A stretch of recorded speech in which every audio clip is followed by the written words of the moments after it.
Always a loyal member of any party. Yes, people will say he has left this party, he has left this party, he has left this party. One day, those who are close to me will tell the story of how I left all those parties. The truth is that every party I've left, I've been pushed to leave. This morning, somebody asked me a question about something. I said, I don't stay where there's a problem. I've never knowingly, whether it's in private or in public, quarrel with people. I don't stay. I would rather be the loser and be called a coward and go out of it in peace than stay where there's quarrel. So if people tomorrow say, we don't want you here, I'll move on. That is not weakness. It is a virtue. Just like people will say it's simple, it is a virtue. People will say it's special, it's a virtue. You must be able to do things where you tolerate others, and if they don't want you, don't quarrel with them. You move on. My commitment is for a better Nigeria. I don't know where I'm going to stay to be able, and I believe that we need to work together with other entities in order to be able to change the country. It was a money primary. This one will not be. What if this one becomes tolerant? It will not be because it's direct primary. What if it will becomes? Never be. I can tell you. We are sure. We are sure. We are determined that it will never be. That we are a new set of people ready to sacrifice. I am asking that if Atiku Abubakar becomes the presidential candidate here, what would happen? Nobody will be through. Everybody will emerge through a transparent primary. Right. I assure you of that primary. We want to build a new Nigeria. That Nigeria is a Nigeria that will be built on transparent primaries and good election, because we're going to rebuild the country. We want to start doing things properly.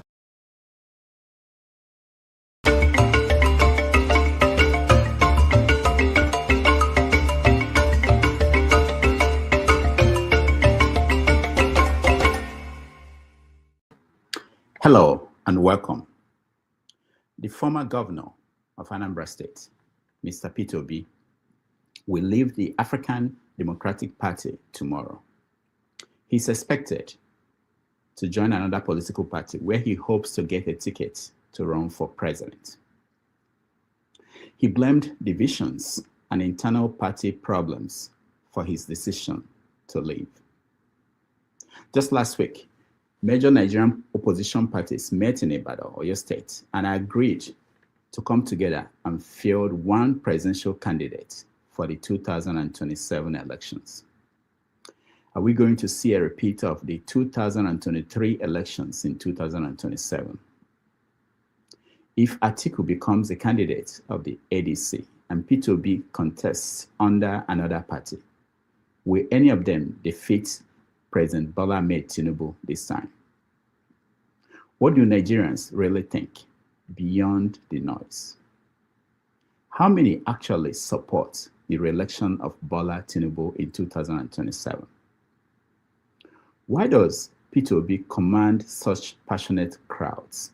And will that translate into votes? How many believe the future lies in restructuring or breaking up the country altogether? In Nigeria, people often manufacture numbers. It usually ranges from 90% to 99%, pulled from thin air and passed off as truth.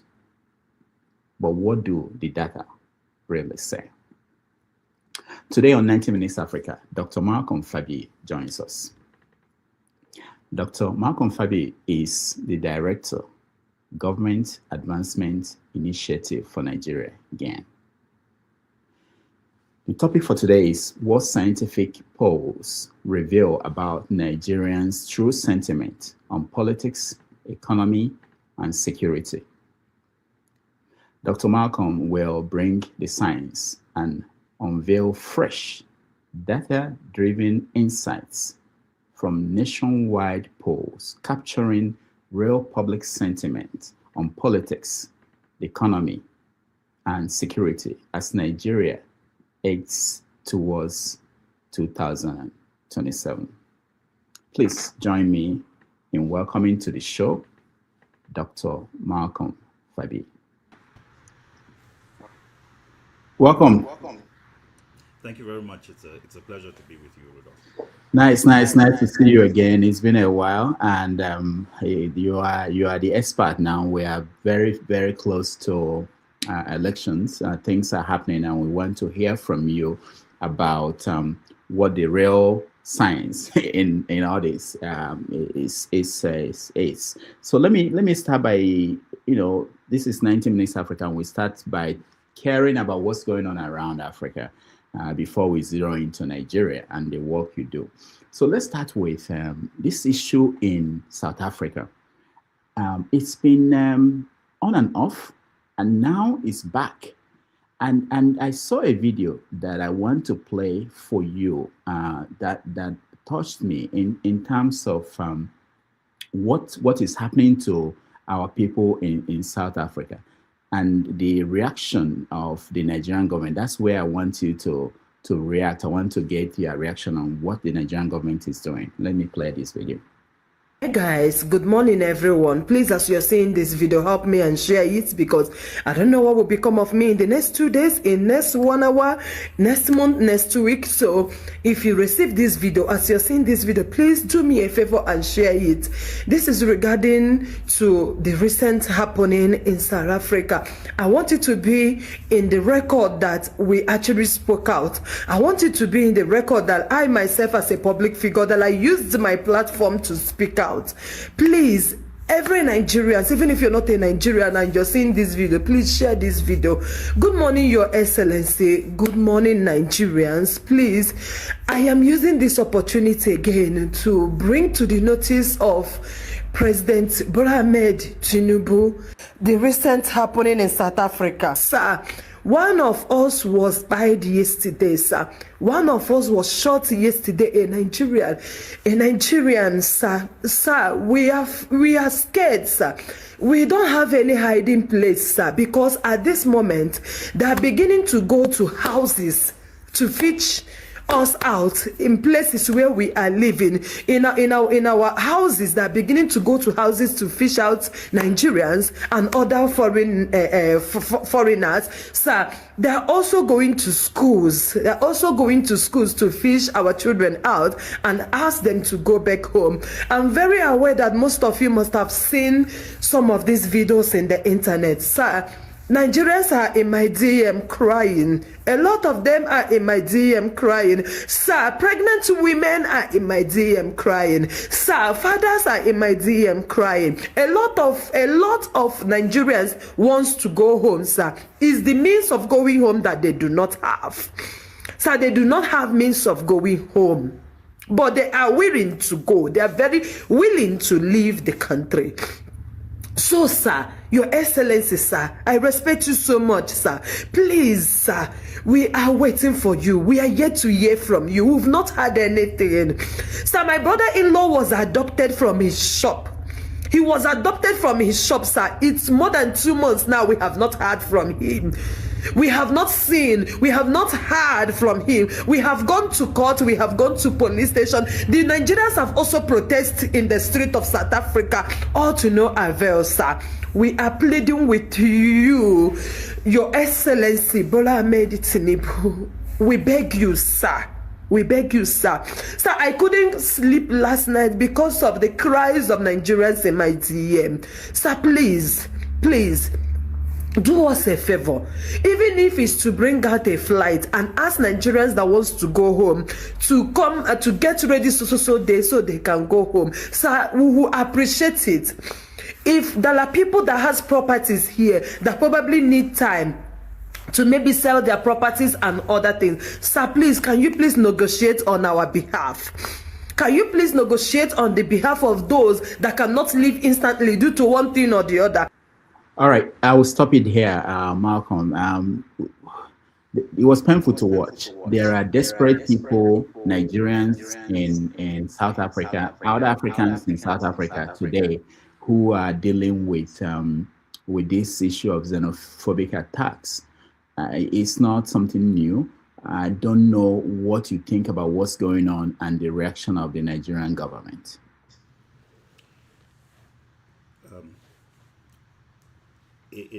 It's indeed a sad video to watch. So I'll start by speaking to those xenophobic attacks. I actually lived in South Africa myself for a couple of years. When I finished school in England, South Africa was the first place I lived. I worked with a company there called McKinsey. I lived in Johannesburg for 2 years. And we have a very strange relationship with South Africa. But one of the things that I noticed when I lived there, so I lived there from 2000 to about 2002, so 2 years in South Africa. The reality is part of the xenophobic attacks are not just on Nigerians, they are on other Africans as well. But there is a particular focus on Nigerians because what drives those attacks, like all xenophobia anywhere in the world, oftentimes is the belief by local populations that are struggling that the reason why they struggle is because somebody else has come from outside to take away their opportunities. And if we look at the particular history of South Africa, and I wondered about that. Even when I was in South Africa, there weren't these widespread moving from place to place xenophobic attacks going on. But you could tell that there was a significant level of xenophobia. There was a feeling and a sense that, you have all these black people from all around the world that are coming in to take opportunities that should be theirs. The reality, however, is that whatever Nigerians have available to them in South Africa was not given to them. They worked for it, right? So the xenophobia will not go away anytime soon because the reality is that there is a certain level of poverty that exists in South Africa, mostly amongst black people.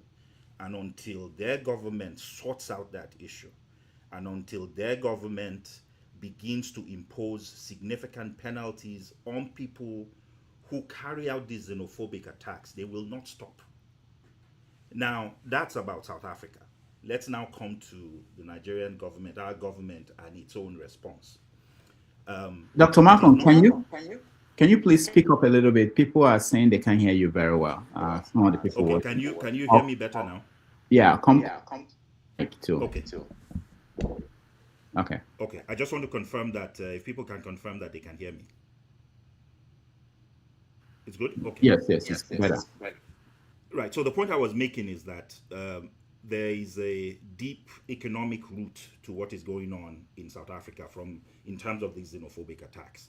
The idea from many of the black South Africans that people are coming from outside their country to take their opportunities. The reality is very different.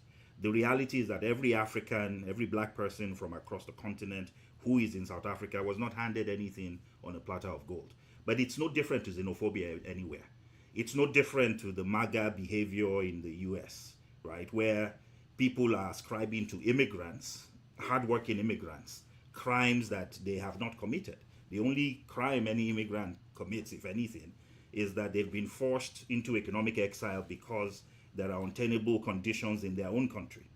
Now, coming back to Nigeria's response, it doesn't surprise me at all. A few years ago, we had similar xenophobic attacks, and it took a private individual, I forget what his name is, but he's the CEO of Peace Airlines, right? Onyema was the person an individual, was the person who did, at the time, what a government ought to have done. But why are we surprised? A government that actually ignores security issues in Nigeria, where Nigerians are, why do we think they would care for anything that is happening to our people in other parts of the world? So part of what we're going to have to do is to continue to keep, the fact that they are negligent to their duties, derelict in their duties, doesn't mean we let it go. These types of videos help because they surface these issues. I think we have to also learn how to leverage, yes, people might be in South Africa, but the reality is every person who is in South Africa has a relative in Nigeria. So if they cannot be here, our relatives need to be picketing Aso Rock.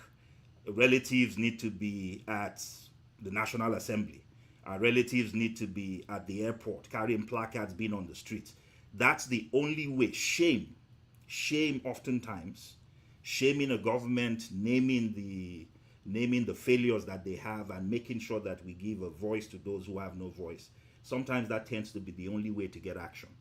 But these videos are helpful, but I think we also need to get a bit more organized. We need to make sure that these things don't end, just online, and that there are some of us on the streets who can take their voices and make sure that the blissful ignorance with which people, elected leaders, go around forgetting that they have responsibilities to us both within the country and outside of it, we need to make sure that we remind them every time we have the opportunity to do so, that we have fellow citizens that are being killed in other countries, and they're being killed for the simple reason that they've been forced out of their country to go into economic exile because our government is derelict. So if they benefit from the remittances that are coming, we at least hope that when we have these types of issues, the government can respond. And there's some simple things the government can do.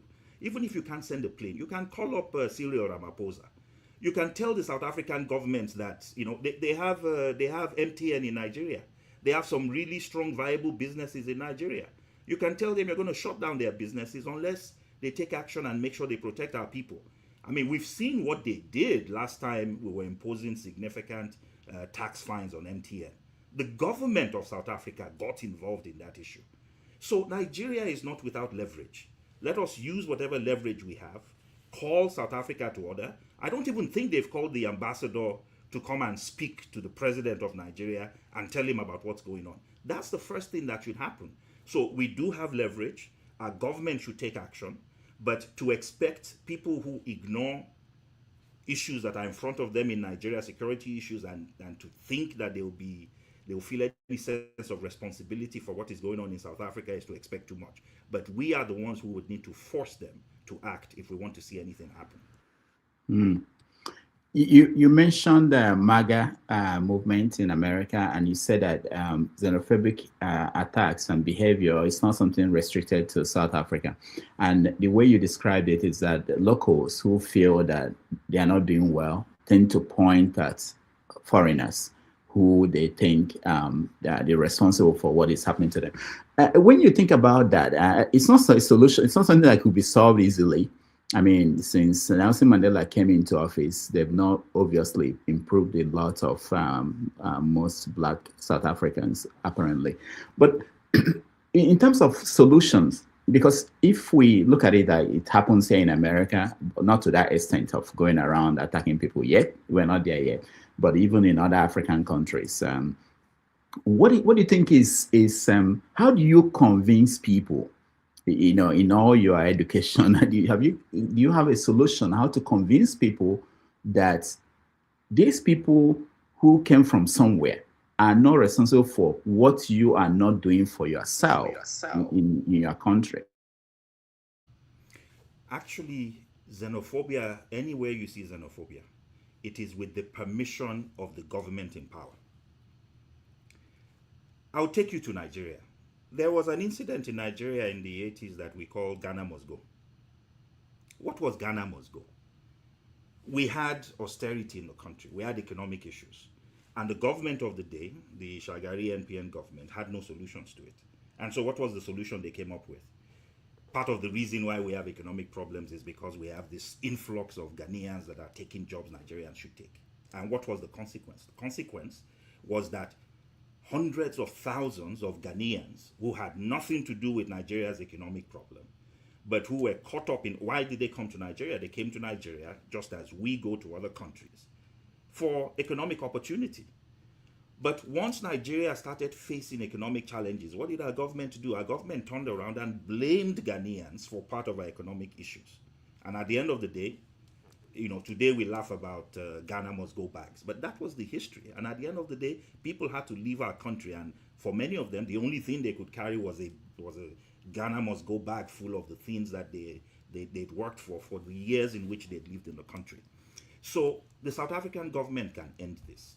It is not spirits that are going from door to door. It's not spirits like the lady said in the video that are going to schools and picking out Nigerian children. It's South Africans, right? It's people. It's people with names. It's people with identities. It is men. It is women. Some of them are bold enough to actually post online the things that they're doing. So it's not as if this is something that the government cannot tackle. If there's one thing that we know of, the reality is that if the South African government decides that they want to tackle an issue, they will tackle it. South Africa has a lot of crime, but you remember that I think it was in 2010 or so, there was the World Cup took place in South Africa. You heard of no incident. There was no crime. Nothing happened during that period to the hundreds of thousands of people who flew into South Africa to participate in the World Cup. Why? Because, believe it or not, the South African government, just like the apartheid government before them did, have the capacity and the capability to keep their population under control. So, if our government does what it's supposed to do, engage with the South African government, threaten them if necessary, leverage whatever economic leverage we have through companies like MTN, and make sure that due care and concern is given to our citizens there, then these issues are going to be tackled. But to the earlier point I made, wherever you see xenophobia, it is often with the permission of the political system that exists, because it is an effective and easy way to defray from the fact that that government is failing to provide economic opportunities for its own people. It's easier to blame the other than to focus on what you should do and create opportunities for all. All right. Let's go to something else in Africa, in Mali, or the Sahel region. The crisis there, especially with this recent attempt by jihadists and separatists in Mali to take over the government. And that was happening with Russia. Russian militia, they were there when this was going on. And it's close to Nigeria. And sometimes Nigerians think it's so far away, or that's whatever is happening in Mali or Burkina Faso won't happen in Nigeria. So what do you think is responsible for what is going on there, and how is that going to impact Nigeria? Should the Nigerian government worry more than they do now? And then you can also connect it to the situation in Nigeria, where you have this crisis in the northern part of the country. You have the Americans, at least 200 American troops there, but we haven't seen any impact of their presence in Nigeria. So Mali's situation is unfortunately something that has become the norm across most of West Africa. In their own case, their situation is complicated by the fact that they also have the Russians involved, right? Across the whole of West Africa, from all the way from Gambia through to Nigeria, and Cameroon obviously is not in West Africa, but if you extend to the northern tip of Cameroon, the reality is we are plagued with a crisis that is driven by two things across that entire zone, right? That's that entire latitude in the West African region. And the two things that contribute to that crisis is, one, you basically have religious issues. You have these Islamic fundamentalists, some of them Boko Haram, some of them linked to ISIS, some of them linked to Al-Qaeda. It's just a network, a string of different entities. And the reality is that those entities are not local. They have formed a global bloc. The other thing that also complicates matters and is also evident in what is going on in places as far as Mali is that we also have a Fulani militant problem, separate from the Islamic fundamentalist problem. And Mali exemplifies that situation. Mali had a separatist problem. They had this issue before the coup, and they've continued to have this issue after the coup. What they didn't have before the coup was the involvement of the Russians. Before the coup, what they had was France masquerading as partners to help them in their crisis. After the coup, the French have been replaced with Russians. And to the point you were making earlier, I think Nigeria, we certainly shouldn't sleep easy. We shouldn't sleep easy because this is not a local problem. This is a sub-regional problem. This problem will not go away. You can chase militants away from Nigeria, but unless you destroy those militants comprehensively across all of West Africa, you chase them from Nigeria, they will simply move to Benin. You chase them from Benin, they will move to Togo. You chase them from Togo, they will move to Ghana. You chase them from Ghana, they're going to go to Gambia, they're going to go to Senegal, they're going to go to Mali. So what it tells us is that we need to go back to viewing this problem as a regional problem, and we need to go back to a place where regional entities like we saw with ECOMOG, security entities, that as we saw with ECOMOG, are activated to address this issue. Nobody is going to address it for us. France is not going to address it. Russia is not going to address it. The US is not going to address it. It serves no geopolitical, there's no geopolitical benefit that they get from solving this issue. And the same way that we came to the conclusion when we had the Samuel Doe problem, the civil war in Liberia, and then the civil war that followed in Sierra Leone, we concluded as West Africans that nobody was going to save us. And what did we do? We formed ECOMOG, and we conclusively and exhaustively and completely addressed that issue.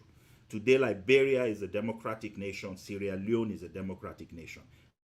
Nigeria was, ironically, the driver for ECOMOG. So my personal view is this is a regional problem. To think this is a Malian problem or a Senegalese problem or a Gambian problem or a Nigerian problem is to be thinking very narrow-mindedly. It's a collective issue. We have to address it collectively. And as far as Nigeria goes, the government is clearly not serious about addressing security matters. And in fact, one of the biggest issues that came up, I know we're going to get to the polling issue later, but that is actually one of the major drivers of discontent amongst Nigerians, including many who voted for the president, the current president. The numbers in terms of their views regarding his performance in relation to security is abysmal. And we don't even need polls to tell us that. Okay, quite interesting take on that. It made me remember that as we speak, President Bola Tinubu is in France. And from France, he will travel to Kenya for a conference being organized by the French. And then he will go to Rwanda. Now, when you look at Mali, for instance, or the Sahel region, especially those that kicked the French out of their countries, how is it that, like what you are suggesting, forming a force like ECOMOG and trying to use it to handle this as a West African issue, with France on the other side kicked out, and some people are suggesting that what is going on now is an effort by France to get back in. I'm not saying that they are supporting terrorists, but people feel if Nigeria should come to mediate and be the leader of ECOMOG, the way Abacha and all the past leaders in Nigeria did, with the closeness of Tinubu to Macron, that wouldn't play well with the other West African countries who are not happy with the role of France in their country. Well, true. So right now, Mali is not even in ECOWAS, right? Mali has pulled out. Burkina Faso has pulled out.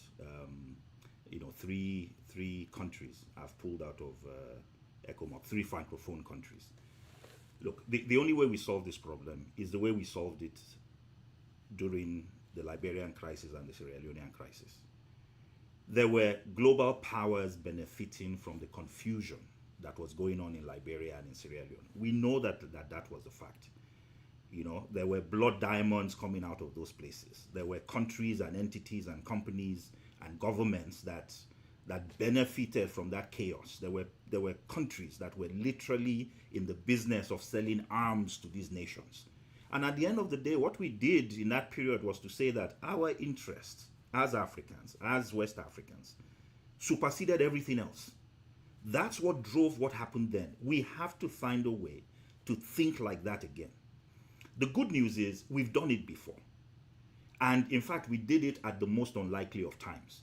Because the irony, as I said, it was a unique irony, was that it was military governments, undemocratic military governments, that put the treasure and the blood of Nigerians at stake to help these countries get back to democratic governance.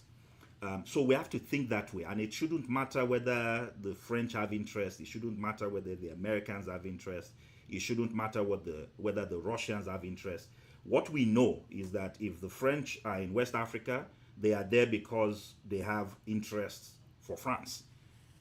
If the Russians are there, it's because of Russian interest. If Americans are there, it's for American interest. So if we really want to solve this problem, we need to realize and understand that, it is for us to think from a very, Afrocentric perspective and come up with solutions that can address these issues. And as I said earlier, this is not strange. We've done it before. We're not asking our governments, and we're not asking to go to solutions that have not been tried and tested.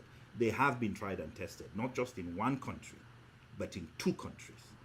Started in Liberia, and we took that same formula from Liberia and we extended it to Sierra Leone.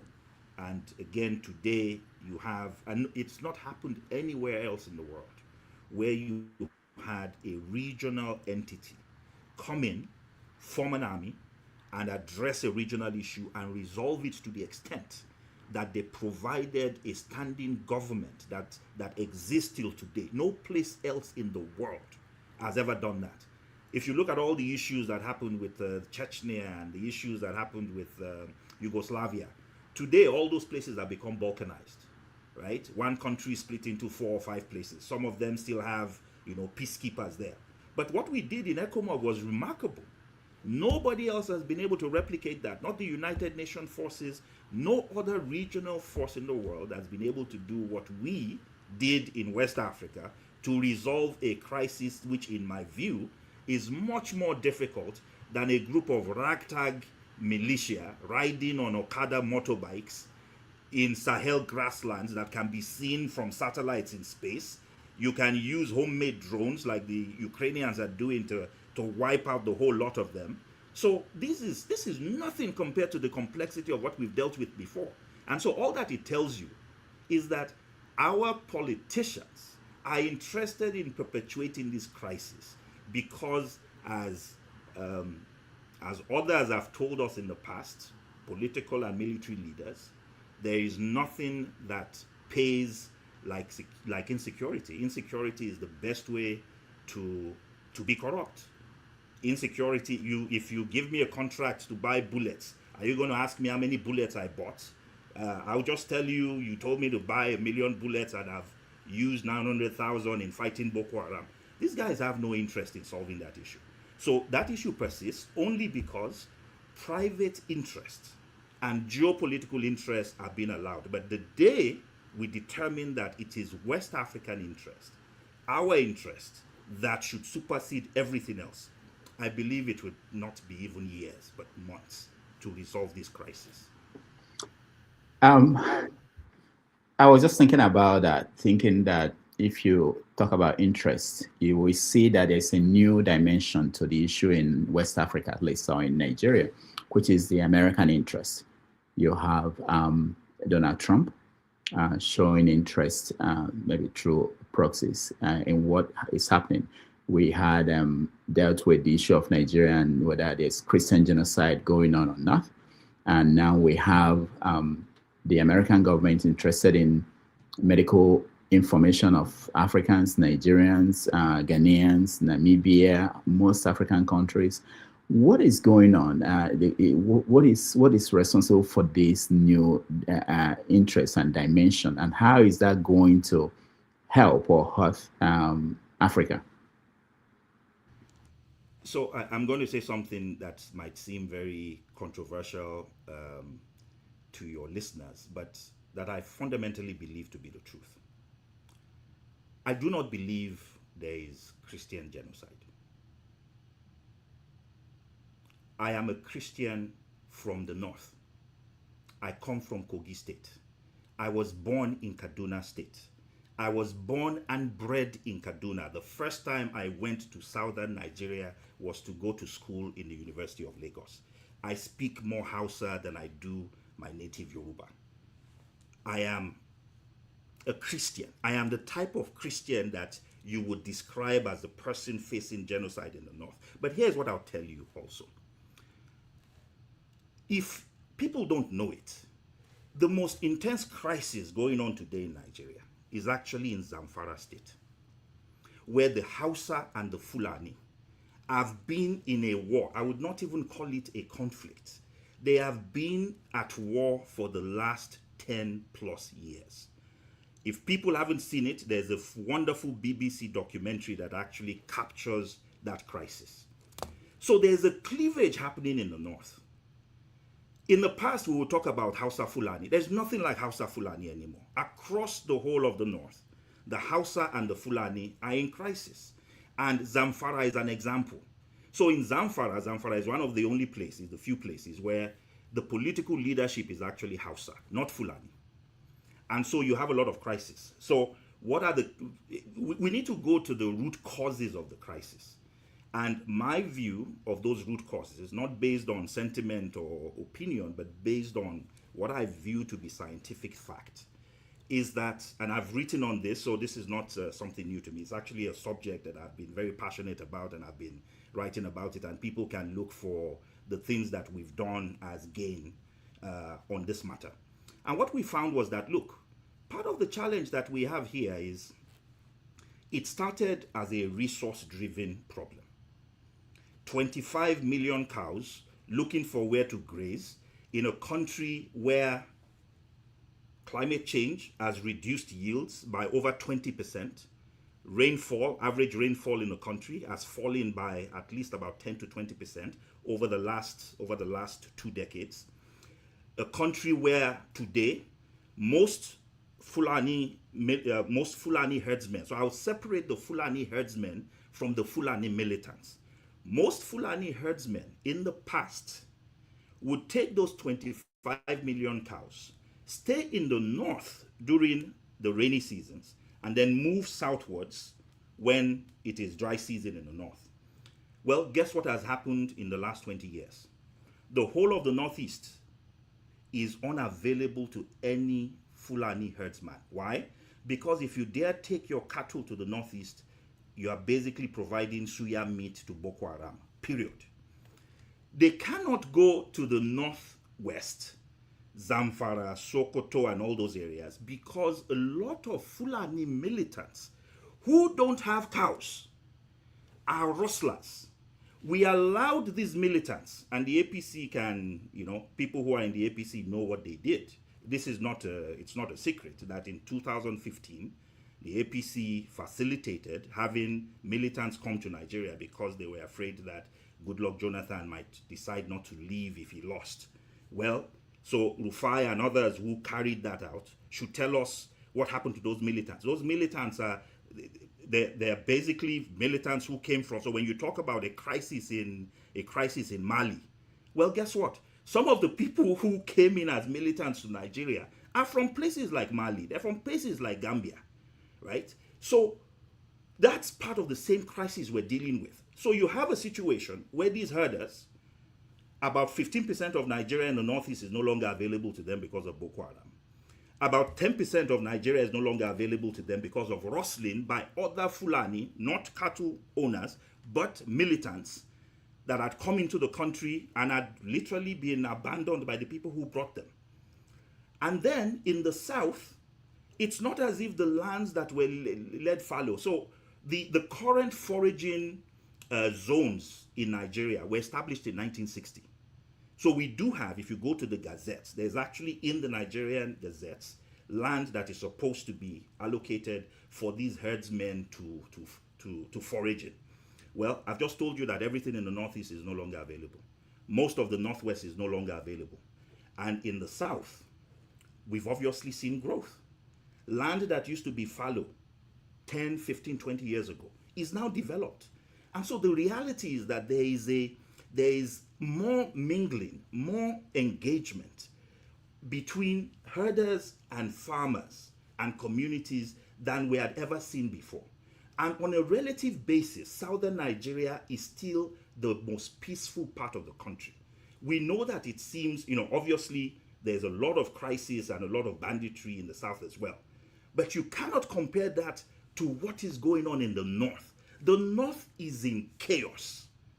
It is in total chaos. We have portions of the northeast especially, where Boko Haram is not just coming in and going out. It's not just bandits coming in and going out. Those places are under the control of militants and bandits. We have entire local governments in Zamfara that are completely under the control of bandits. So the reality is the south, ironically, is now the most peaceful part of the country. So you see a lot of these herders. And after a while, what has happened is many of these herders have also, over time, also connected with the more militant parts of their community. And part of why they've done that, and I'm not making any excuses for them, is the government has not been decisive in addressing this issue. What I tell people is, I watch cowboy movies. And when you watch cowboy movies, I ask people, what is the premise of every cowboy movie? The premise of every cowboy movie is you have these two big ranchers, and then their cattle meet on a field, and they start fighting over grazing lands and over access to water, and then they decide to go bring the fastest gun in the West. And then John Wayne comes up, he's allied with one of the farmers, and that farmer takes over. That's the type of nonsense that's taking place in Nigeria. We do not have any commercial ranching. All we have is animals roaming over the place, going into people's lands, and the land available to them to graze on is shrinking because of conflict and crisis and climate change. That is the primary cause of what's going on. If we want solutions, we must go to root causes. And if we go to root causes, we must find a way to commercialize ranching. We cannot in 2026 have 25 million cows roaming the whole country and that's the way they get fed, right? We cannot have a situation where foreign militants have been brought to our country and nothing has been done to get them out of the place. We cannot have a situation where large tracts of our country is under the complete control of bandits and militants. That's not a country. That's the Wild West. So until we address these issues, we will see no peace. And so that's why I'll go back to the statement I made earlier, that if you were to look at the total number of people that have died in the country, as many Muslims as Christians have been affected by this crisis. And so to say that something is Christian genocide is to suggest, right? Is to suggest that there is a systemic and a systematic attempt by our entire infrastructure of government and security agencies to exterminate Christians. I don't believe that to be the case. The people that are being killed in Zamfara, they're not Christians. They're all Muslims. And if we think that because we heard somebody say Allahu Akbar means they're trying to Islamize you, well, guess what? Both sides of the Zamfara conflict, when they want to kill each other, they shout Allahu Akbar. It's just that when they do it in the south, they're doing it to Christians. And so our interpretation is that, you know what? They're saying this thing that we hear in the context of religion, and therefore we think it's a religious issue. So I do not believe it's driven, there's no genocide in my view, but there is dereliction of duty, and there is a government that has failed to do its job, and that failure of government is impacting both Christians and Muslims. Now, when you talk about, there are people, we've interviewed people from Benue and Plateau State on this platform, and they all talked about what happens after that. Most of these places, their villages, they're kicked out of there, put in IDP camps, and those villages are taken over by most of them these Fulani militants, and they rename the places. So to them it's really total. The goal is to wipe them out. It's not just that they were trying to pass through or destroying their crops, it doesn't end there anymore. It's that they occupy those places and rename them. So what do you say to them? Because that's what they are saying. So what they are seeing is correct. But that is also what the Fulani militants are doing to the Hausa communities in Zamfara, in Kaduna, in Sokoto, in Gombe, in Yobe, in Bauchi, in Adamawa, in Taraba. It doesn't matter where, it's the same model. The only issue, as I said, is that when it happens in the south, you cannot only view it through the lens of ethnicity, right? Because now you do have a real religious difference. But the reality is that, so again, I would invite your audience to look into the Zamfara crisis. The militants there are taking over land that belongs to the Hausa, and they want to rename it. And sometimes they do that, and now we have Hausa militia. There's also a very powerful Hausa militia in Zamfara, funded by political figures, right? Because now, militia crisis and conflict and religion and the Chinese wanting to mine, there's so many, and geopolitical issues. So it's a whole range of ethnic and religious and geopolitical issues. But the point I'm making is the same thing you're seeing these people do in the south or in the middle belt. And I've been to many of these IDP camps. I go there routinely. And it's a travesty that some of the camps I've been to, the oldest camps have been there for almost 9-10 years. People who can't return to their homes. And yes, they are correct that when these people come, they want to take over because they want to claim that place for themselves and then make it available for the grazing of their animals, the ones that are more militant herdsmen. But they do the exact same thing in the north. And when they do it, they're doing it to Hausa communities mostly in the north. So all I'm saying is it's still a resource-driven issue. It is primarily resource-driven. It spreads because the government has been unable to do what it's supposed to do, which is nip this issue in the bud and address the bigger issue that we have, which is how do we guarantee food security and how do we manage an agricultural process that still depends too much on nomadism, right? On transhumanism, on people and cattle moving around. It is untenable. Nobody anywhere else in the world does this. And there are many communities in the world that started in nomadic traditions that have now settled.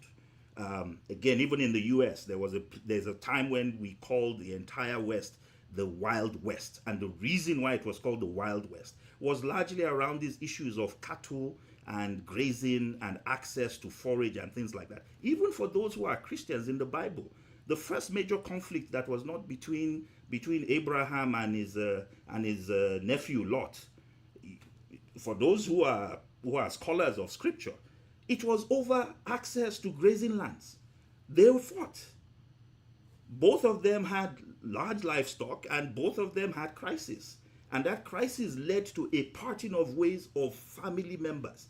If family members can go through that, how much more folks that are not family members, that are just part of a larger, broader Nigerian family with all the challenges that we have. So I think we should go back to first base.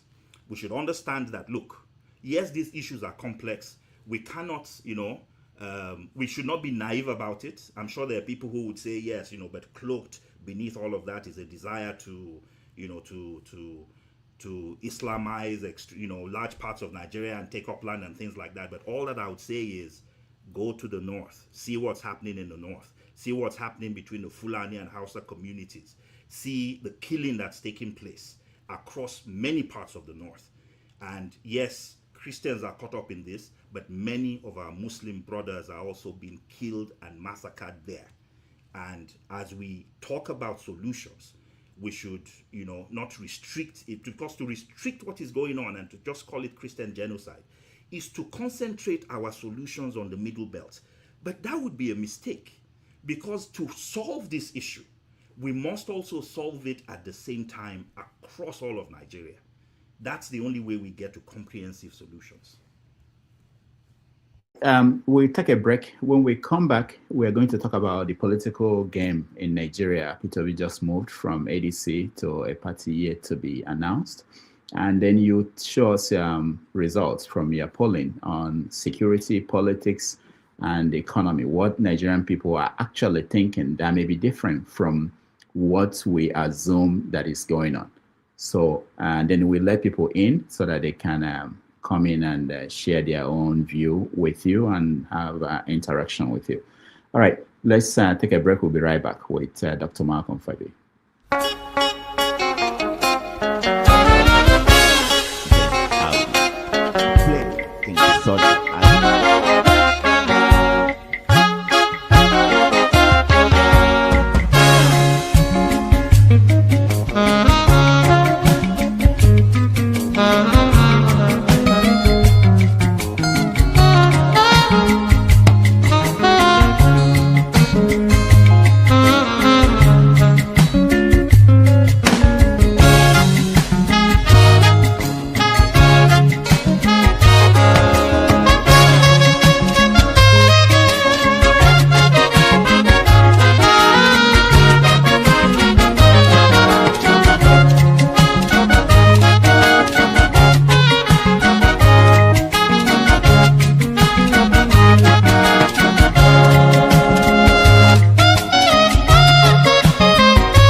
All right, welcome back to our conversation with Dr. Malcolm Fabiyi, who is joining us today on 90 Minutes Africa. Malcolm, that video is from today. That was Peter Obi, Kwankwaso, and the people that defected left ADC, and they are moving to NDC. So let's begin with your analysis of what you think is happening in the political scene in Nigeria this late, because we are actually we have a few more, I don't know how many more weeks before all the parties must pick their candidates. So what is your take on what's going on? It's what's going on is fascinating, and I must tell you that when we rolled out this particular poll, I wasn't sure what the results were going to be. There were a number of things that I couldn't fully understand myself, and that's the power of polling, right? What polling does is it removes the guesswork, and it allows you to go to the people themselves and to understand how they think and how they feel. So there were a few things we were trying to understand. The first one was just generally, how are Nigerians feeling about their country, about the economy, about the current government? How are they feeling about issues like security? We just spent a long time talking about security. And we also wanted to understand the extent to which some of these issues, whether they're economic or security related, the extent to which those who supported the current president themselves in 2023, whether there was any difference from the way they were feeling about issues compared to the rest of Nigerians.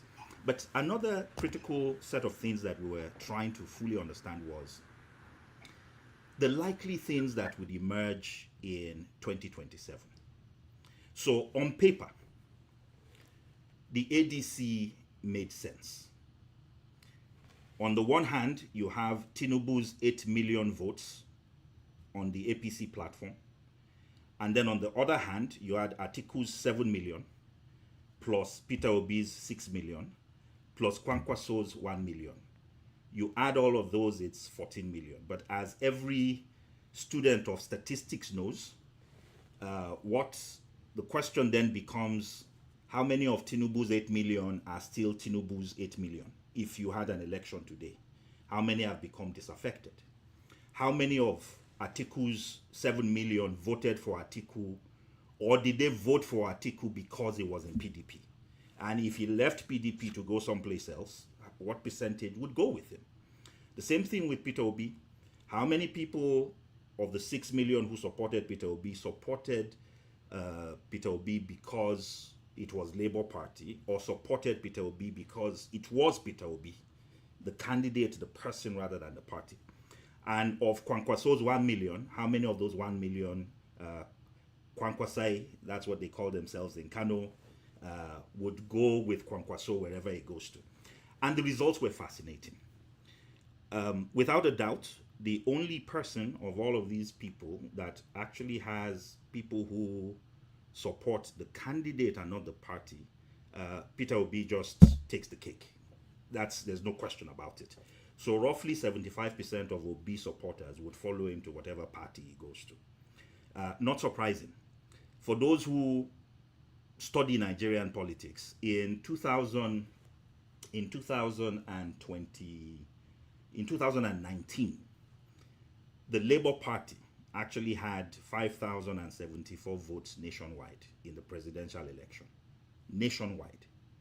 Not in one polling unit, not in a state, but in the whole country. I don't know if you're still here, Rudolph. Yes, I'm don't here. see you. I'm here. Okay. I just wanted to be sure that I had not dropped off.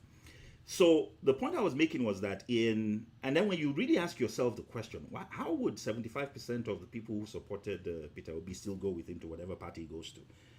And when you go back and see what Labour was a 5,000 vote party at the presidential level in 2019. 4 years later, 2023, when Peter Obi was running on the platform of Labour, they crossed 6 million votes. But they only crossed 6 million votes on the day he was on the ballot.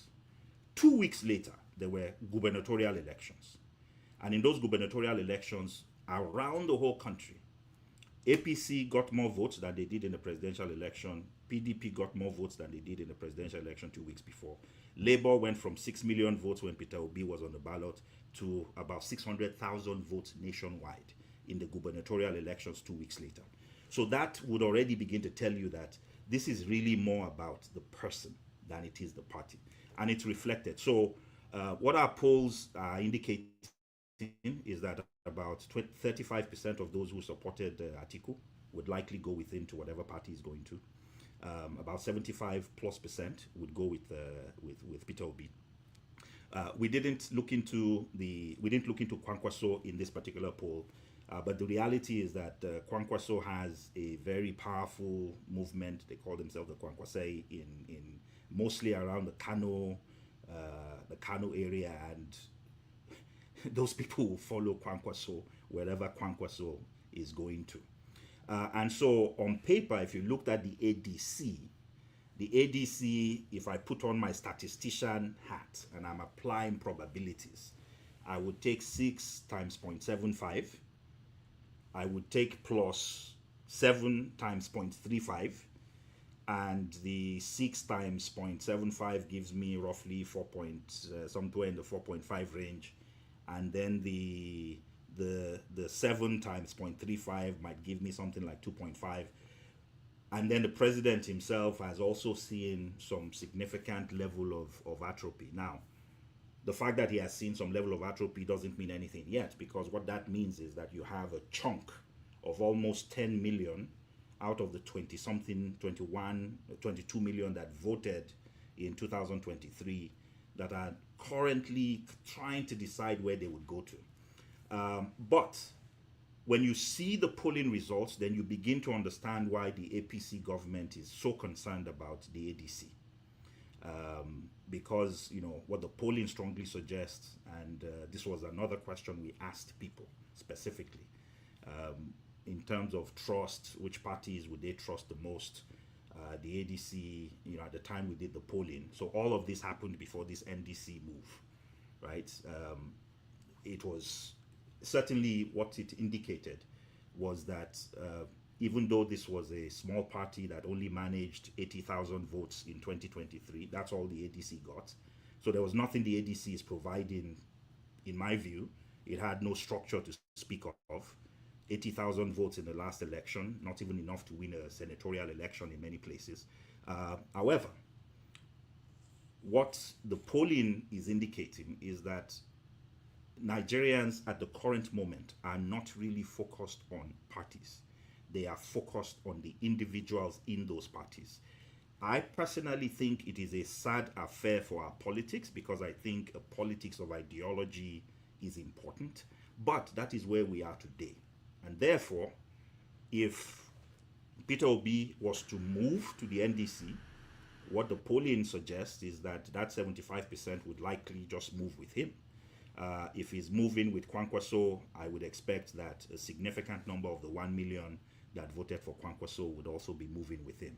And then the question then becomes, what about that group in the middle, and what do you need to do to attract that middle and to add them? I'm sure the president is trying to add them to his own corner. Atiku, if he stays in the ADC and doesn't have these folks anymore, might want to stay in his own corner and bring them over. Or a coalition. I think you started the segment by saying there was a meeting in Ibadan, and all of the Nigerian opposition parties basically want to field a common candidate. If they do that, then it means we will have a very interesting election. It's not as straightforward as many people might have imagined. There is actually a strong sentiment on the ground for something different, something new, and it's driven by a lot of discontent around some major issues, economic as well as security. All right, we'll get to that. Let me show you this. This is from NDC, the new political party that Peter Obi is going to. They on their own page, they already put up this picture showing what is happening. And as of this morning, they had 2,000 followers. But now it has gone up to 20,000 followers on their social media posts. So which supports what you are saying about voters following individuals, not about the party or ideology in that sense.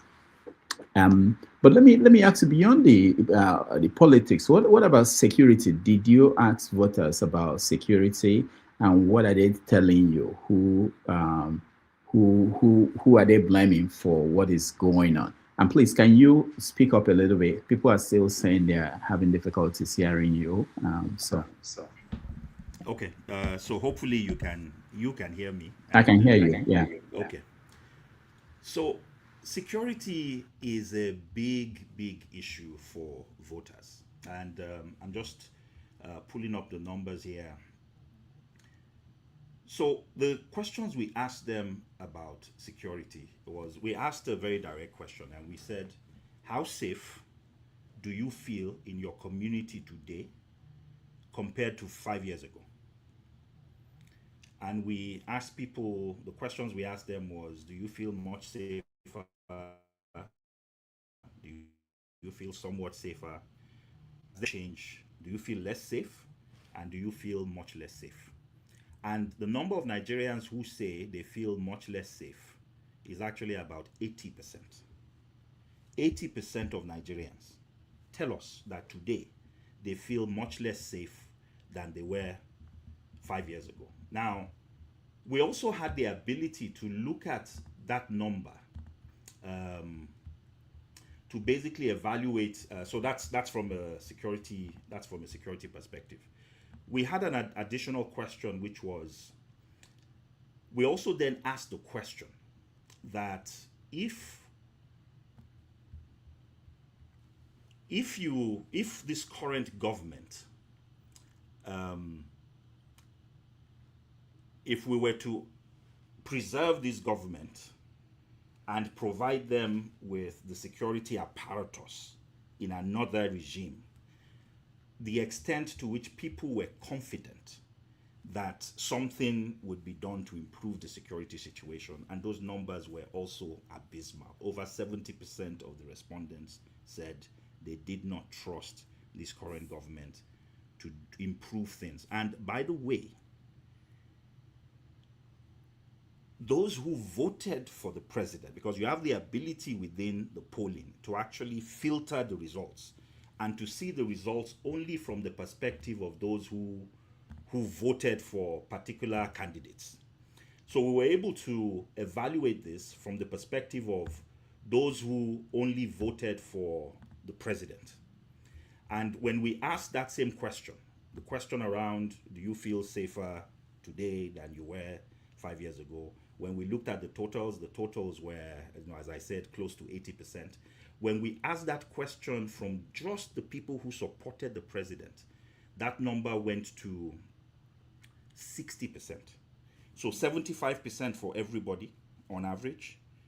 But from the president's own supporters, the people who voted for him in 2023, 60% of them say that they feel less safe or much less safe today than they did when he got into power. It's a serious issue, right? So the government ignores security at its own peril. And what it indicates is that any political opposition that really wants to resonate with the Nigerian people must consider security as a banner issue in their campaign. I mean, this ranked along with economic issues in terms of its level of importance. Nigerians feel much less safe. And this is not a political issue. This is actually something that cuts across all supporters of all candidates. Do you think that an issue like that is a factor in how people vote?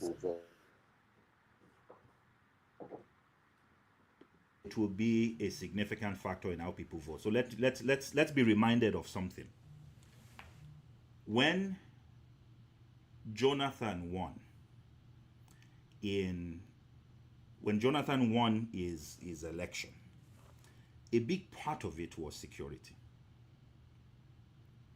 Right? Yes, he was in the ruling PDP, but the reality was this is Nigeria, and there is at the time certainly the northern hegemony had a stronger say in Nigerian affairs than perhaps they do today.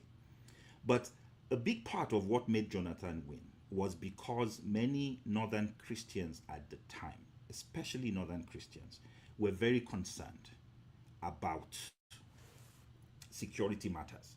This was the beginnings of the Boko Haram crisis. At the time, Boko Haram was very much still seen as more of a religious issue because what they said they wanted to do was very clear, right? It's not like this question we're having about the Fulani militants. Is it religion or is it resources? Boko Haram was very clear. For them, they wanted to Islamize the whole place. And so the security played a significant role there.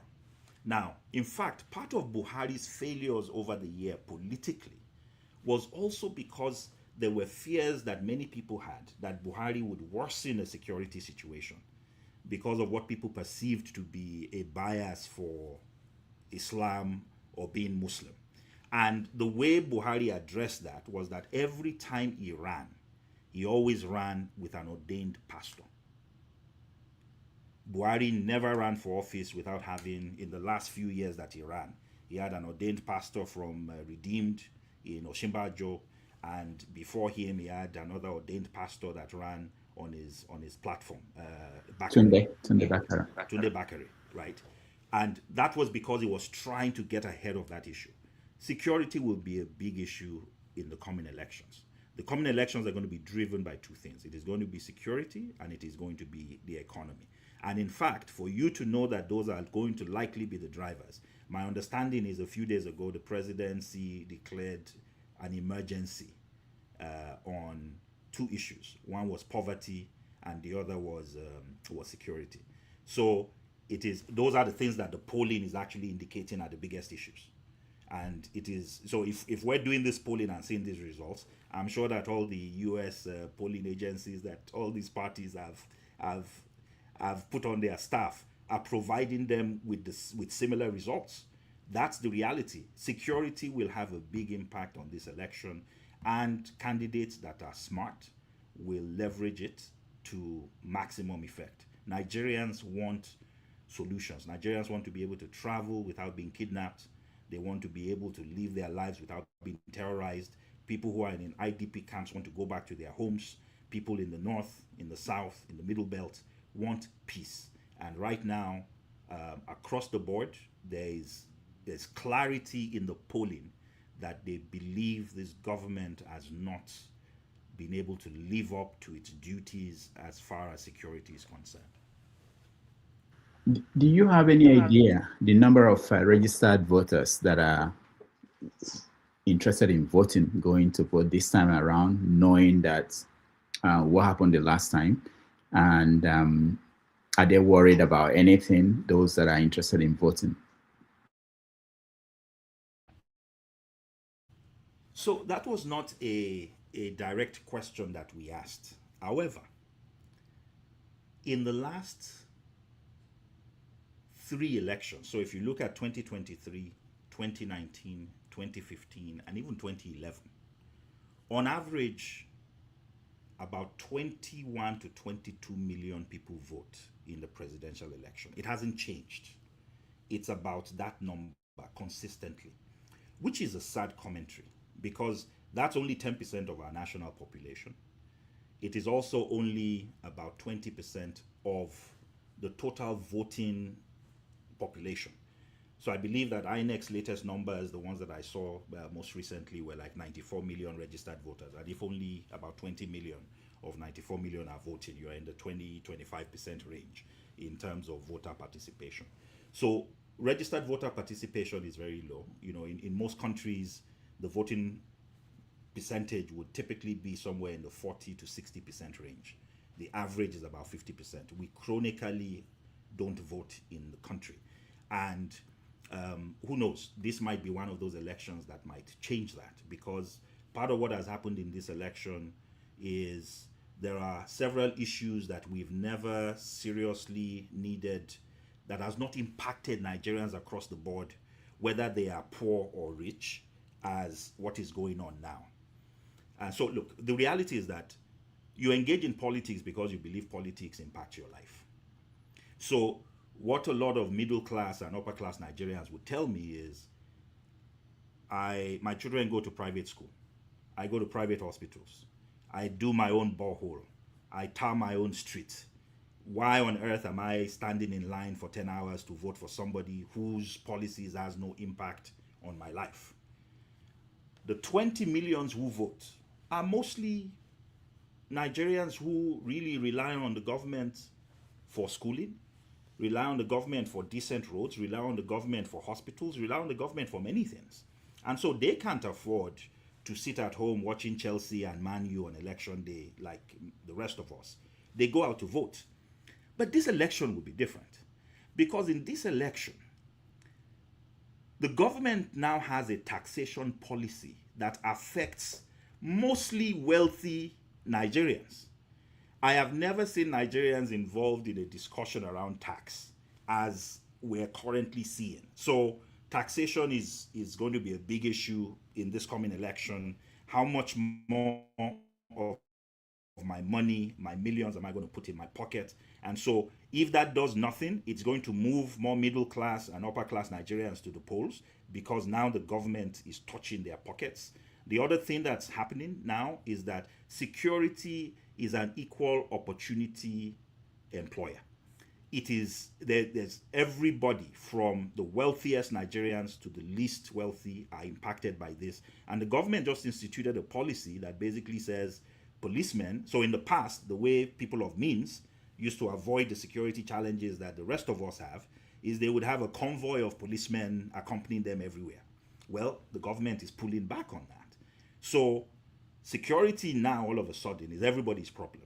And so my expectation is that there is an opportunity not just for this political process to be about sharing the 21 million votes that have always existed, but to actually add more to the table. And I think the challenge that all of these political folks have, whether they're in the APC or whether it's the ADC or the NDC, whatever party or structures we're looking at, how do you get more of the 94 million registered voters? How do we get the 74 million that don't participate in the voting? How do you get more of them to get involved? And there are, as I just indicated, additional issues that touch more people than just the 20 million that have consistently voted. Taxation and security being those critical issues. Now, with this move by Peter Obi, who are the winners? Who are the losers? I want you to probably address that. There was this rumor that Tinubu was considering finding a different vice presidential candidate, someone different than Shettima, to replace Shettima with someone else. Some people think that with this move by Peter Obi, that there is less pressure on Tinubu to do that, because the opposition is no longer putting up like a single candidate. Well, so it's an interesting premise, right? So what did Shettima bring to the table? What Shettima brought to the table was, in theory, access to the north. In reality, Tinubu lost the north. I mean, you can count on the back of your hand the states that he won. And in fact, many states that he lost, the APC ended up winning them 2 weeks later in the gubernatorial. So Kaduna State being one of those, right? So Shettima, in theory, he came with his baggage, because one of the issues that Tinubu had by putting Shettima on the ticket was this Muslim ticket concern that people had. And yeah, so whatever Shettima was supposed to do, he did it only partially. Tinubu lost the North. Reality. And so if Tinubu was to replace Shettima, it would be because he wants to replace Shettima with someone that he believes will get him more northern votes. And I cannot imagine that that person would be a Christian northerner, right? There are many qualified Christian northerners, but I doubt that there is a Christian northerner that you would put on a Tinubu ticket with the idea that you would use that to capture maybe a largely Muslim North that might instead maybe go to a Kwankwaso or go to an Atiku. And so he's likely, if he were to replace Shettima, he would have to replace Shettima with somebody who is also a northern Muslim like Shettima. Now, the peculiar thing Shettima brings to the table is Shettima is Kanuri, right? He's not Fulani and he's not Hausa. And so if Tinubu was playing the northern ethnic game, then it might behoove him to actually pick a northern Hausa person. So again, for the first time in Nigerian politics, we're not talking about Hausa Fulani. There's nothing like that anymore. There's a cleavage. Atiku is a Fulani person. El Rufai is a Fulani person. And there are certain candidates that are Hausa. Now you have more of a Hausa identity beginning to come out. And in terms of numbers, there are 5 million Fulani. There are many more millions of Hausa and Hausa-speaking northerners. And so maybe that's a game that he might want to play. But when I think about the political figures that are Hausa, there are not too many of them, but you bet that anybody who has ever been a governor in Zamfara is Hausa, because the Hausas dominated the politics of Zamfara. And in fact, one of the last defense ministers, I forget whether it was the Minister for State or the substantive minister, was actually the former governor of Zamfara.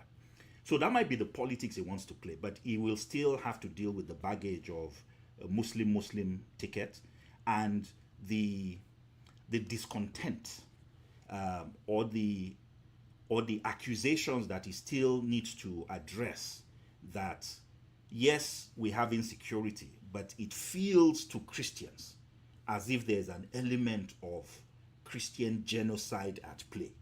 So he will have to be explaining all those issues. He will have to explain to people why they should trust him when he did nothing in his first term to address that and to create a country where nobody would even be thinking of anything of that nature, because security would have been completely addressed. And so Tinubu does have a problem.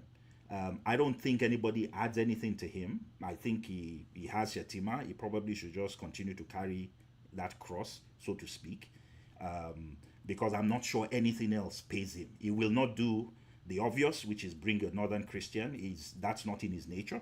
And it might not even pay him in terms of votes in the north. A lot of the northern Christian votes he might be banking on are votes that are more likely to go to a Peter Obi than to a Tinubu, because the northern Christian vote is a vote that understands that, look, while we know that our northern brothers that are Muslim are also being impacted, our communities are being destroyed, we are in IDP camps, and nobody is talking to us, and we might have more trust in somebody that we believe empathizes with our situation, and somebody who has shown complete insensitivity to the religious issues in the country, and their ticket reflects that. With regards to Peter Obi moving to the NDC, I don't think this marks the end of the possibility that there could be a single opposition candidate. I don't think so. At the end of the day, the reality is that the ADC was Atiku's party. David Mark was just holding that party. He was a placeholder for Atiku. And so my guess is that Peter Obi probably looked at the situation and realized that there was no way he was ever going to win a primary within ADC. Remember, they had their convention a few weeks ago. That convention, which has now kind of been ratified by the Supreme Court, is now recognized, means that the entire party structure in ADC are people who are loyal to Atiku. And whoever controls the party controls what happens in the primaries. And my guess is that, perhaps what Peter wants is a guarantee that, look, I don't want to waste my time going through primaries. In a few weeks, none of them would even be able to do all of this, because you should have completed all your party slates within a few weeks. And so for this move to have happened, it very clearly signifies that Peter Obi did not think he would likely win an open primary in the ADC. Not because he can't win open primaries, but because he's not the person who took the party over. Atiku took the party over. And so right now it's about what do these two men, because in my view, one of these three men would be the next president. It will either be Tinubu staying in office, it will be either Peter Obi or Atiku. One of these three men will be president. The question is, will Atiku and Peter Obi again split the votes? Right? Because it was that split in votes that allowed 8 million out of 22 million to become president. Or will they find a way to work together? And to find a way to work together, they don't have to be in the same party. So if they, as you told us at the beginning of the segment, had a meeting in Ibadan and all the opposition parties said we will field one candidate, nothing stops them from going to whatever party they want to go to, emerge as candidates, come together as a group, and then decide of that group one single party that they would all support, and then go ahead and provide support to that party. So I don't think that political approach is dead. I just think it is a bit more difficult, but it's not dead. All right. Thank you so much. What we're going to do is now we're going to bring in our viewers who are watching at home and those who want to participate to join us in this conversation with Dr. Malcolm Fabiyi. While we do that, I want you to react to another issue that is going on in Nigeria. That's a case of the kidnapping. That's what is being called now, of this, I think they call him a blogger, Justice Carter. Let me play a video that will give context to people who may not know about the case. He is someone who's been talking about the activities of the military. He started by talking about the kind of food they give our soldiers on the front. And then he talked about the killing of a youth copper in Abuja, and that led to his kidnapping. Let me play some videos of what people are saying about her. We are here on behalf of Friends of Justice Crack to let the world know what is happening. We have an official statement that will be read, of course, by one of us. But let me begin by saying we are speaking to three persons now. Number one, I'm speaking to Justice Mark Chidebere, Justice Crack. We want you to know that wherever you are, Justice, you are not alone and you will never be alone. We love you and we miss you, and you will come out better and stronger than this began. You are not a criminal, you are a law-abiding citizen who loves this country. Your wife, your children, your friends, and Nigerians are with you, and we will be with you all the way for as long as it takes. The second statement we want to make is to the general public and the entire world. Since this abduction on the 28th of April, on Tuesday 2026, on Wednesday, we got the information on Tuesday evening, and by Wednesday morning, we were at the FCT Police Command, and we met with the CP. We spent the whole day at the FCT Police Command, and with our private tracking and the tracking of the police, we established the locations of Justice Crack to be the Nigerian Army officers' wives' shopping complex at Sokoro, Also, the from the police tracking, the State House Clinic, the DIA, the NIA, and that environment of the military that confirmed exactly that what we were suspecting, that the Nigerian military had taken justice into their custody. And by Thursday, we took the wife for a press conference for the world to know. And that is why today we are letting the entire world know that we can confirm that the Nigerian military is holding Justice Mark Chidebere, Justice Crack. The only offense he committed was to speak truth, demanding for a better welfare for the Nigerian military officers and to call for accountability for a Nigerian who was allegedly killed. Now the third part of our message is to the Nigerian military and the Nigerian government. The counterintelligence command of the Nigerian government must know that forceful or abduction of any citizen under any guise is illegal. If the government or any agency has a reasonable ground to have a questioning of a citizen, you have the right to invite people. He will come, make himself available, get legal representation, and you do what you need to do within the ambit of the law. Anything outside that is resorting to self-help and it is trying to use criminality to cure illegality. We are saying no. We know very well for a sure and proved that Justice Crack is being held by the counterintelligence command. But also we are aware of certain shenanigans that when you hold a person for more than 48 hours, you must charge to court. And having known that it is possible that you might decide to use any other law enforcement, whether the DSS or the police, to charge to court. But we want to establish here today that the people who took Justice Crack into custody, we are putting on notice the Minister for Defense, the Chief of Defense Staff, the Chief of Army Staff, the Chief of Defense Intelligence, Brigadier General W.A. Adegoke of the Counterintelligence Command. Justice Crack, Justice Mark Chidebere is not a criminal. He is not a terrorist. Yes. We are in a country where terrorists are more motivated than our own soldiers. We cannot have that kind of welfare for our soldiers and we keep quiet. We want our officers to be okay. We are not enemies of the military. We want our officers to be treated properly. And if you think in taking justice we will be silenced, then it is a big no. Yes. Because we will continue to speak up. Yes. The police will be taken care of, the military will be taken care of, and all Nigerians must be taken care of. So this is our message. Let the world know.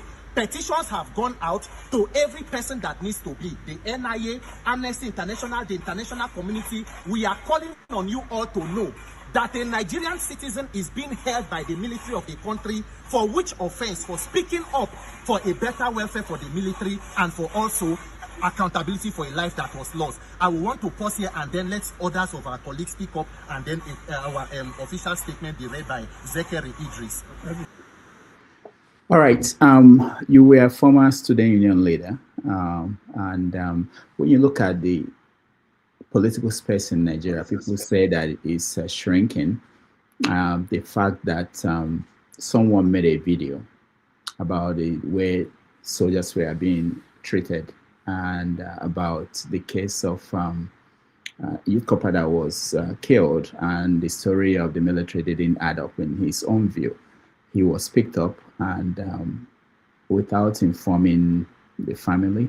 And there was a reporter reporting today that he was tied to a tree for 74 hours.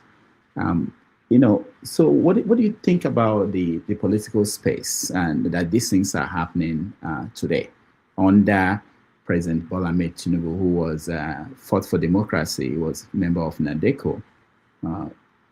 What's your take? Well, so it continues a sad tradition. I remember that my compatriot Showore also experienced many similar things, right? For things that he said about the government, detention, arrest, being taken to court, charged with treason. In this case, my understanding is the military is claiming that he connived with soldiers to create discontent within the system by exposing privileged information. I don't know what is privileged information regarding the fact that... Malcolm, can you speak up a little bit? Yeah, audio. I can hear you very well. Okay, can you hear me better now? Okay. So what I was saying was that this just continues a very sad tradition, a tradition in which rather than face up to the substantive issues that people are raising, governments double down and they try to punish those who are actually speaking truth to power. There's only one solution to this, and the only solution is to push back. To the point you were making earlier, do we expect anything more from Tinubu? Yes, he used to be in ADECO. The reality is, we've seen this happen many times, right? Where activists and civil rights advocates, they get into power, and the very things that they were fighting against become the things that they also then begin to practice. And now they practice it even better because they also understand all the arguments against that particular issue because they were on the other side before. In Justice's case, I want to salute those who have brought his issue to light. And there's only one thing we can keep doing, which is keep talking about the issue, but beyond talking about it, we need to take these cases to court. And so we cannot just be rabble-rousing. We have to be very systematic, strategic in the ways in which we engage with these people. There are laws on the books that don't allow this. Rather than just staying on social media and complaining about it, let the issue become that they are violating court cases rather than the fact that we believe that there's something unethical and immoral about what they're doing. We already know that's the case. But let's turn it into an issue that is now legal. But at the same time, let us leverage every means that we can. And I like the fact that what I heard in that gentleman's speech was the fact that they were also engaging with the international community, engaging with communities within the country. I would hope that they are in the courts. If they're not, we probably should start having some conversations with them to support that process. But the only way to address this is to keep talking about it. Those who took him did not want that case to come to light. They did not take him because they wanted to give him a platform. They took him because they wanted to take away his platform. What we should do is to make sure that his abduction becomes a platform for him that they did not intend. And that I think is probably one of the most effective ways to engage in this particular situation. All right. Thank you so much. Let's now go to our guests, our people who are joining the panel. We'll call on them and ask them to either ask a question or make a comment, take their best question so that we can get to everybody who is interested in joining. Master, let me start with you. Welcome to the show.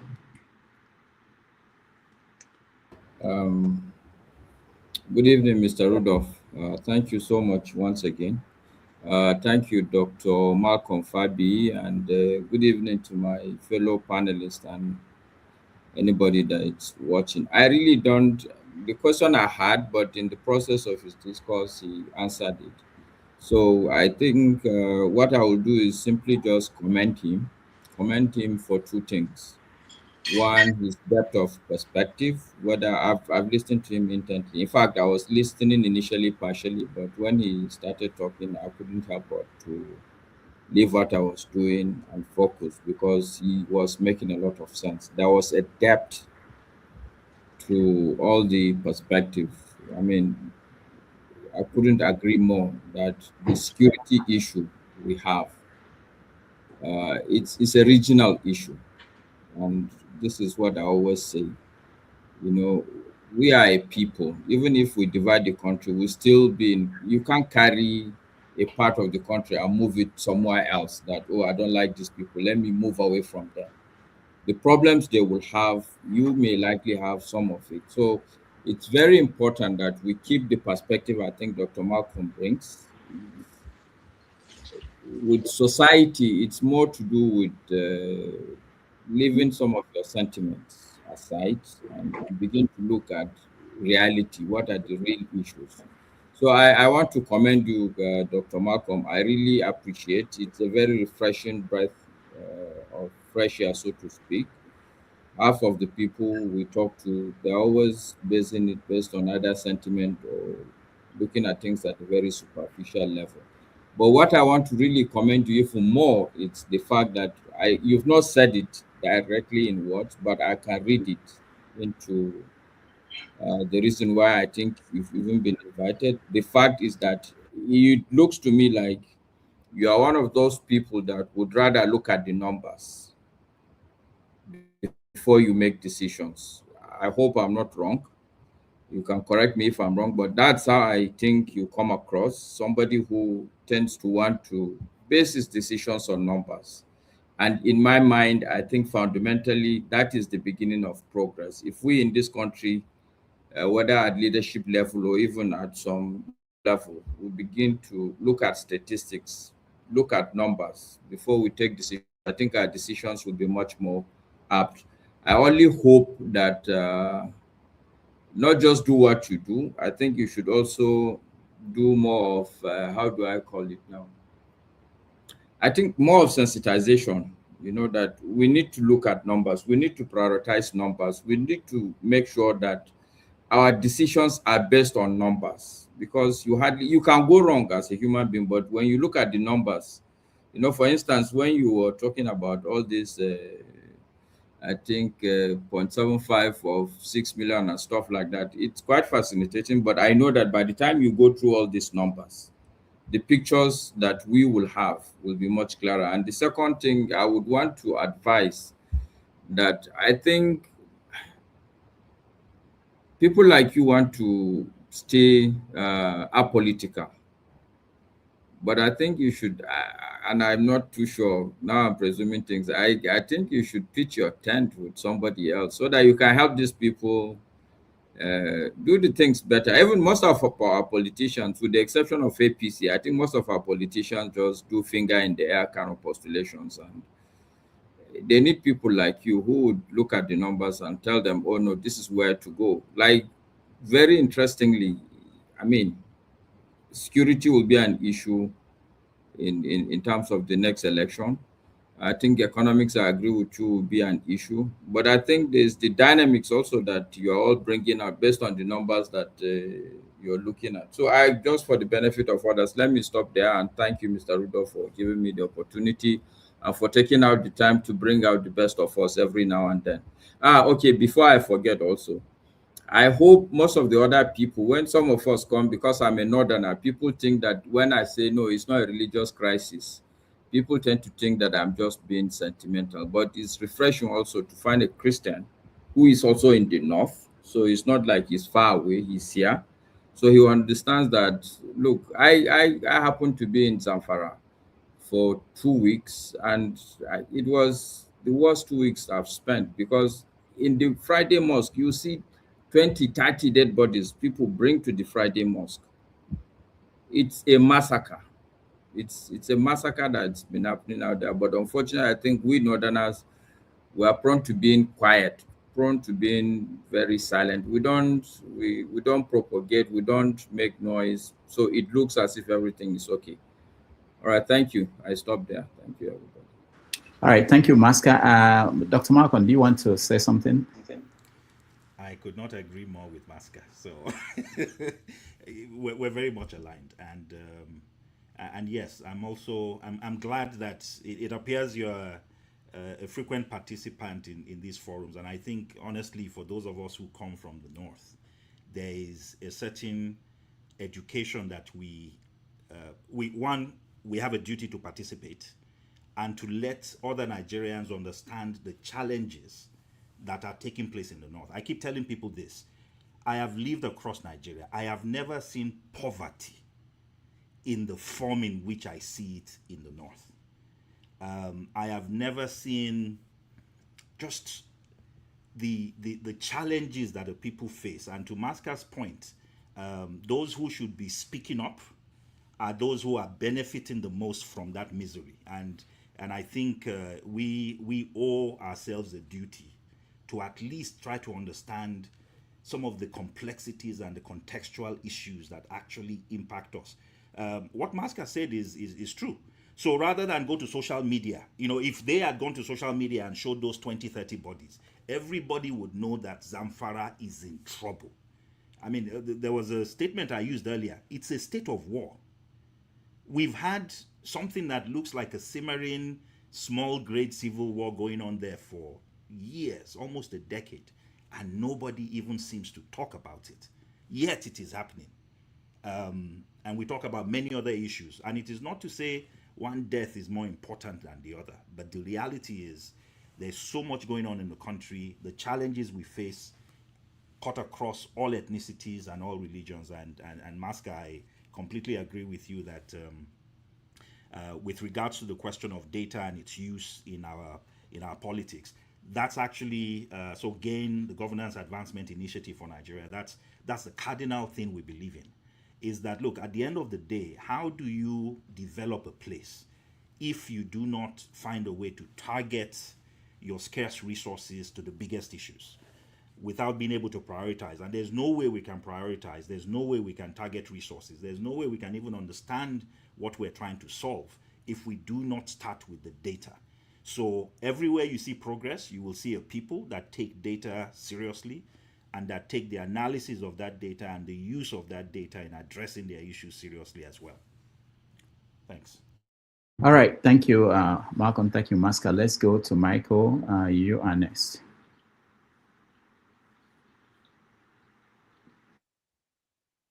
We can hear you, Michael.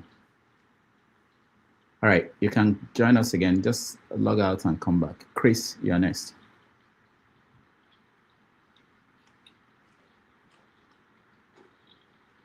Chris, unmute yourself. Yeah, good evening. Can you hear me? Yes. Okay. Yeah, they say two things can be true at the same time. There are some who believe that there is a Fulanization agenda which uses Islamization as its vehicle, because the houses, the TVs, the Biriums, the Jekuns, they have begun to understand their colonial state in the Fulani enclave, and therefore they are being massacred along the Christians. So when you come to the TV and or the what is it called, the Biriums and the rest, they are Christians. Why the Hausas are the Fulani are the Muslims that are dying as a result of this Fulanization agenda? What do you have to say?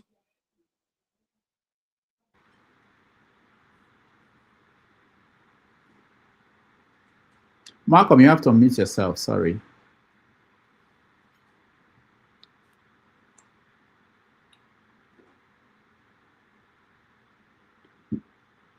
No, you haven't. Okay, can you hear me now? Okay, good. Okay, super. So you make a very important point. And in fact, so the first thing that I would say is, if you had made this statement under Buhari, where the entire security apparatus was held, led, controlled by Fulani people, I would have said, yeah, maybe, even though I know that there is no real Fulani agenda, I might have, you might find people who would say, actually, when you look at the security apparatus, it is all, there's so much Fulani there that maybe there's truth to it. Here's the reality. Under Tinubu's government, when you look at the security apparatus of Nigeria, Christians dominate it. We had a chief of defense staff, Christopher Musa, that was a Christian. This was before he became defense minister. This was an issue that we had to deal with about 2 years ago, because here in the US, they had wanted to designate Nigeria as a CPC country, right? And what it forced us to do was to actually look at the security apparatus. And from defense minister to chief of army staff to chief of air staff, there was only one Fulani person in the entire hierarchy. You know who that person was? The NSA at the time, who is still the NSA, Nuhu Ribadu. But almost everybody else was Hausa, Igbo, Yoruba, or a Yoruba Muslim. And so it's difficult today to say that the Nigerian security apparatus that has no Fulani leadership at any level is responsible for an Islamization of Nigeria that is based on the Fulani. And then when people raise the question of, and sometimes I remind people that there are no two people that are natural enemies as the Kanuri are to the Fulani. Shetima is not Fulani, Shetima is Kanuri. The first ethnic group in Nigeria to tell the Fulani that they should stay in their lane were the Kanuris, because when Danfodio began the jihad, the Kanuris reminded him that there is no way you can bring the jihad to us because we were Muslims before, we're a Muslim empire. The Kanuri, the Kanem Borno Empire in current day Borno Gombe is not a Fulani empire, right? So our vice president is not Fulani. Our president is not Fulani. Our president, who is a Muslim, has an ordained pastor in the Redeemed Church as a wife. Our entire security apparatus has Igbos, Yorubas, Hausas in the security hierarchy. There is no way that the Nigerian security apparatus itself is being utilized for a Fulani agenda. It's just not possible. What is possible, and what I believe we're seeing, is a negligence by the government that has allowed elements, some of them mostly Fulani militants, to run rampant and to rampage through the country and to impact communities. And some of those communities that they impact are actually Fulani herder communities as well. They affect Hausas, they affect Fulanis, they affect many people across the country. So I think what we're seeing is the failure of the government in security. And I think the fact that, so a lot of us don't talk about Boko Haram, because the reality is Boko Haram today mostly just destabilizes the lives of people in the Northeast. The conflict we see is mostly the Fulani militant-driven conflict, which is why for us, because if we can't understand why the government is not doing anything about it, the logical conclusion has to be that maybe the government has a hand in this as well, right? So that's why so what you are saying is not without reason. It makes sense. Why are they allowing this? But when you look at the security apparatus, a lot of it is now driven by it's a cross-section of ethnicities, a cross-section of religions. It wasn't as lopsided as it used to be before. A chief of defense staff that is a northern Christian, he was chief of, now minister of defense, and the entire security apparatus from top to bottom is completely defulanized, if I could use a term like that. I don't think reality supports that, but we cannot dismiss the negligence of the government that allows those types of sentiments to be perceived to be real, because they seem to do nothing about it. And we're justified in asking ourselves the question, who is benefiting from this and who wants to leverage this for political gain? Thank you, Chris. Let me take a question from the comments and then comment section, and then we'll continue with people in the panel. So there were several people essentially asking similar question. Let me find one of them. This one says, how many Christians are in the IDP camps? How many Muslims are in the IDP camps? Who are doing the killings, Muslims or Christians? So there are different versions of the same question. Okay. So I have been to many IDP camps. The IDP camps in the Middle Belt are mostly Christians. But if you go to the IDP camps in Borno, in Gombe, in Taraba, in Adamawa, in Zamfara, in Kaduna, they are mostly Muslims. They are people who live in those areas, right? So we are in the South.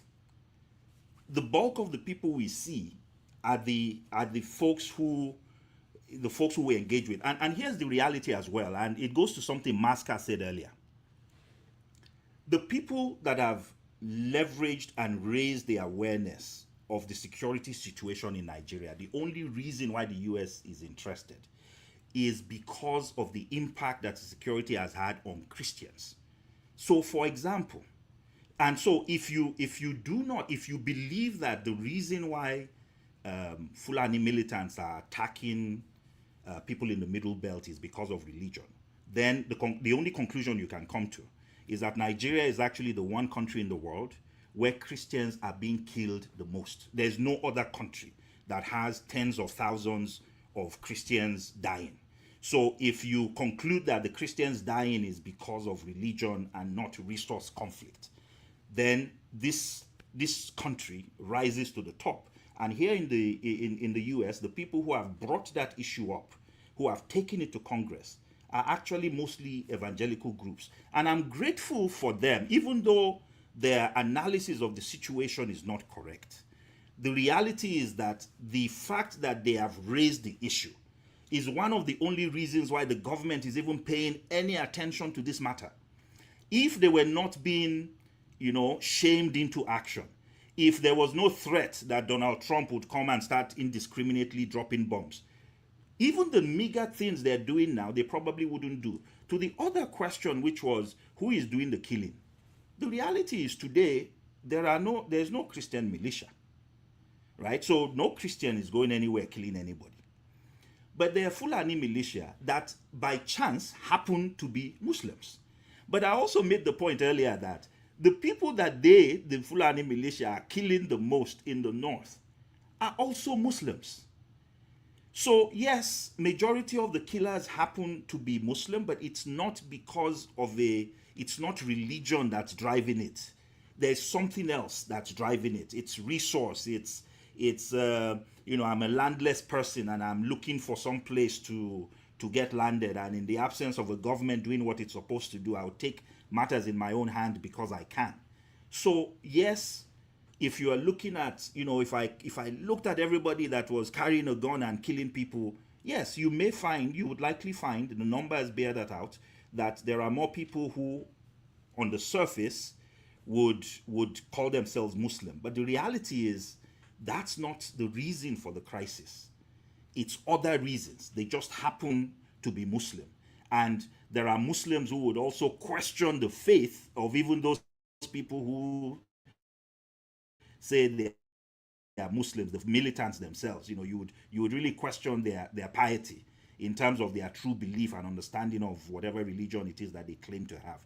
So I think Chris said before that two things can be true at the same time in a different context. I would say yes, two things can be true at the same time here. That on paper, there are more Muslims maybe carrying guns and doing the killing, but in reality, it is not religion driving the conflict or the crisis.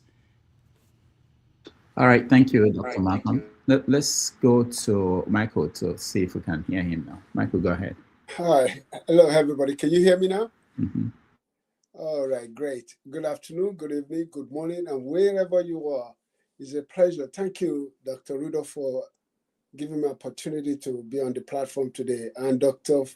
Malcolm Fabiyi, when I saw that name, I thought you are from the Southwest, which when you say where you from, I say, wow, this is a true color of a Nigeria, because I'm from the South.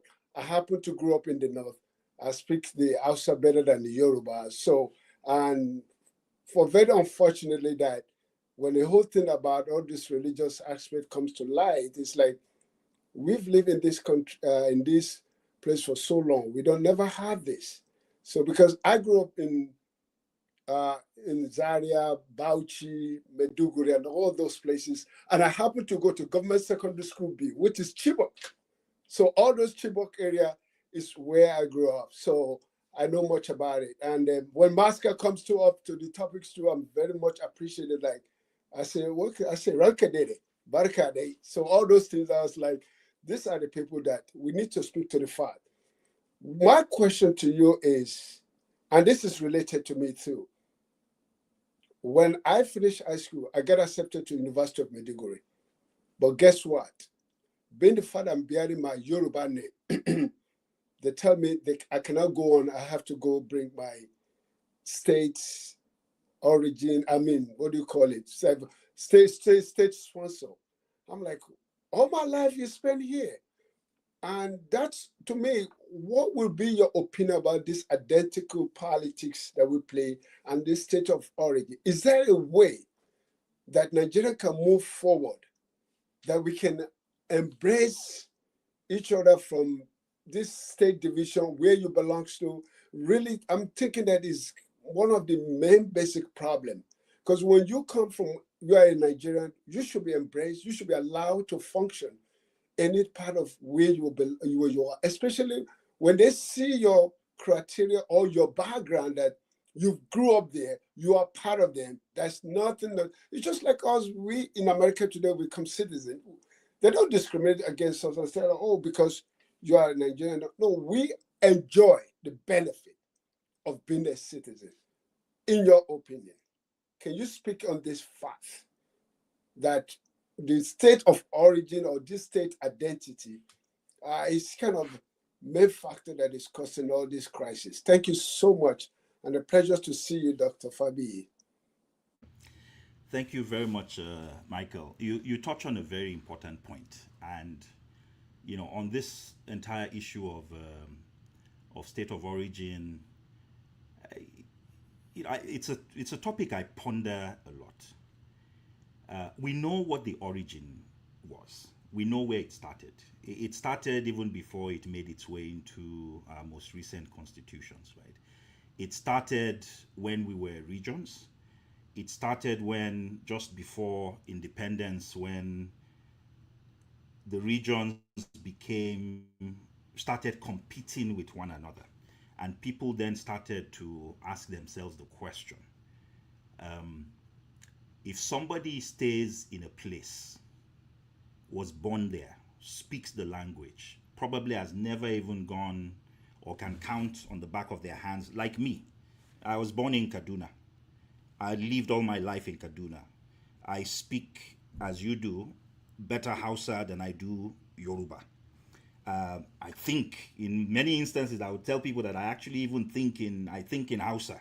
I know Hausa proverbs. I know very few Yoruba proverbs, but I know Hausa proverbs because that for me was how I grew up. And like you, a time comes when somebody would remind me that I am not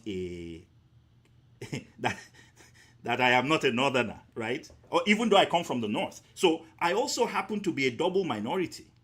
I'm a Yoruba person who comes from the north. So when the Yoruba people are getting together in the southwest and they're talking about, like where do I belong? If I go to the north, I just talked about, somebody should pick a northern Christian.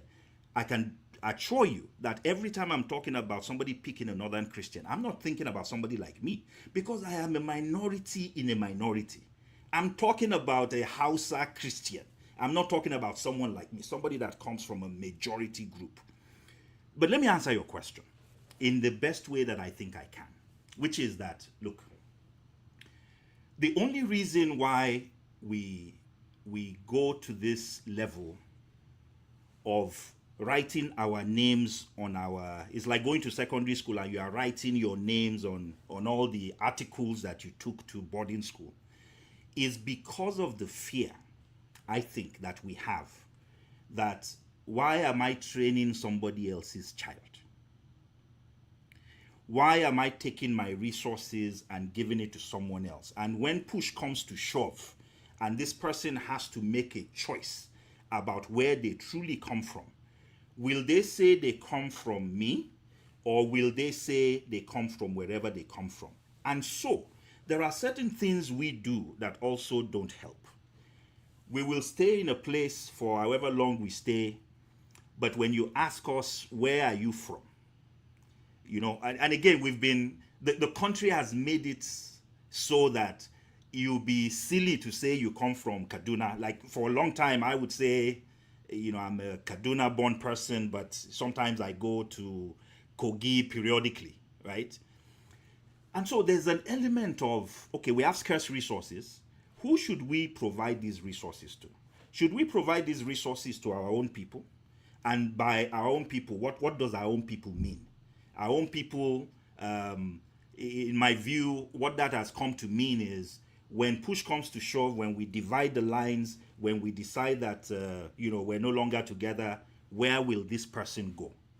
And I believe that part of why we keep behaving like a couple about to divorce, because it is if you are with a spouse and you believe that it is forever, that it's you're together no matter what will happen, it's forever, or come rain, come sun, come death, come sickness, nothing is going to divide us. You're not going to be guesstimating, should I put this thing in both our names or should I put it in just my name, right? If you believe that you're going to be together with someone, you will commingle everything you have. We are not commingling everything we have in Nigeria. We are splitting resources. We are, in fact, sometimes when it comes to promotion time, and this is not only in the north, even in the east, we've had situations where there are people from Ebonyi who are living in Abia, who will not get promoted in the civil, or who cannot even join the civil service of another eastern state. And you all speak Igbo. The same thing happens in the southwest. So what you've just described is the big level issue. But when you come down, even to the state level, to local government levels, you will see the same thing repeat itself, right? That we carry this sense of division, this idea that what is yours is not necessarily mine. We hold too fast to it. And if we're going to become a nation that does not waste resources trying to write the names of people who own things on those things, but we commingle things, then we will have to change this. However, that change will not come until we get to a place where we gradually begin to build trust, where we have leaders in place who see Nigeria, an Igbo person who is president and it is not only the East that gets developed, or a Yoruba person that is president and everybody in office happens to be Yoruba, or a Muslim person in office and it is only Muslims who benefit. When we begin to see leaders who treat Nigeria like Nigerians, regardless of who we are, where meritocracy rules, where you can go to any school because you are the best and you are fit to go there, that day, that sense that we have, that we need to keep, dividing things and hiding things because we don't think we're going to be together for a long time, I think we're going to start to see that dissipate. So it's going to take leadership. It is going to take leadership that takes resources and splits it across the country evenly. It is going to take people beginning to see leaders live the truth of everything we say in our pledge, right? That Nigeria is our country, but is it really our country? If some of us feel like, if I go to a part of the country, I don't really feel like I belong. The day that this truly becomes our country, where we speak, we might have diverse tongues, but we speak in one language, where we speak in terms of unity, that day will come. But that day is going to depend on leaders emerging and showing us the way. Nigerians are a show me the way people. You can say whatever you can, we can speak unity and write it down and sing it, it doesn't matter. Until we see people actually act, leaders act in this way, live out this way, and demonstrate the value of this type of approach, I think, unfortunately, we're going to struggle with this for a while. Thank you, Michael. Let's go to KJ. You are next, and then I will take one question from the comment section after. KJ, go ahead. Okay, thank you so much, Dr. Rudolph. Thank you, everyone present that is here. Dr. Malcolm, you are one of my favorite speakers, and thank you so much for the work you are doing, and then how you have explained all what you have explained, especially with the statistics. I appreciate that. But today, I think I have something against you, so I'm going to just put it straight. Now, in 2006, I did a documentary on Dogona Hawa, the massacre of 501 persons. The mass grave is still there. And when a large number of people are killed, I think the right word is it's a genocide, is it not? Now, if that be the report, and before then, there have been other reports that I did, which was not up to that number, but eventually it kept going up until the fact that, excuse me, the one that happened in Agatu, which is the Vidmat village, happened. Now, this constant thing especially in the north, where you and I grew. I grew up in Benue. Somebody say I'm claiming house. I never claim house. Benue is not even house. Benue don't have any Hausa speakers. We have Idomas, Tiv, Igede. They used to be Igalas, but they've moved now. Okay, so Benue people have been complaining even before the coming of this administration and the last two administrations of constant harassment and massacre of their people and the farms being destroyed. In fact, a one-time governor had to run for his life because a certain people, Fulani militias, were chasing him. And the Mieti Allah held a world conference and said there will never be peace in Benue until their own wishes are done. Benue is not a Muslim state. Benue is made up of almost 98% Christians. So what then is taking, because there's no Fulani settlement in Benue anyway, that is what I mean, Fulani settlement, Fulani village. There's no village in Benue that is so originally for Fulanis. So now, what is causing that? And I also want to, while you are thinking about that, I also want to tell you, like Masker spoke, and I appreciate what he said. But even as in the north, not all the killings going on in other parts of Nigeria are reported. And I'll give you an example of the east. Right now, the army is causing havoc in Imo State. Okay, in the name that they're looking for one gentle Yahoo. Of course, we all know, if you're an Igbo person, you know gentle Yahoo is a setup of the federal government. We are not afraid to say that. Okay, so that is a tool for them to ravage the south. And these things are underreported in Nigerian media because there are certain things that cannot be reported. I'll give you an example. The guy we just talked about, which Rudolph played his a video. The media refused to carry this boy's news, that guy's news. They refused to carry his news because they were all afraid. It was only Arise News that was able to venture it. Okay, so what I'm trying to say in essence is, if you are saying the majority of the people that are killed, of course, that is not even correct for me. You are a statistician, you deal with these things. What you find out, what we found out before I left Nigeria was that almost everybody representing Nigeria outside of Nigeria, speaking for Nigeria in international communities, are Fulanis. This is a research we did. My church carried it out. I'm not saying I did it.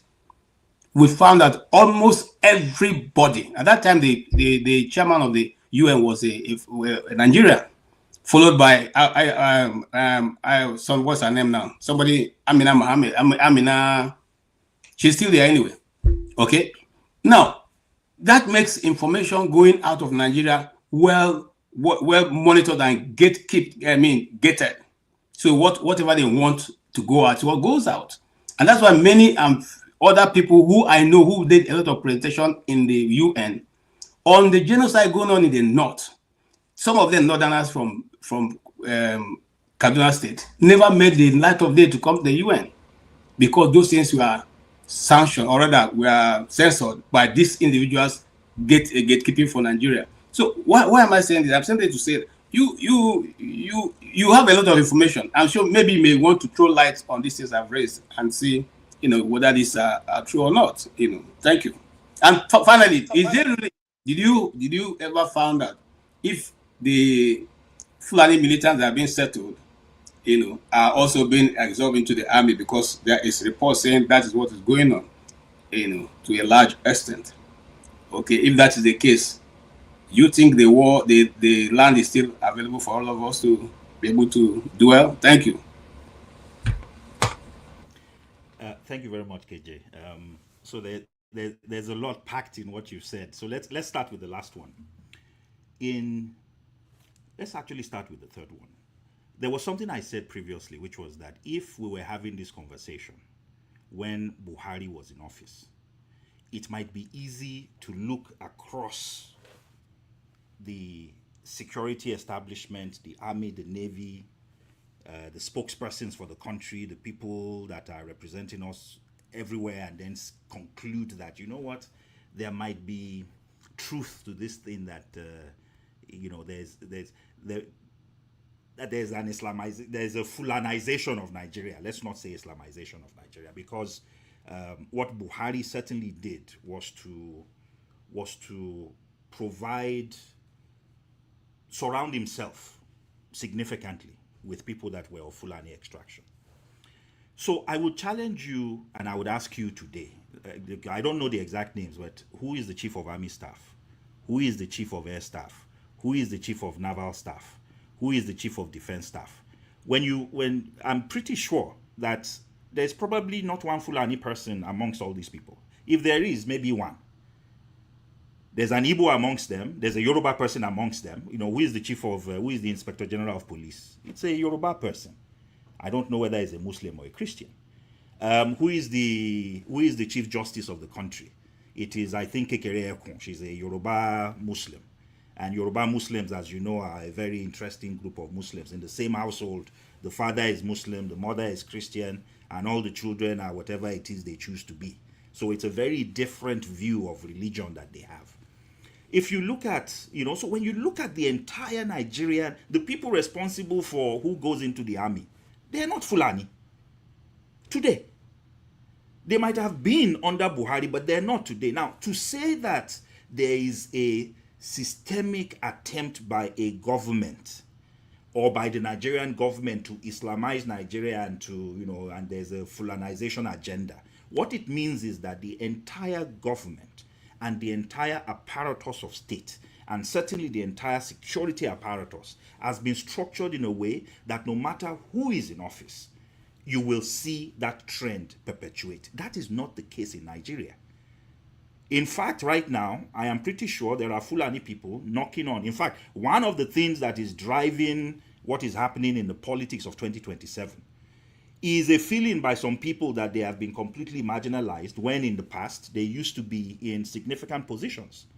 And it's driving some of the politics. It's certainly driving the politics of somebody like an El Rufai and an Atiku, who are Fulani, right? So the reality is we can't say the Nigerian state supports Fulanization because the security apparatus is not in Fulani hands. It isn't.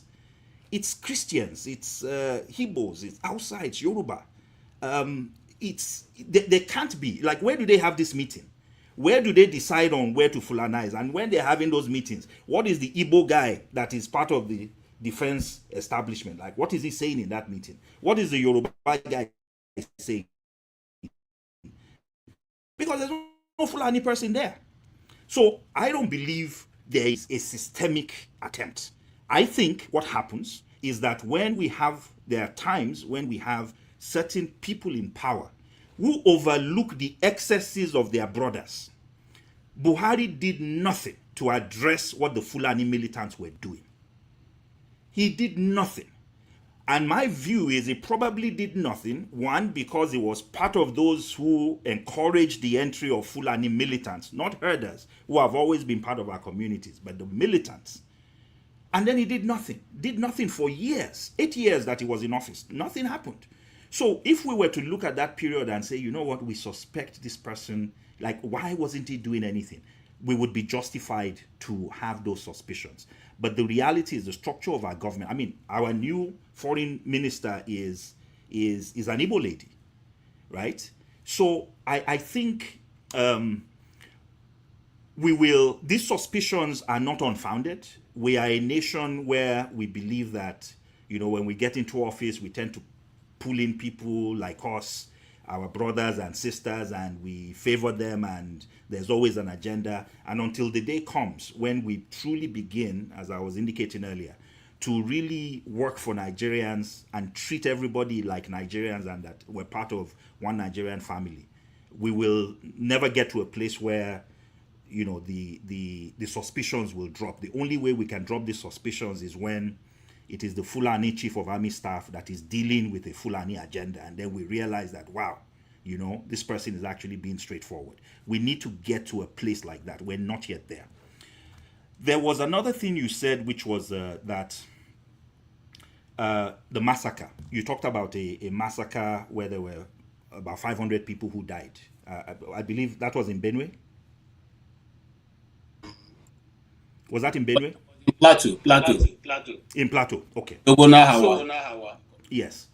And hundreds and hundreds of people have continued to be killed. I can tell you this categorically, that in Zamfara, we have had situations where hundreds have also died at the same time.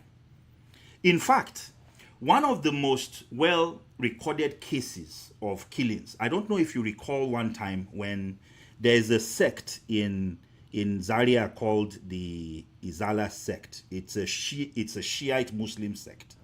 It is led by Zakzaki. Hundreds of members of Zakzaki's sect were killed in one day. This was when El Rufai was governor. Yes, there was a conflict. Yes. Allowed to. Government refused to go. That's right. And in their case, it was even the army that dug graves, mass graves, and buried all the members of this Shiite sect in those. The army. This wasn't the community. This was the army massacring people. What did they do? I think there was some conflict involving some military, some major general who was driving through, and then there was a crisis. This happened in Zaria. The point I'm making is, one death is actually one death too many. But the things that are happening in Nigeria, these hundreds of deaths that happen, and it's as if we've been desensitized to those issues, and we just bury folks and then we move on. I still am of the belief that it is not an Islamization agenda. So you asked the question, why are they in Benue? I'll tell you why they're in Benue. Benue is one of the most peaceful places where you can find grass for cattle. If I have cattle, there are three major parts of Nigeria that I'll go to. I will go to the Mambila Plateau area, Adamawa, Taraba, in the northeast. Those are some of the luscious parts of Nigeria. Then I will go to the Middle Belt.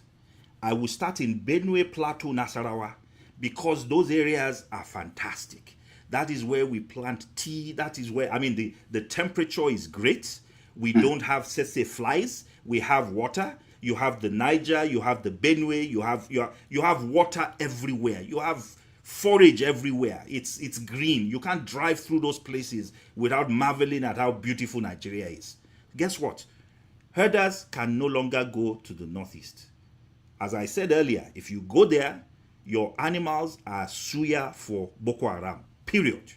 Ask any herder in fact, Sambisa Forest, which today is a heartland of terrorism, used to be one of the major grazing grounds. If you go to the Gazette for grazing grounds in the country, Sambisa Forest is a major grazing ground. You cannot, even the army doesn't go to Sambisa Forest. The Nigerian army does not go there. How would a herder go there? So they've lost those places. So what's happening now is they are going to those parts of the country that they feel less threatened in. But these are not empty lands. There are people who live there. They're the thieves, the Idoma, the Gala when you go to Kogi, right? They're the people from Nasarawa. They're the local communities, the Tarok in Benue, in Plateau State. These are local communities that have always lived there. So now you have people massing, coming with animals, some of them being accompanied by militants. And then the crisis happens. And until our government steps in and says this is not okay, it will continue. Why is the government silent? That is what I cannot fathom. We went to Sierra Leone. We went to Liberia. We fought armies.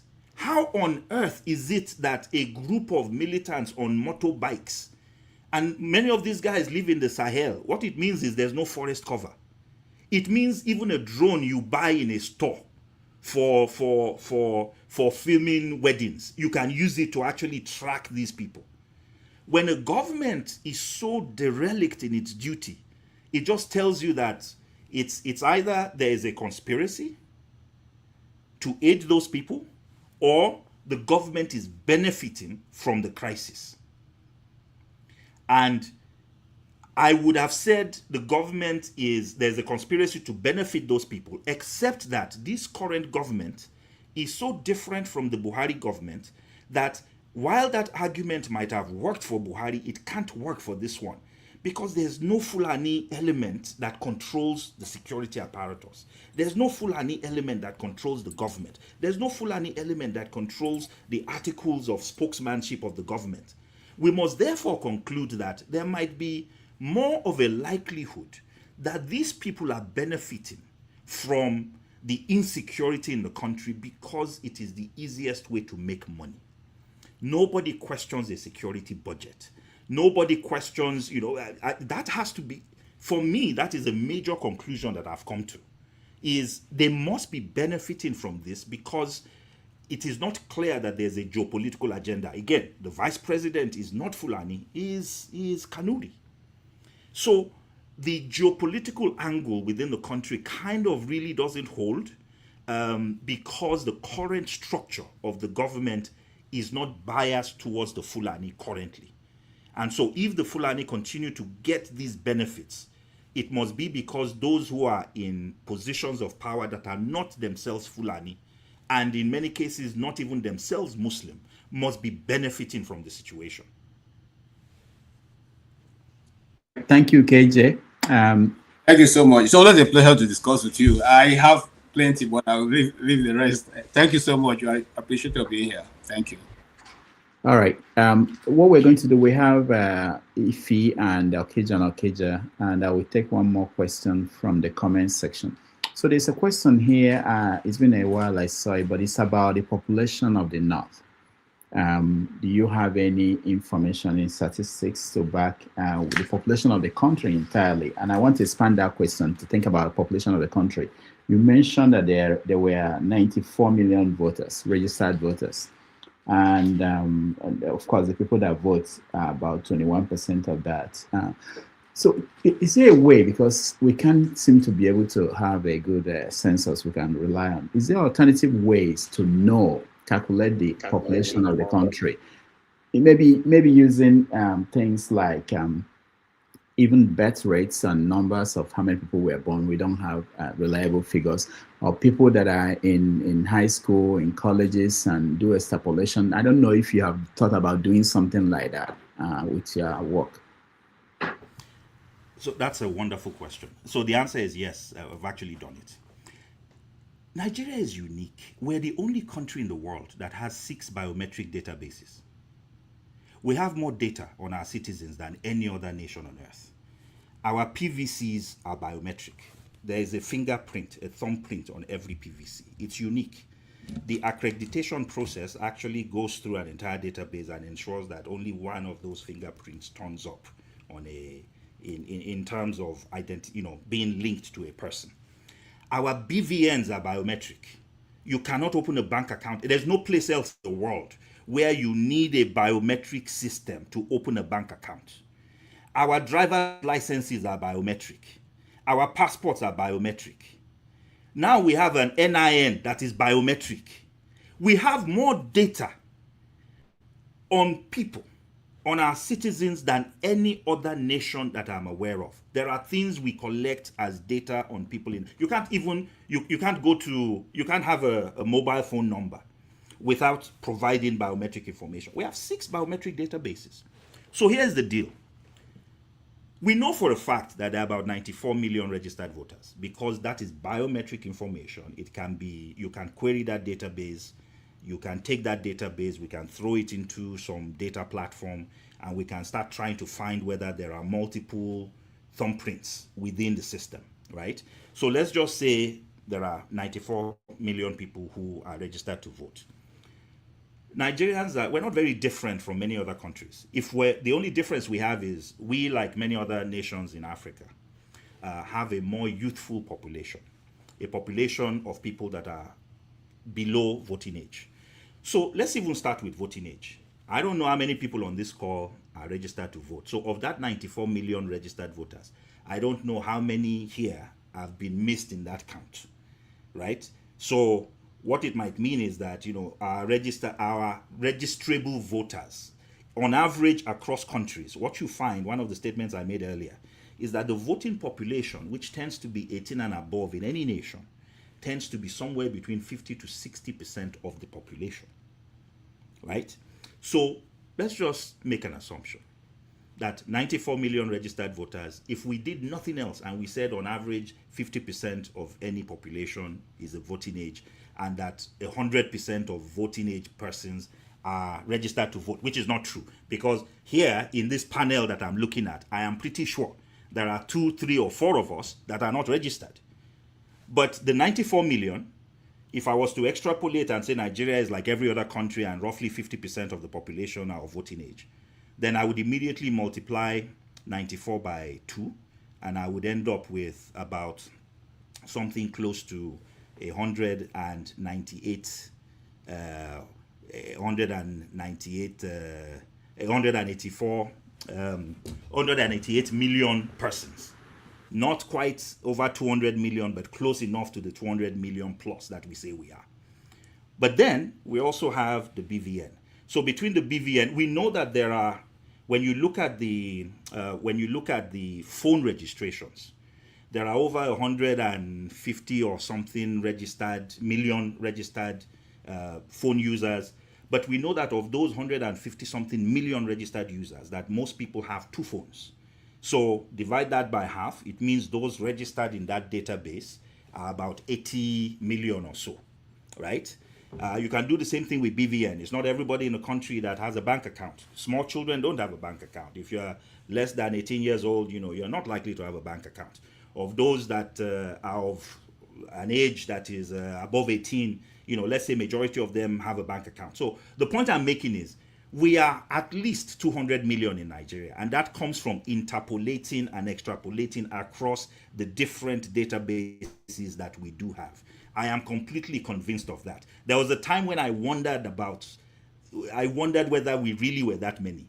But we now have biometric data, 6 different ones, all of them telling us something different, but all of them put together being complementary in telling us that we're a nation that is at least 200 millions and above. I can't tell you what number above 200 million we are, but I know that we are very close to 200 million and above for sure. All right. Thank you so much. Let's go to Okija. I see somebody joined us AY, but let's go to Okija, then AY, and then if you will be the last. All right, Okija, go ahead. All right, can you hear me? I don't know if my thing is messed up. Okay. Yeah. Dr. Malcolm, for the welcome. Nice to have you here. Good day, everyone. I don't know. The population you're talking about, 200 million. Based on the last election we had, where we had about 90 something million, and the turnout was about less than 20 million or so. And then I don't know anyway, but that's not my what I wanted to say. You say something about security. You were talking about that the government, don't you think that the government is complicit? It's just that they neglected, because during the what's his name, Buhari's regime, we heard about people who are terrorist sympathizers in the administration. I mean, we don't like Pantami and people like him. Don't you think that they were? I mean, because Nigeria, it could be like 3 things going on at the same time. People killing people, some groups like Mieti Allah and some other people, they have some agenda.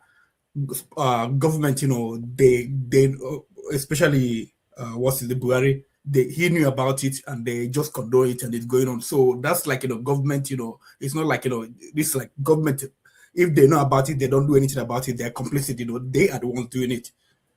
They are the ones doing it. So, but again, look, this thing, it didn't start today, but all of a sudden, it's, skyrocketed.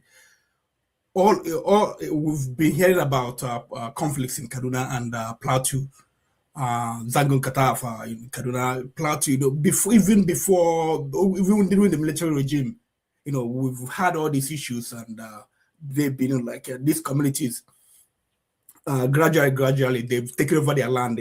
I heard in Plateau State about 36% of the land has been taken over by non-indigens. So I mean, how could that be that over the years, these things, been going on, different governments, Bangida was not a Fulani, Bacha was not Fulani, all those they were not Fulani. And then, like it came to this stage that after Plateau and Kaduna, it has gone to Benue. I mean, don't you think that there are some people also, because knowing that, what's his name, former governor of Kaduna State, what's his name, El Rufai, during the election, they said, they imported people, and then he said something that he knew people that were doing this, and then he begged them not to attack. I mean, like all these things, don't you think that it's organized, people, it's something they organize, not just like, people, doing something. That's one question. Sorry, Dr. Rudolph, I have to ask a second question. Tinubu, he's a Muslim, his wife is Christian. Benue State, because that's the one that confuses me a lot. Benue State, Tinubu came into power, and people are living in ID camp in Benue State, and no attempt has been made, to take the land from those people, give it back to the communities. I mean, like if it was a battle that way, people live in ID camp, what would have Tinubu done? Those are my questions. Okay. Thank you very much. So let us start with the last question first, because I think that one is very straightforward. There are, believe it or not, there are a few communities in Ogun State. I know there are communities where there was a time when Fulani militants were attacking those places, where there were displacements of refugees, where I was part of some organizations that actually raised funds to get those people back into some form of housing because the government completely abandoned them. But my guess, to your point, Okija, is that there would likely be so much of an uproar from mostly Yoruba people that this government is failing them that would make Tinubu act if there were large IDP camps in Yoruba land. One of the things that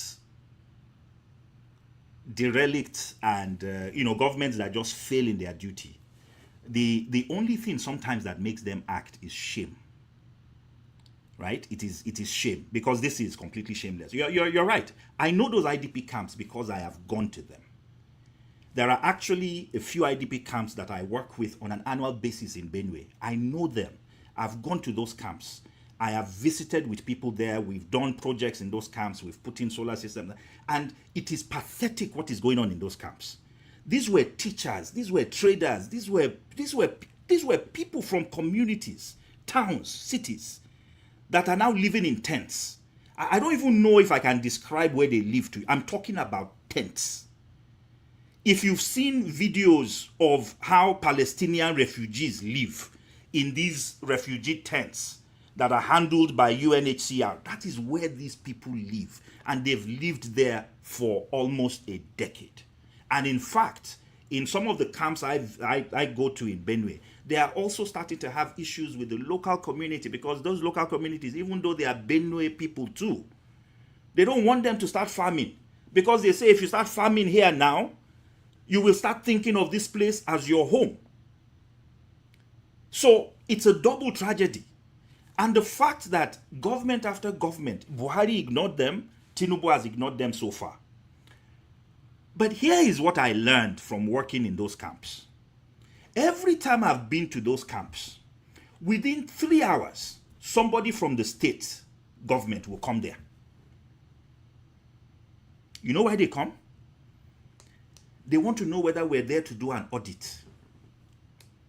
If you know the amount of money that is given to state governors to support IDPs, you will know why many governments do not want these IDPs to go back home. because they make money from the IDPs being in an IDP camp.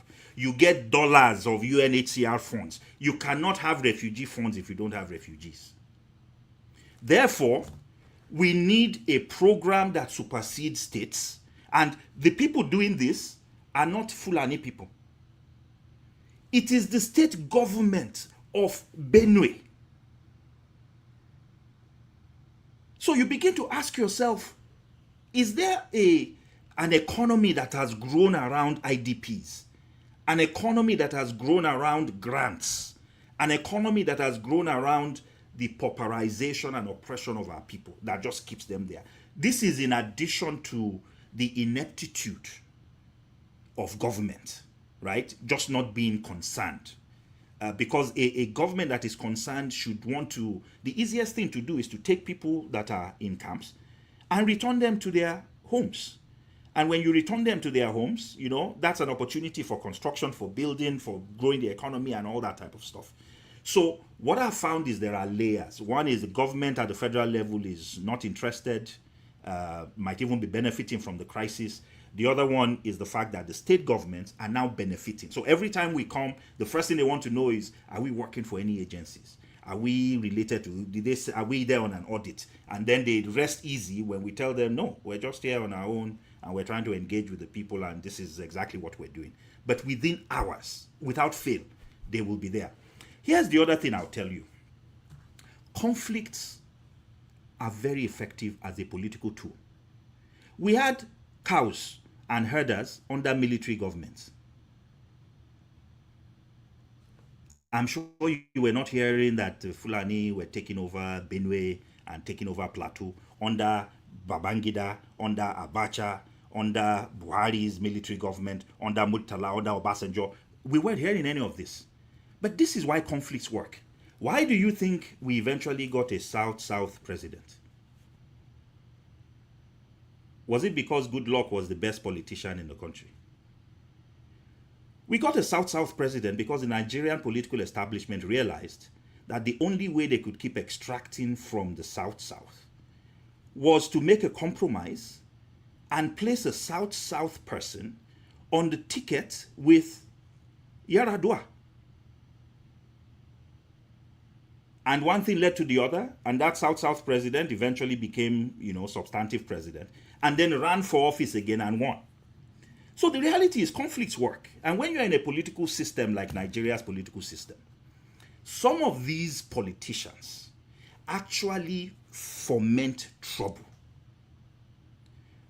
Before Buhari became president, I don't know if you remember when he was telling Jonathan that he had to be careful with the way he was dealing with Boko Haram, right? It's not because, it's not because Buhari was, a sponsor of Boko Haram, but it's because at the end of the day, in our political system, anything that allows you to have the ability to say that you can control the trouble or the violence in your region is power.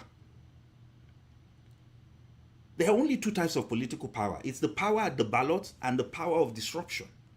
And what this crisis, I think, provides for many of these politicians is access to a disruptive power. I don't know if you know this, but in Dume, one of the two senators from Borno State, many years ago was accused of harboring one of the leaders of Boko Haram, right? That case came and it went. And so don't be surprised if all these politicians from all these regions of conflict, there's no way you will be a Nigerian politician from Zamfara that you will not know and you will not be engaged with all of the militias that are in Zamfara. It's impossible. There's no way you're going to be a politician from Katsina where you will not know the militants that are, it's impossible. Therefore, the question then becomes, what are the benefits? And I think the benefits are, it gives you the power of disruption. MEND was a major, when MEND started blowing up pipelines, you can draw a straight line between MEND blowing pipelines and the fact that we had the first minority president from the South, from a minority tribe in the South in Goodluck Jonathan. So what that means is that we have a data point in Nigeria that shows that crisis and conflict can lead to political access. And people are leveraging it. And until our government doubles down and ensures that nobody can leverage violence or political. In fact, I don't know if you recall this, but before Tinubu ran last time, he was holding the issue of a Yoruba agenda as a threat over the APC. He did not join, but when he said Emilokon and started alluding to the fact that it was the turn, and remember, I'm sure you remember there was a guy called Sunday Igboho who was leading a renewed agitation for a Yoruba statehood, right? Why did all that peter away? Why did it go away when Tinubu became president? Because at the end of the day, the way you draw attention to yourself and your cause and seek power, unfortunately, we have started linking it to crisis. And until we get to a place where we double down and we say anybody who commits illegality is going to go to jail, if you're supposed to be the person, the custodian of public security, and you are leveraging your position to divide the people, you are sponsoring terrorists, you are sponsoring terror, you are pretending you don't see terror, you are, taking funds and you are passing it to terrorists. Sometimes it's out of fear. So there are many politicians from many of these places that these militants come from, who, if the part of Zamfara that's in crisis is your zone where you are the House of Reps member or the senator for, what exactly are you going to go back home to do? In fact, many of them are afraid to go back home. And if you go back home, it is not the Nigerian military that can guarantee your safety. The only people that can guarantee your safety are these militants in those areas. Because the Nigerian government has no say. I mean, how many brigadier generals and generals have they killed like chickens, Nigerian generals that have been killed senselessly? If the military can't protect their own, who on earth are they going to protect? So many of these people have a marriage of convenience with these militants. They've given up because the government at the center has given up. So security has to be one of the major issues in this coming election. Nigerians must choose who leads them on the basis of who has the best plans for securing their lives.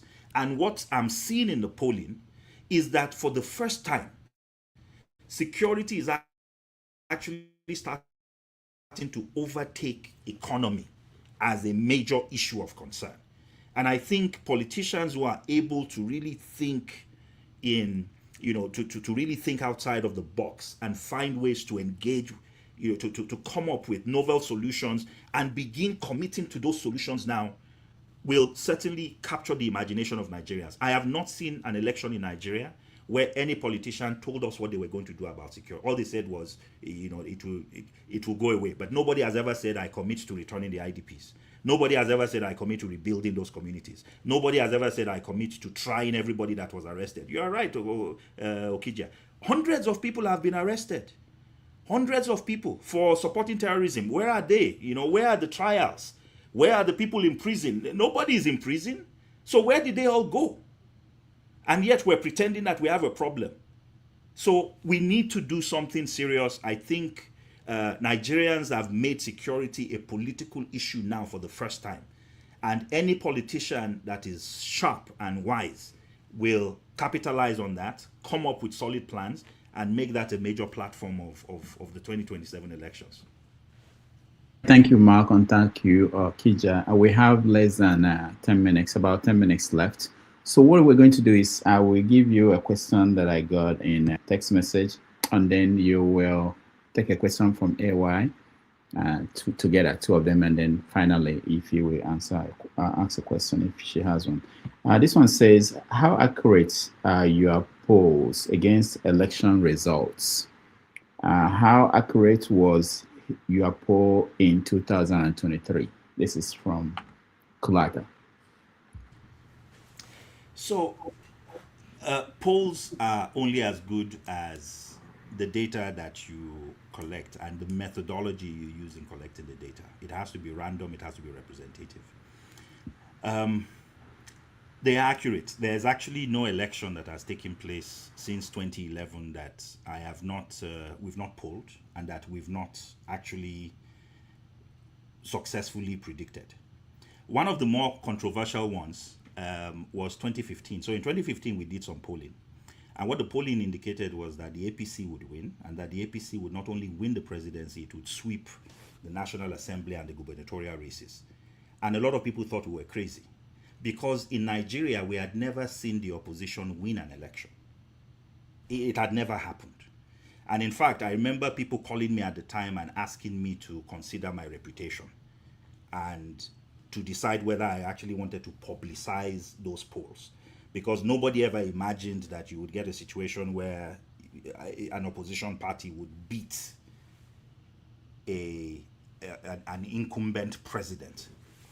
So our polls are they are accurate. They are we do the best we can to make sure that they are random, and then we have standards for. So you're typically, for a population, if it was a poll that had to do with the whole of Nigeria as a whole, you are looking for about maybe 1,500 to 3,000 respondents to address national issues. If it's things that are more political, then you're looking at a poll that addresses the roughly 94 to 100 million people of a voting age who actually vote.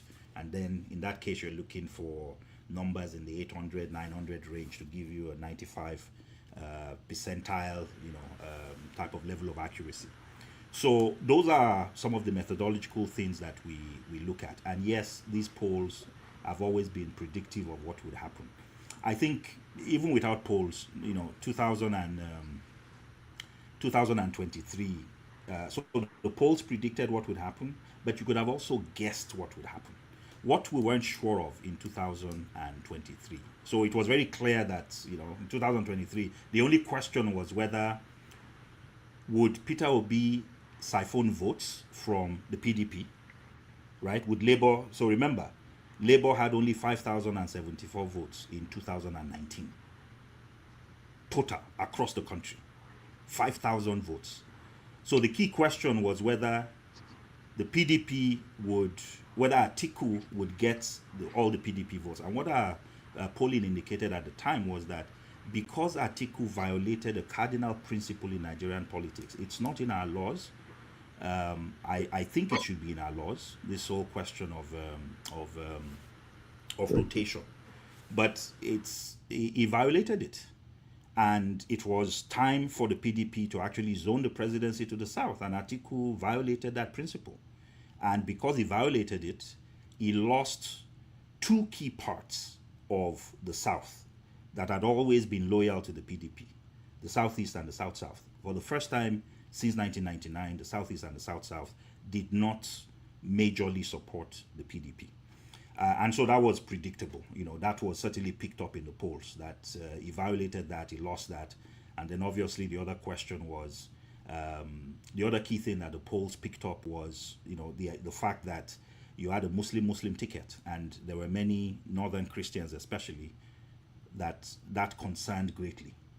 And so, we also had the ability to peer into the reasons why 2023 played out the way it played out.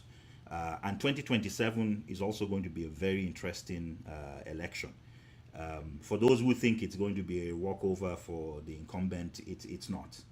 Even those who voted for him, some of the things I showed earlier on was that 60% of those who voted for Tinubu think they are worse off today in terms of security than they were when they voted for him. So the question is, what would that translate to? There's a lot of discontent in terms of the economy, in terms of security, and it's a much more open field than I would have actually even imagined before I started seeing the polling results come through. Want to continue or take a break? You want to take a break? Okay, continue. All right, AY, go ahead. Hey, good afternoon, everyone. Dr. Malcolm, I would say, well done. First of all, I just want to appreciate how detailed you are explaining the issues going on in Nigeria. clearly you have a very deep knowledge of what is going on. As regard, you mentioned Zamfara. The disappointment usually people like us have had on this platform and listening to the so-called intellectuals, some of the lazy journalists in Nigeria that don't want to do anything, just sit down on their desks and just spray rubbish. It's very disappointing.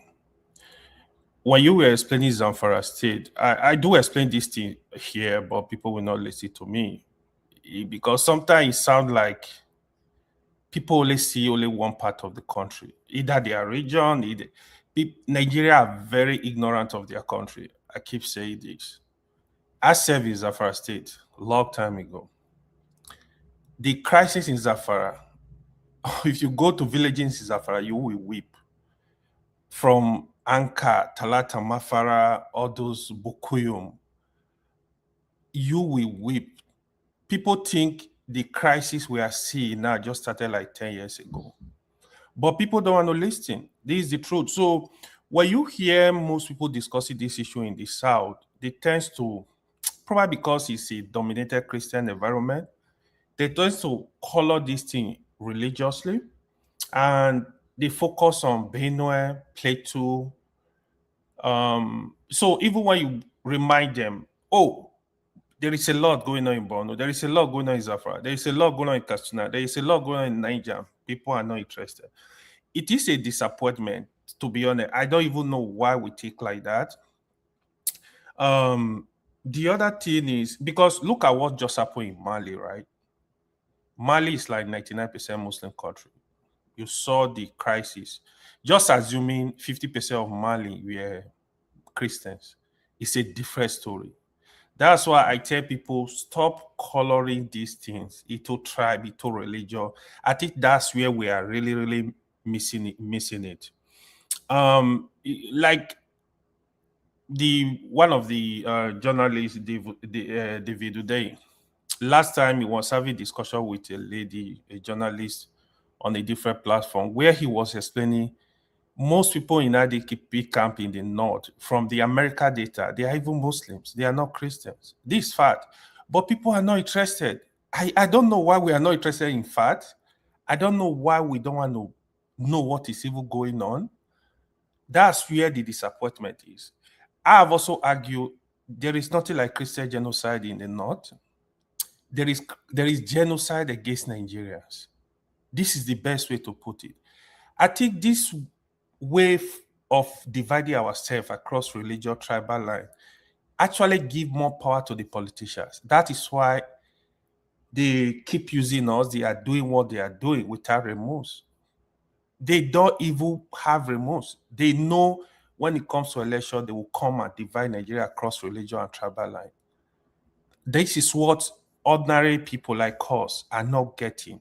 We listen to them, but they are all friends. Just like you mentioned the security. I know the money going on in the IDP camp. I have a friend I used to do contract in IDP camp. He told me, he said, even if you call him for a contract, I said he's not interested. He would tell me, he said, if you know the crime going on there, he said you will be marveled. So this is actually the truth. The governors, they are not innocent. They are benefiting from this. The security apparatus, they are all benefiting. This is the truth. And one other important thing you mentioned was Nigerian politicians using militias. This is one thing we don't know too, right? All over the country, all over Nigeria, our politicians, they use militia, they use court group, they use all the violent group across Nigeria. If you know, if there are politicians that are innocent of this, maybe it's 1%.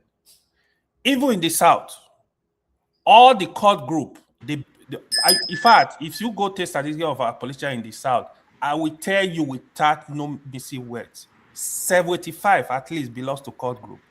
They use this violent group to rig election, to do whatever they are doing. So I think Nigeria, we need to do better in coming together because if we don't come together and reduce this religion and tribal rhetoric, they will keep going. They are not ready to stop. They are not ready to give power. So we have to really, really, really think along this. My question before, let me just quickly ask it, but I will request if you can come back. We really need people like you too. We really need to listen to you more, you know. My question is, the first one is, why is it that, what do you think we Nigerians think in this way, the way I just explained now? Even the journalists, you get disappointed. The first time I heard journalists literally breaking down what is going on in Nigeria was foreign journalists in America and one lady in India. And my other question is no, only one. We have no time. Okay, I will just leave it there. Yeah. Hopefully you come back. Thank you. Yeah. Thank you very much, AY. So why do we think in terms of tribalism? I think it goes to a comment that Michael had made before, and is linked to this issue of why do we even have state of origin?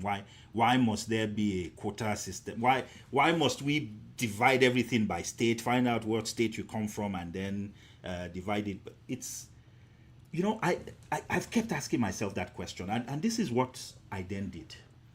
I went back to our beginnings as a country, because sometimes you will see in the beginning of something, now we're in the problem, but is this a new problem? And what I found was, from the very first constitutions we ever had, right, from the get-go, tribalism was elevated in Nigeria. We experienced colonialism differently. In the north, it was indirect rule. In the south, it was direct rule. Then we started having our constitutions. And when you go to all the constitutions, the Littleton Constitution, the Macpherson Constitution, the Independence Constitution, and then I started looking into what the debates were about in those constitutions. Every single constitutional conference we had, and we've had almost 14 up to date, it was the question of tribe. It was, how is my ethnic group going to be taken care of? It was concerns about, there are these three big groups, Igbo, Yoruba, Hausa, and the rest of us, we are worried, we are afraid. We are Ijaw, we are Efik, we are Ibibio, we are Tarok, we are Nupe, we are Igala, we are Idoma. And we are very worried that these big ones are not going to be thinking in terms of the rest of us. So when it was northern region, western region, eastern, you know, the minorities were all afraid that these big ones, and it doesn't matter how you structure Nigeria, somehow we've gotten to a place where every person, in fact, you can turn every local government area into a state. We will still have problems. There will still be people. We find a way to turn macro issues into micro issues. So it tells us two things. It tells us, number one, that the conflicts are not real. Because when it was regions, right, the minorities were complaining, but many of those minorities now have their own states. And now those states now have minority problems within the minority states. So you go to Akwa Ibom and, you know, the ethnic groups there's one dominating, the other not dominating. So the reality is, we've been structured to think too much in a tribal way. The way we experienced colonialism was very tribal, was very different, was based on our ethnicities. The way that we engaged, our founding fathers engaged in politics, was by nature tribal, because when they went to those constitutional conferences to talk, they were not talking for the nation, they were talking for their tribe. It was not until we got to time for independence that they now started talking like Nigerians. But at that time, so remember something, Nigeria is the only country I know of that could have gotten independent in 1957, and one part of the country said they are not ready. The North said they were not ready. And I actually give them kudos for saying they were not ready, because they realized that in this Nigeria they were entering into, they were not as sophisticated as some of these other southern elements. So they wanted to make sure that they caught up. And what did catch up mean? Catch up means, well, my civil service up until now was Yoruba and Igbo people. I need to have my own civil service. right? That's where some of these state of origin things started coming into play, because they recognized that up until now, we were never concerned that our civil service was majority people who were either of Igbo or Yoruba extraction. But now that we're going to be independent and we're going to have our own region, unfortunately, an act like independence that is supposed to bring the country together was also something that forced all the regions to start thinking in terms of their own regions. So we have a lot of work to do as Nigerians. We have inherited this mess. Our job, I believe our generational responsibility, is to find a path forward. We know that this thing we do is not helpful. This retreat to ethnicity. And we know it's not real, because the people who are oppressing us, they are very united. All this ethnicity stuff and religion stuff it's fake. It is the way in which they negotiate. So when time comes to share the spoils, they remind each other that, look, we might be friends and our daughters and sons might be married to one another, but at the end of the day, we still need our own fair share. And so we retreat back to religion, we retreat back to tribalism, but it's not real. And it's not real because we know that there are so many things we do as Nigerians where we do not even remember that there's tribe or creed. If you had a football team that had 12 people called Uchenna and we won a gold medal, nobody cares, right? If we don't care. There's no time, I've not seen situations where, you come to a place where Nigerians really want to win at something and the question we're asking is, where is the person from? We don't care. But when it comes to silly things like, how many people go to this school and how do we share the spoils? Then we start remembering where people come from. So what it tells me is, we know that when we want to win, tribe shouldn't count. Competency should count. We know that as a people. So what we should be fighting for is a political system and a political space, but most especially leaders who will take us to a place where we will begin to be able to demonstrate that here is, in theory, what happens when competency rather than tribe or religion is put into office and is allowed to dictate what happens. And I believe that when we begin to see that, in the same way we've seen it in sports, in the same way we've seen it in music, we claim all these musicians, we don't care where they're from, we blow them up, we're proud of them.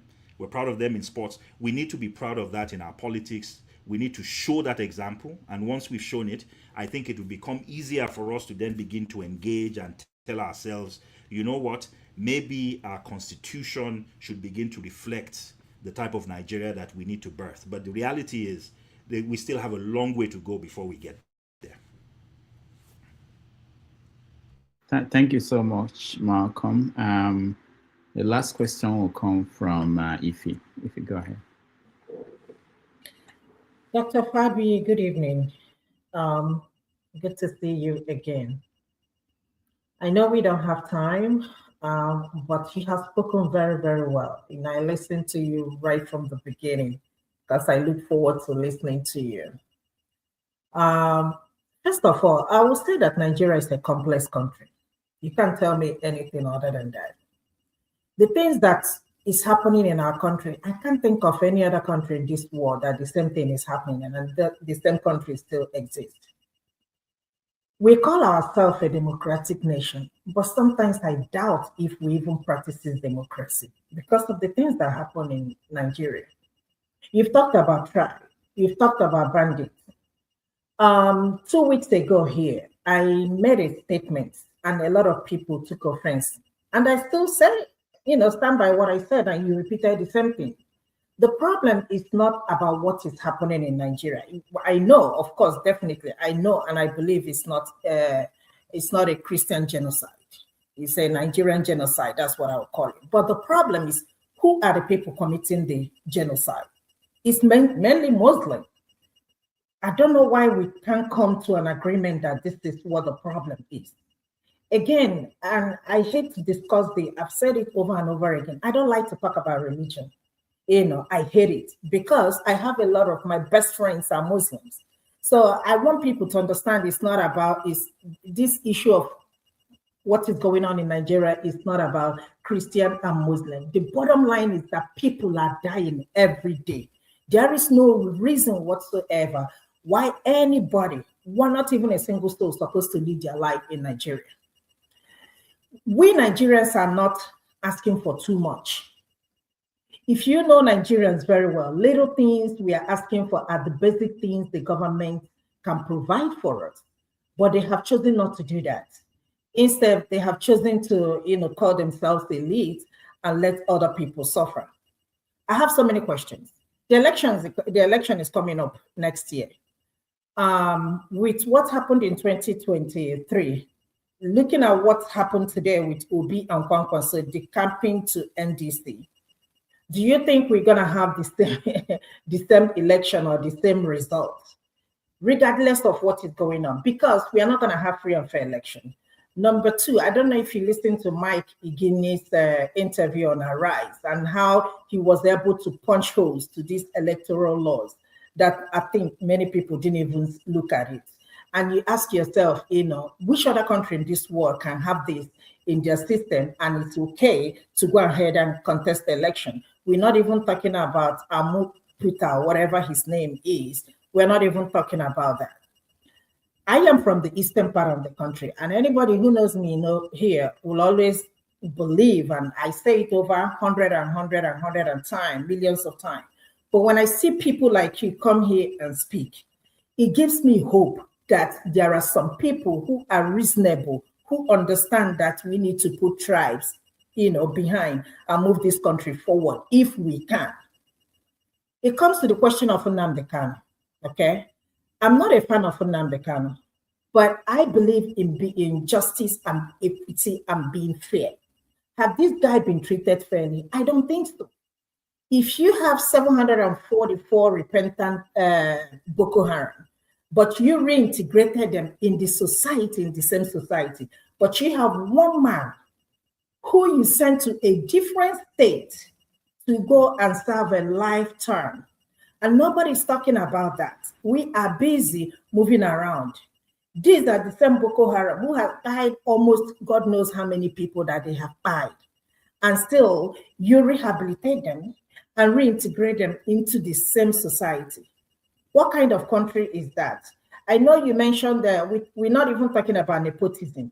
Anytime anybody gets into power, it's just to compensate his friends. Even Atiku said that even if he wins today, he's going to compensate his friends. And I'm asking for people, somebody like me, who doesn't have anybody in politics. I mean, I came here when in my 20s, I don't know anybody in politics. I don't know anybody. But I won't have the same access like other people who their father or their mother or their auntie or anybody is a politician. What about ordinary bread seller on the street of or in the street of Lagos? What about ordinary woman who is selling vegetable in the market? Because every time you wake up in Nigeria, honestly, you just feel like disintegrate Nigeria. That's where I am. Break up this country. Let everybody go their own way. Because if this marriage is not working, I keep calling it a marriage because that's what it is. It's a marriage, it's not working, whether we like it or not. Now you talked about Northerners, they keep saying that they are not ready. But they held power more than any other tribe in Nigeria. And still we keep making excuses for the Northerners all the time. Why should that happen? Why should we keep on, everything is all centered around Northerners, as if there are not other people existing? It's not my fault that you don't want to develop your area. It is not anybody's fault. So I think their leaders can do more, try to educate their people than, trying to hold Nigerians back, all because of Northerners. Election is coming. Everybody's talking about which way will the Northerners vote. They're not the only tribe in Nigeria. I hate to say that, but that's exactly how I feel. Thank you. All right. She spoke for the women that were not here. That was why she's... Go ahead, Malcolm. Thank you very much, Ife. It's also a pleasure to see you again. So there were a number of things you raised. Let's start with 2020, with the Kwankwaso and Peter Obi issue. I think Kwankwaso adds to Peter Obi. It brings at least in theory, from 2023, 1 million votes that Peter Obi had no access to. Kwankwaso has a certain credibility in the north that many traditional politicians don't have. The following he has, especially in Kano, is fanatical. I've never seen anything like that before. The closest I've ever seen to Kwankwaso in what Kwankwaso does in that Kano axis might be when the late Aminu Kano was around, the founder of the PRP, and the type of respect that people had for Aminu Kano. So I think Kwankwaso certainly adds to Peter Obi, and it's interesting that they decided to make that move together. Ify, I think the reason why how the North votes has always been important is because the North, more than the rest of Nigeria, tends to vote together. So we've kept talking about Hausa and Fulani. The reality is there are about 80 to 100 different ethnicities in the North. But we don't mention them. We don't mention the Tarok.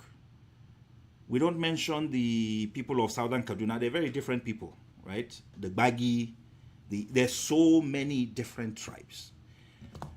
And we don't mention them because even though there are very many different tribes, their interests, they've learned to kind of vote together. They've learned to, they're so intermingled that sometimes everybody speaks Hausa, right? So it is until you get to know someone that you realize that, oh shoot, this person is actually Nupe, right? This person is actually not, it's not Hausa, they're not Fulani, we're all speaking the same language. But so there is a commonality that is very different from us in the South. In the South, almost every local government is different. You know, in the same, you drive 3 hours, and in those 3 hours, you've met Fik, you've met Ijo, you've met Ibibio. We're so different. And that difference is concentrated in a very small piece of land. Nigeria has about 2.5 million square kilometers. Roughly 70% of those square kilometers are in the north, right? So even if you divided it based on ethnicity per square kilometer, there is much more in the south. And what does that mean? The more dense a place is with ethnicities, the more likely it is that they have had historical conflicts. And the more historical conflicts we've had, the less trust it is that we have for one another. So by definition, just the complexity. So when you say Nigeria is very complex, I agree with you. There are countries that come close to us, not exactly like us. So in this 2.5 million square kilometers, there are 250 different ethnic groups. There is no place on earth that has that density of people. And if you have that density of people, 250 different ethnic groups, and some people did an analysis one time and found that, yes, if you really wanted to go down to the basics and say, you know, some groups are similar to others, so let's eliminate those ones, there are at least 56 groups that, you know, where the differences between them are not dialectical, where they are real differences. There is no nation, even in India, that comes close with like 1.4 billion people, has maybe 50 something languages. We are in a smaller piece of land. We quintuple the challenges that they have. So the reality is, it is even amazing to me that despite these conflicts, we have managed to keep this country together. And here's what gives me hope. The period between 1957 and 1963, Nigeria was one of the top 6 or 7 performing countries in the world. Our economy was booming. There were granite pyramids in the north. Things were happening in the north. There were textile factories everywhere. When I grew up, I was still seeing textile factories in Kaduna. There was a Peugeot plant in Kaduna. There were, again, granite pyramids. All of us are old enough to have read all those social studies books. I never saw pyramids myself, but for heaven's sake, I saw pyramids of granites as big as the pyramids in Egypt. Nigeria was the first place where we had TV in Africa. the Western region. And there was so much competition because we were regions that within months of the Western region starting a TV station, guess what? The Eastern region answered with their own TV station. The North established a university. Before you knew what was going on, there was a UNN in Nsukka, and then the West responded with their own in Ife. So there was a healthy competition that was actually taking place. We were big enough for that competition to happen. Even in countries that progress, you come to the US, the reality is there's a competition between states for resources, for businesses, right? We've come to a place in Nigeria where we have completely balkanized the country. There are some states that are not viable. In 1,000 years, there is no way some states can get any type of resource that will lift their people out of poverty.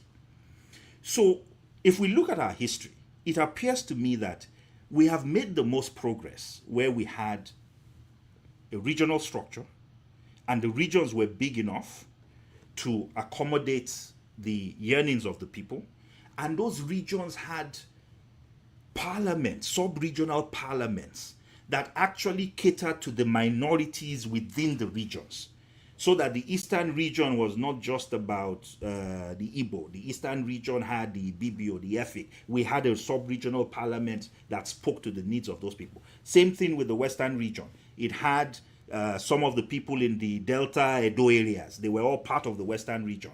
They were a minority within the West, but their interests were covered. And then you had, obviously, the Northern region. And, of course, there were conflicts. And most of those conflicts were addressed by people like Joseph Taka and the middle, representing the Middle Belt and its interests, which were very different from that of the rest of the mostly Hausa Fulani North. So the point I'm making is, Nigeria can work. When it worked beautifully. Again, I'll tell you, there was a time when Indonesia, Malaysia, and all these other people were going somewhere to learn. They wanted to learn from a country. Guess what that country was? It was this same Nigeria. That's where they were coming to learn how to use palm oil. Why? Because the Western region, the Eastern region, actually, oil palm was a key resource that was funding a lot of what that region was doing. So we know we've done this before. And the question we should ask ourselves is, what was the structure of Nigeria when this happened? It was Nigerians that led this. It was Nigerians that were doing this. We've had a lot of unfortunate things happen in our country. But there is a vibrancy, there's a can-do attitude, there's a belief in ourselves that is unique to us as Nigerians. We know this country can work. We've just had a situation where in the last 3-4 decades, all we've seen is how it doesn't work. But the fact that we're even asking these questions, the fact that many of us are spending a Sunday evening discussing these issues means we care, right? It means we care. And so sometimes, it might be easy to say, let's just go all our separate ways. But there's a reason why we came together in the first place. There were many reasons. We've had a lot of reasons to walk away from one another. But the reality is that I believe very strongly that what we can do together as a people exceeds what any of us can do individually. The question then becomes, but the frustration is, those who are best positioned to demonstrate that to us and to showcase that never get near power. But here is what makes me hopeful. At the end of the day, it is only 20 million people that have been determining our lives. They're the ones who go to the polls. They're the ones who, maybe 5,000 naira can change the trajectory of their life, and they take 5,000 naira and they vote whichever way they want to. What about the rest of us? Those 74 or 80 millions that have the ability to vote, that haven't traditionally voted, those of us here, those of us who believe change should happen, what happens if instead of the 20 million that gave us the government we have today, we added another 40 million, we added another 20 million, and there were 40 million of us that went to vote? It will still not be the majority of registered voters, but it will be way more than we've had in the past. So the truth is, we can actually change things. We can make things happen. And as I said, this is the first time in the polling I've been doing, and I've been doing this for a long time, where security outranks economy.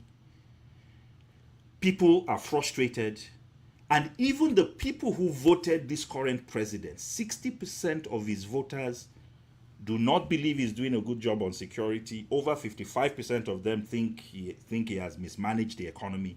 So there's an opportunity here. And what is clear is that the shifting in the political system is that it can have an impact. If you've noticed, it is very strange, but the government has been so interested in whether the ADC survives or not. They've been speaking to the ADC today, just today. The first time I heard about Peter Obi leaving was because somebody shared a link with me that came from the president's spokesperson, that Obi is a nomad and is moving again. Why should they care? The only reason why they care is because the same polling I'm seeing, I'm sure they are seeing those polls too.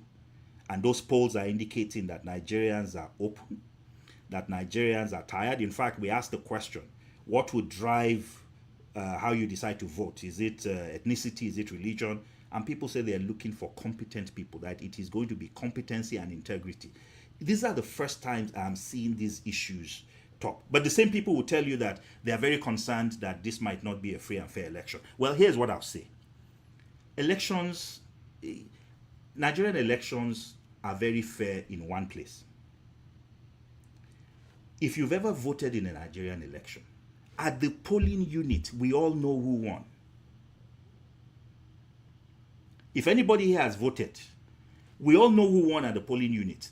Where the magic happens is that when they now do the collation and you see the results of a polling unit you were in, you now see that somebody else won. But guess what?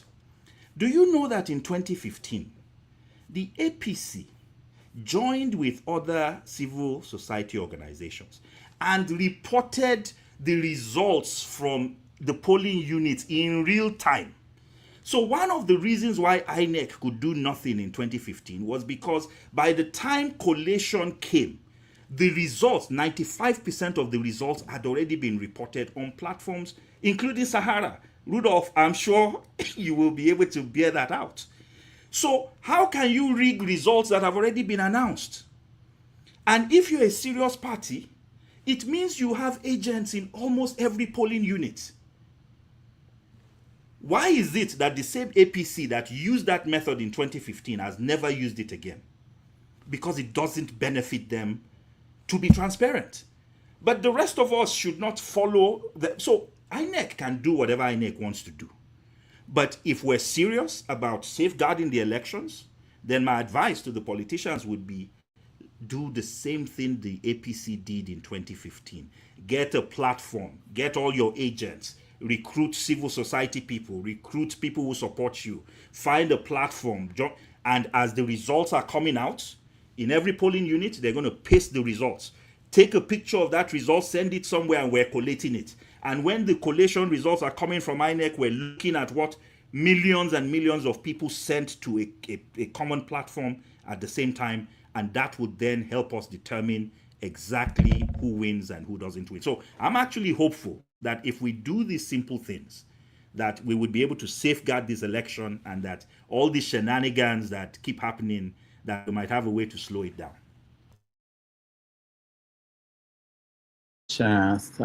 Dr. Malcolm, and before you give us a final thought, I feel like people are yet to, I didn't see a lot of smile on people's faces today. And so I'm concerned about your job, Dr. Malcolm. There's AI threatening jobs like yours.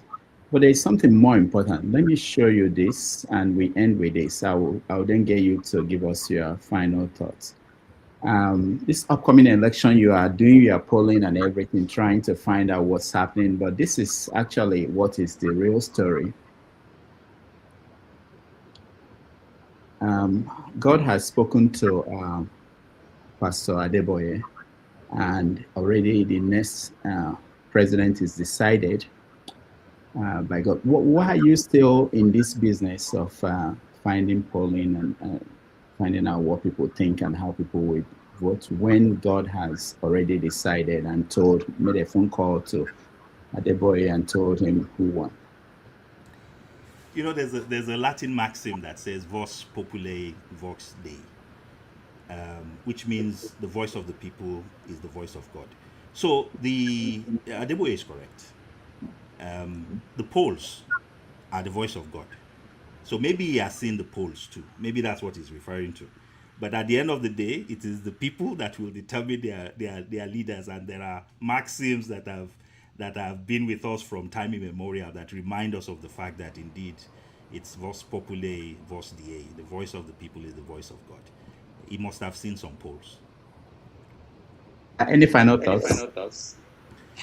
You know, I'm encouraged every time I come to this platform, Rudolph, because we Sorry, Mr. Rudolph. Sorry, Doctor. Just before Dr. Malcolm closed, he said something that I think is very profound when he repeated what APC did in 2015. But he then closed it with a statement that I want to just correct him. He said it will pay the politicians to do what APC did. In my mind, I think this is one of the major problems with the country. We tend to absolve ourselves. We think that now is the problem of politicians. But I think that getting correct election results is the problem of all Nigerians, you and me inclusive, Dr. Malcolm. We can't leave that to politicians. Just like you said, in 2015, APC used that process, got into office, and they've abandoned it. We Nigerians, and I would want to implore you that I think you are a numbers person. I think the biggest number Nigeria can want to correct is election results. All the numbers we will do as a country will be useless numbers if we can't produce correct election results. And I think one of the things we can all collectively begin to think and want to do is to replicate what APC did in 2015. Not from a political party, but as a group of people called Nigerians. Thank you. Sorry for the interruption. I just felt I don't think it's a politician's issue. It should be our collective issue. With technology, with people like you, Dr. Malcolm, I believe we can do it. Thank you. I completely agree with you. And the reason why I mentioned politicians is that even for selfish reasons, the opposition parties can be recruited to be a part of this effort, because oftentimes they tend to be the ones that have agents in every polling unit. There are about 180,000 polling units. For something like this to work, we need to be getting results from across all those different places. And in the 2023 elections, the APC had agents in 95% of those polling units. The PDP had agents in 97%, and Labour, believe it or not, actually had agents in 94% of the polling units. Those agents were volunteers. The agents for the big parties, APC and PDP, were typically paid agents.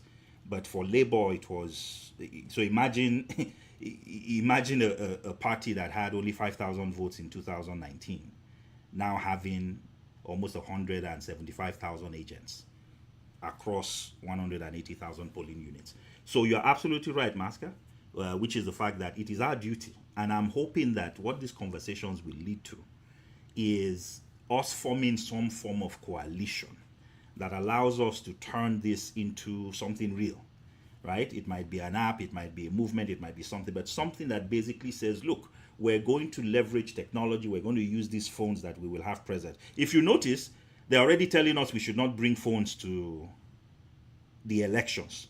And there are reasons why they're saying that, because there's an understanding that this type of stuff is likely to happen.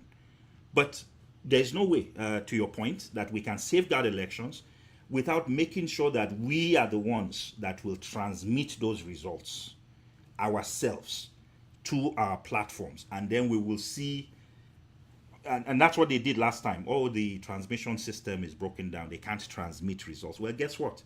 We will help them do the transmission.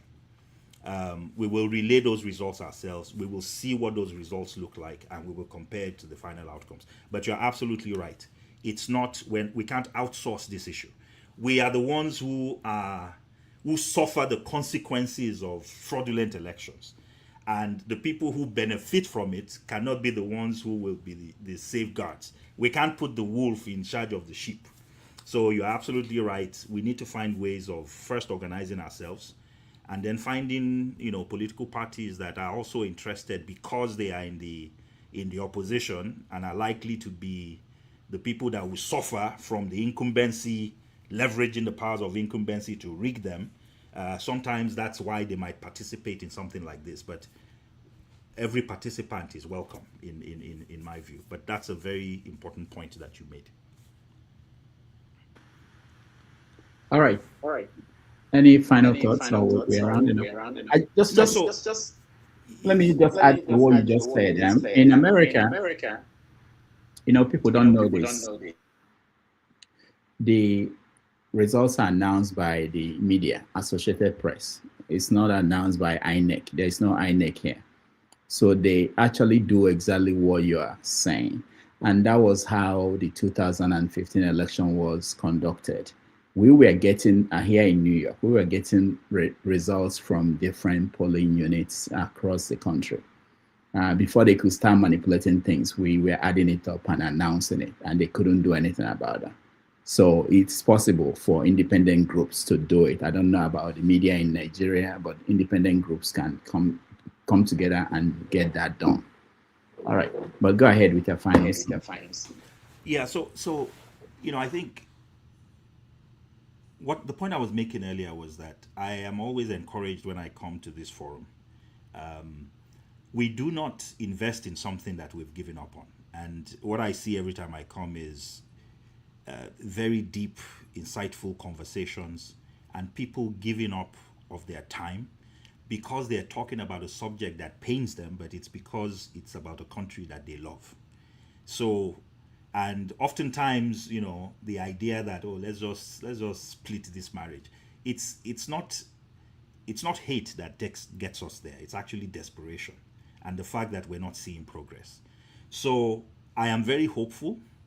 I am hopeful that things can change. There are things I've seen in the Nigerian political system that I did not believe possible.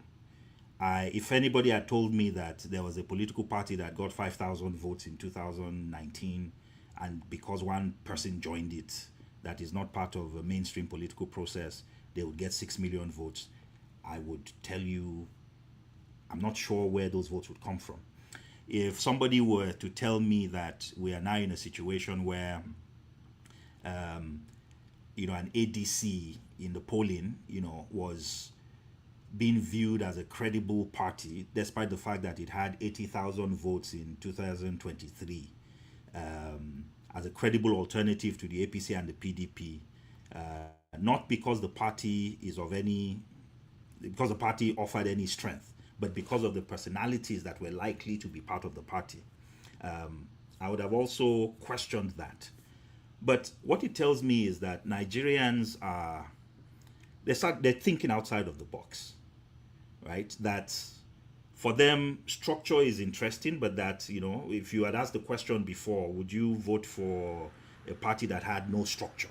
Structure being you're present in the whole country, you have governors and things like that. People will tell you no. But people are increasingly saying now that the party for them doesn't matter. As I said before, I think there's a problem there. I want to get to a place where ideology matters, where, the party that somebody belongs to counts for something.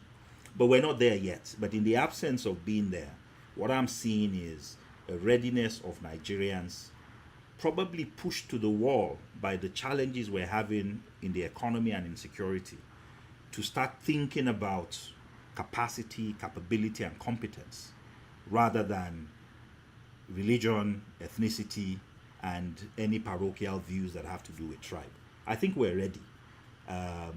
Frustration has pushed us to a point where we're ready. And my hope is that, these conversations and others that we will have will continue to shape, help people understand kind of what's happening on the ground. And I'm very optimistic. I'm actually an eternal optimist when it comes to Nigeria's situation. But what I'm seeing now is a situation where 2027 can really be a game changer in the historical trajectory of our country. And I'm hopeful that that all these aspirations that we have, that brings us to places like this for conversation, we'll be able to convert that into action and hopefully make things work and happen for us as a nation. So thanks to everybody who is a part of this, and Rudolph, thanks as always for providing a platform for us to discuss and share ideas. Thank you, Dr. Malcolm. We will invite you again when we have the candidates and you do a new polling to tell us what people are thinking, okay? We'll take a break. We will have a few minutes after Malcolm has gone, and we will just touch on a few things. And thank you, Malcolm. Let's take a few minutes break and then we'll be back. I beg your pardon.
All right, welcome back.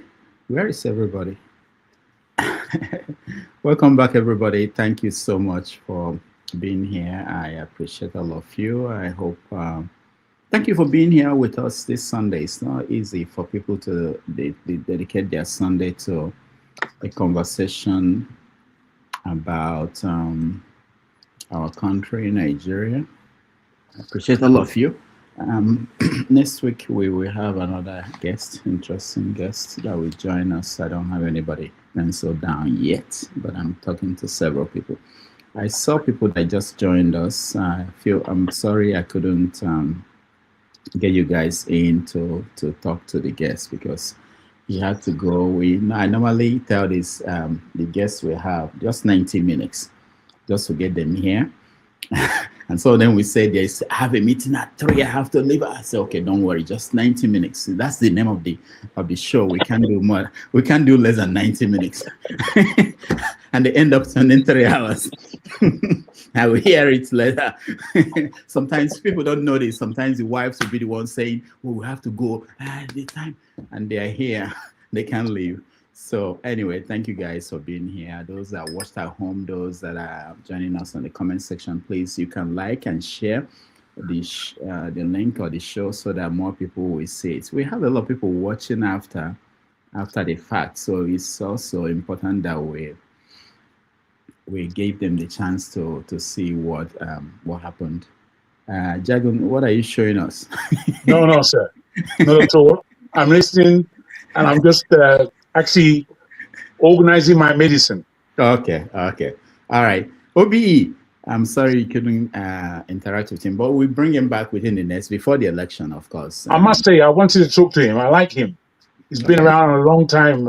I've seen him doing some adverts and such. It's the first time I actually came across him. And because of what he said, I quickly came on wanting to, I knew he was about to go, so not your fault at all. But I did want to have a one-on-one with him as regards some of my ideas and see how he saw. But good show, and again, congratulations on your acquisition of known personalities to bring to the table. Well done, sir. All right, thank you, Jagan. OBE. Yeah, Rudolph, thank you so much. Members of the panel, good evening to everybody. Well, I had a busy day. Are you back, Obi? Are you back from Nigeria? No, I still the village. I was looking at that cotton. It was looking like Nigerian cotton. So I said, yeah, it looks like how they do it over here, right? I never come out. I don't feel like coming back anyway. If I have my way, I will just chill back. The mortgage is due very soon. Unfortunately, the tenants are paying it, so I'm a free man. Well done.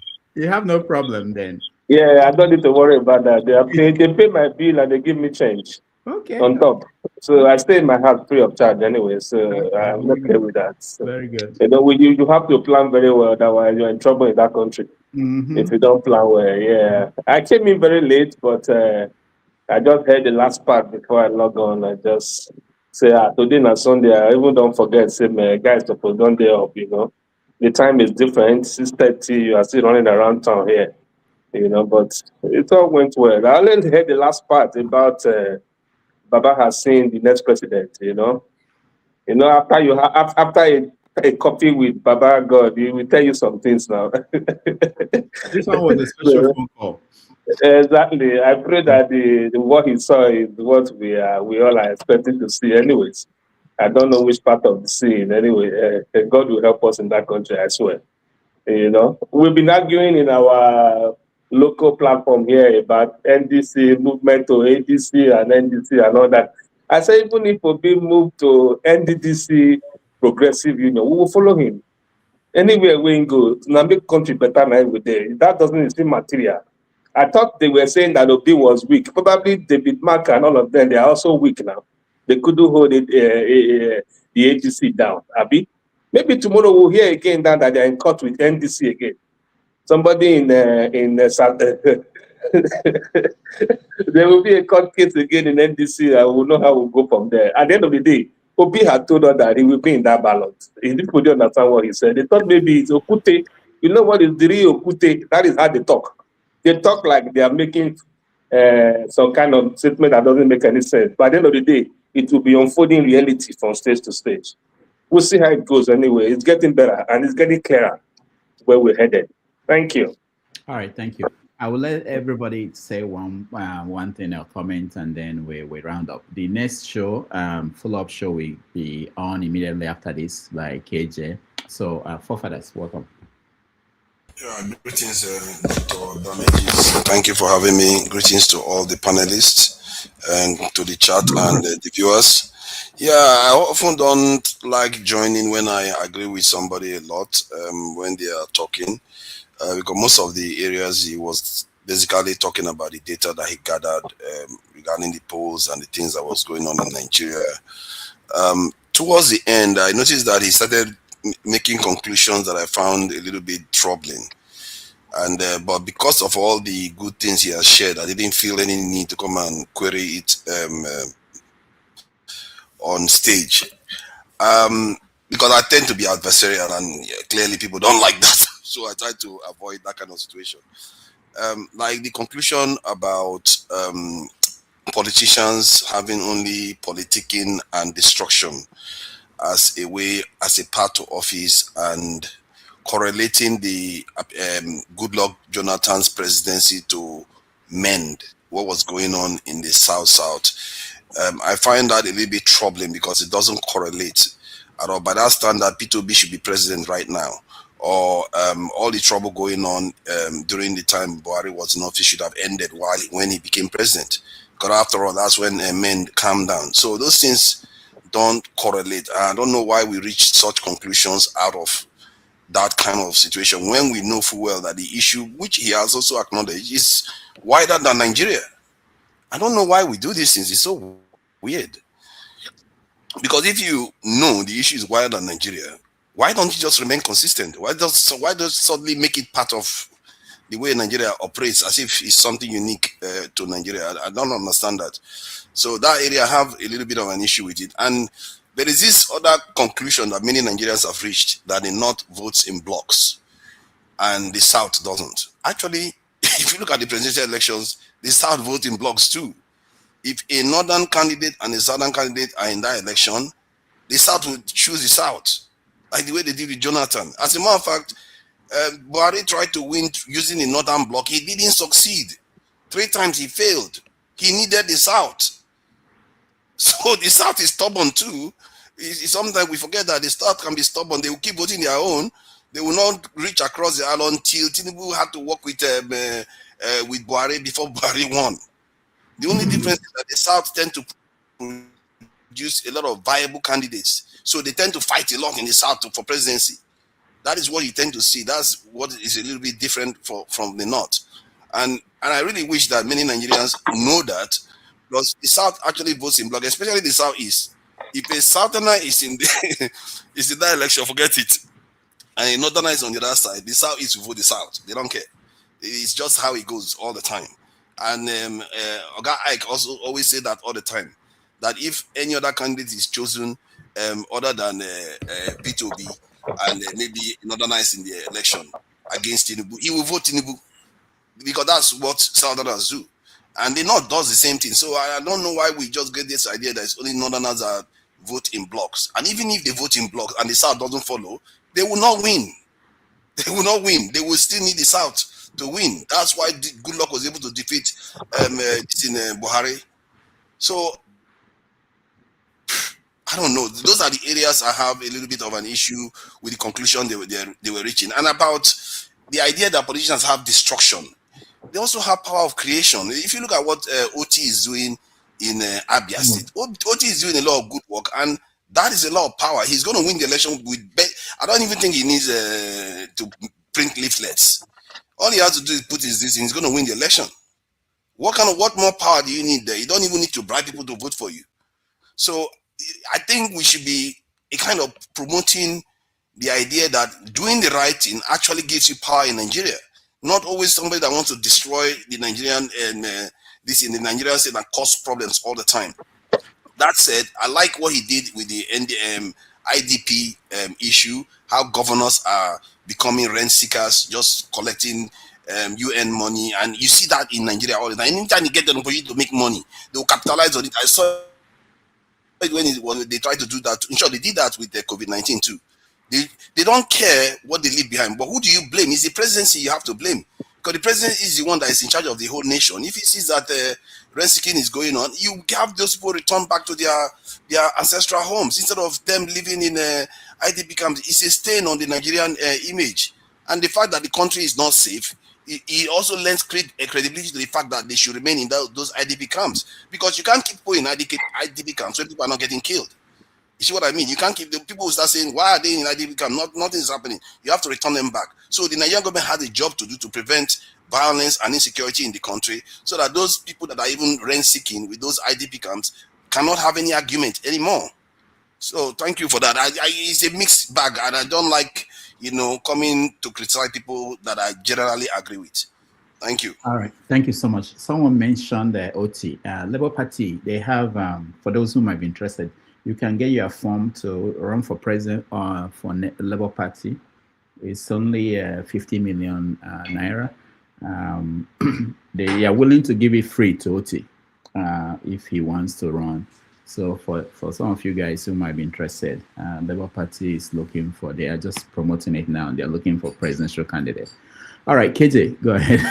Okay. Thank you so much. Offer this opportunity, 50 million, that's all they need though. It's a nice time to try and implement this security architecture that you have been telling us. So please contact your London-based people. Make them put money together. For that, we need to push him forward for this. All right. Yes. Where do you want me to start? I think it was a very useful conversation.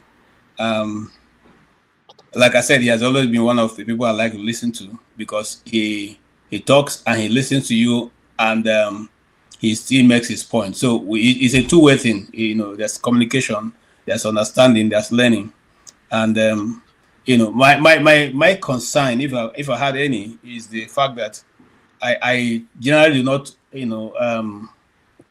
I feel a bit concerned when people quote data, on many other things, and when the same data is being quoted back, it is being questioned. That's the same thing, the same reason why I had issue with the interview with David Hundeyin, because here he was quoting data from America, and then the same data is returned back, and he said, "Oh, those ones you're quoting, they're fake. They're not real. They are this, like that." You see, because I realized that some of us went to school.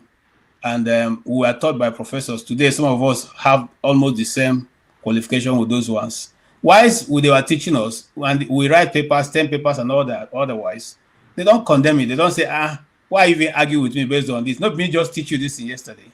So what kind of learning have you learned that you're now trying to, question my authority? So,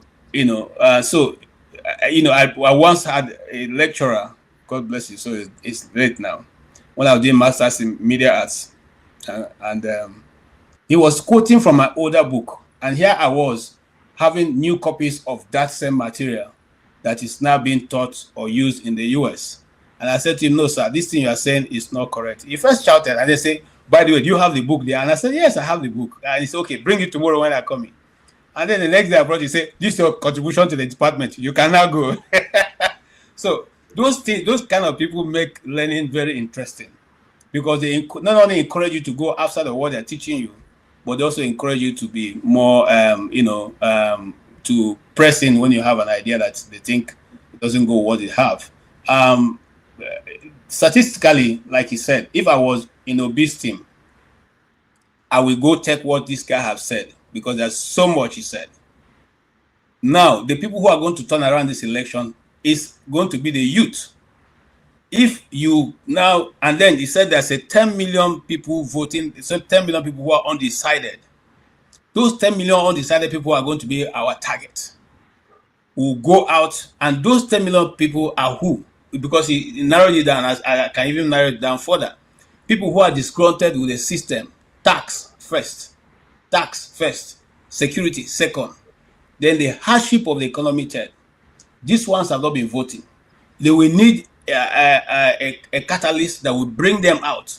And with that same mindset of anger, they will go for full force to make a change, the desired change that we all are looking for. But if they fail to use some of these statistics that are out there, it may be a very difficult situation for any opposition party to take over, because these people are already bantering figures to say they already have 25 million people registered. That is, if they want to rig tomorrow, you can't question them, because you see they've already been telling you that we have 25 million people, we have 15 million people registered, we have this, that. So the opposition have to be deliberate, systematic, and very cunning also, just like they've displayed so far. I like so far the game they have been playing. I hope they still have some, war chest in their chest, because I don't think it's over yet. You see, when a people begins to try to beat the government, you see that sometimes when we talk, people think we don't like Nigeria. No, it's when a system is set up for failure. How then? And we've been failing over time. Look at what he said, and which is true. People came to this country to come and take palm oil, learn how to plant it, learn how to even improve it, and then they go, and we don't have anyone to show. There used to be times when if you go to you go to the west, you see rubber trees stretching out even all the way to the east. Where are those trees now? Where are the cocoa? Where are all those things? And nobody is saying anything about it. Nobody is even saying, where is this cocoa? Why have they all gone? Why don't we even have cocoa anymore? Nobody. We're all concerned about how we can continuously to milk from the system, carry whatever we can carry, drive the best cars. Because I don't know why Nigerians are obsessed by cars. For crying out loud. Why are they so obsessed by cars? To the point that the latest vehicles, before it's even dropped in the factory, you see a governor, or if sometimes even a local government chairman using it. What is wrong with us? So they cannot press. And you are driving it along poor people, you pass them along the road, they are going to a farm, carrying their hoe and cutlasses on their head, going to the farm. You don't ever think of how to mechanize those farms so that they can produce more. I thought that economy tells you that, well, the word of God said that if somebody is producing, you give the person guidelines so I can produce more. Those things will have been very effective if that's how our leaders think. But they don't think that way. So we must change to a system where people can think. Thinking is what changes a human being from being animals to human. If we don't think, if we don't reason, we will just become like any other animal out there. And I don't see how I can go to sleep knowing that my next door neighbor, they are not sleeping because they don't have food to eat. And I have everything. I have solar, I have everything. I have cars, I have megad, or rather security men. I have food that I'm even throwing away. I have so much that I even have dogs, maybe 10. I'm feeding them. But in my immediate community, people are not eating. Hey, I don't know how those people sleep. I still want to fathom, how do they sleep? You build your fence to the high heavens, nobody can even see you. And you lock yourself in, become a prisoner because of your money.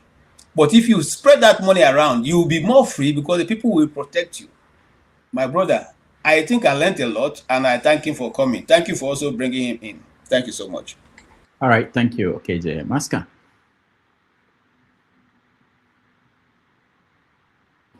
All right, Mr. Rudolph. I won't have much comments, but to really thank you, I appreciate you for bringing such I won't use the word wonderful, but I think he was a good guest.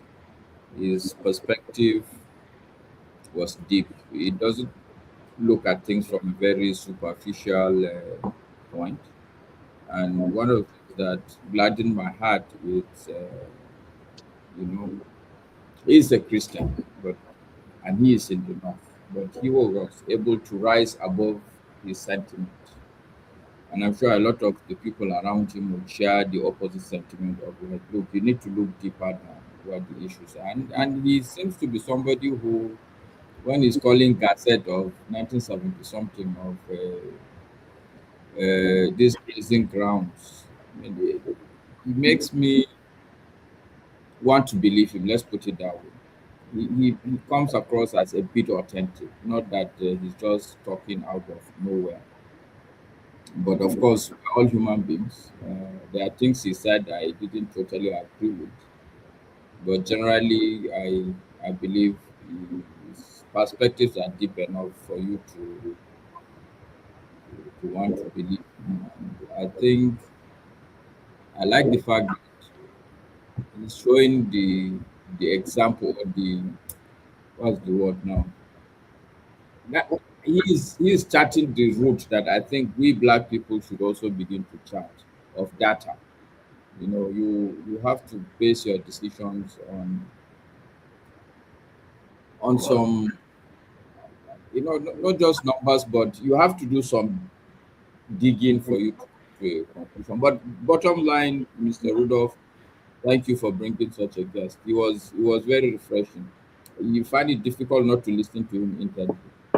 All right, thank you, Master. That's our goal here. And if you know anybody who would be interesting for us to have, and you have the contact, you can send to me. I'm always looking for new people, and we reach out to them. If you have their contact, it makes it easier. You know, a lot of people say no to us, some people say yes, and we bring them when they want to. Chris. All right. Yes. Yes. I think he comes across as somebody who is interesting. I like the way he defended his thoughts. However, some of his thoughts are not, if you interrogate it further, you realize that he will have a problem defending them. For instance, when he says there's no Fulani agenda, then you look at the vision of their forefathers and look at the method of migration in today's Fulani, their method of migration today. Then you'll be asking, why are they migrating in mass? You know, migration is supposed to be individual thing and not a mass. You know, you load a truckload of young able men and dump them in one place, in one forest. What are you trying to achieve? Then the second thing I wanted to interrogate, I would have loved to interrogate him, is like when he says ethnicity, you know, this ethnicity issue. Does he realize that the problem you have is the culture, the cultural diversity? You know, that none of these ethnic nationality want to give up their culture. And so when you start having cultural clashes, it's likely to have, you know, bring all this disagreement that people do have. No one culture wants to be dominated by the other. And therefore, every nation, every nationality, every ethnicity want to maintain its own culture.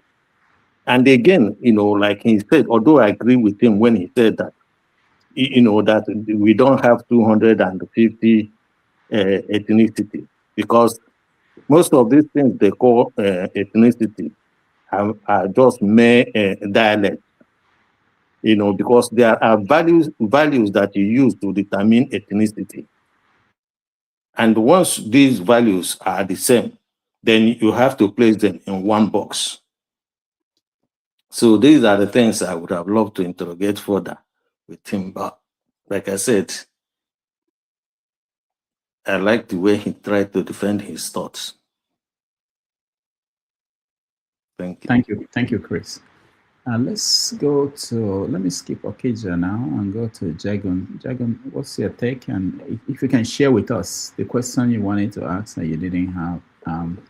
Well, yes, indeed. Thank you. Thank you. And good evening to the whole panel. Thank you, Ifi. Thank you for being here.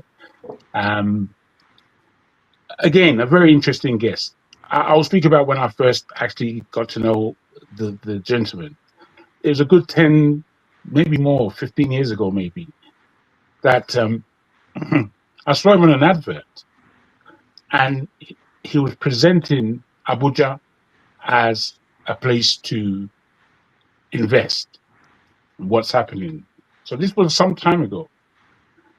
And his style of presentation was to me a bit strange or not strange, just not the kind of presentation that I normally see in the West here. But he was engaging in this, and I didn't know he was a political spokesman in any way at all. But I saw him presenting this advert. And as he did so, it was a long advert, a good 25 minutes, something that I may have just skipped. But I continued listening to him because he was engaging. And when I looked at him again, he was charismatic in a strange way. The way he presented completely different than the way he speaks here in a natural way. So having listened to it, again, these are the things when I was looking at Nigeria for all different reasons. And what he had to offer me and the way he presented it was food for thought. And it seems, and I don't know him deeply, but I think he comes from a more journalistic background. I don't even know because I joined late today. And whilst he's been on the show already, I didn't really engage. I didn't come on the platform. I just watched it. So what I'm giving to you, I think it's encouraging to see these types of Nigerians, as far as I'm concerned.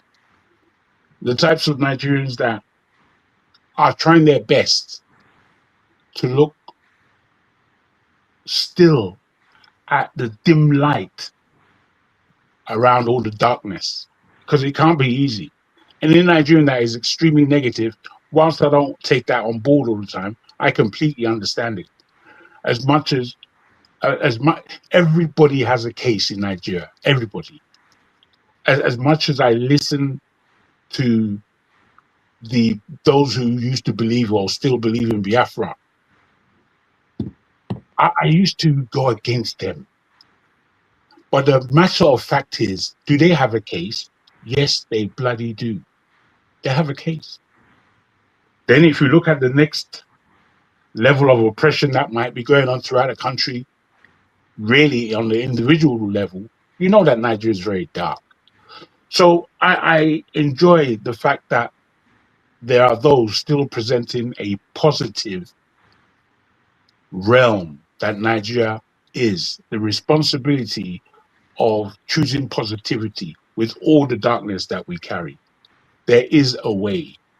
Whilst people like Ife always will end on the subject of, look, let's just play that, man, that she has a case. She has a case to argue. The place is a madness. I'm fed up, is what's being said. I am fed up.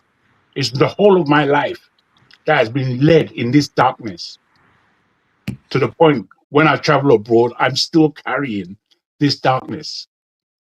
So this kind of gentleman, whilst I disagree with it, no, not that I disagree with him, I wanted to put to him that in order for Nigeria to make a stand in this world and to really have the correct politics, the correct ethos that is going to carry us through this mud and bring us into the clearing, we have to come into the bright skies as it is, because the darkness is too much. So I wanted to ask him, do we not need to understand that this is not democracy of any sort that we are practicing? And whilst I do not have necessarily a new philosophy as to how governance should be led politically, I do say that we need a break in Nigeria. I don't believe in democracy, even in the West. But in Nigeria, I will go home to vote. I haven't voted in my life in this country. There are people that have a political misunderstanding of what voting is. They don't know. Most people that vote in the West, they don't know what they're doing. They have no idea. But I won't go into that. I'm just saying that Nigeria, and I will say this at every opportunity I get, needs not to do 2027 and needs a good 3-year period where there is administration taking place. And that administration will put the whole atmosphere, structure in place that you can now begin your democracy. Because every place is blocked for you to rig, for you to do all the things that we've understood of the mayhem since 1999. So, I wanted to put that to him and see how he tackled it. Because, the democracy that we are practicing now is complete and utter nonsense. It's not taking us anywhere. I leave it there. All right, thank you, Jagon. I appreciate that. Okija, you are next.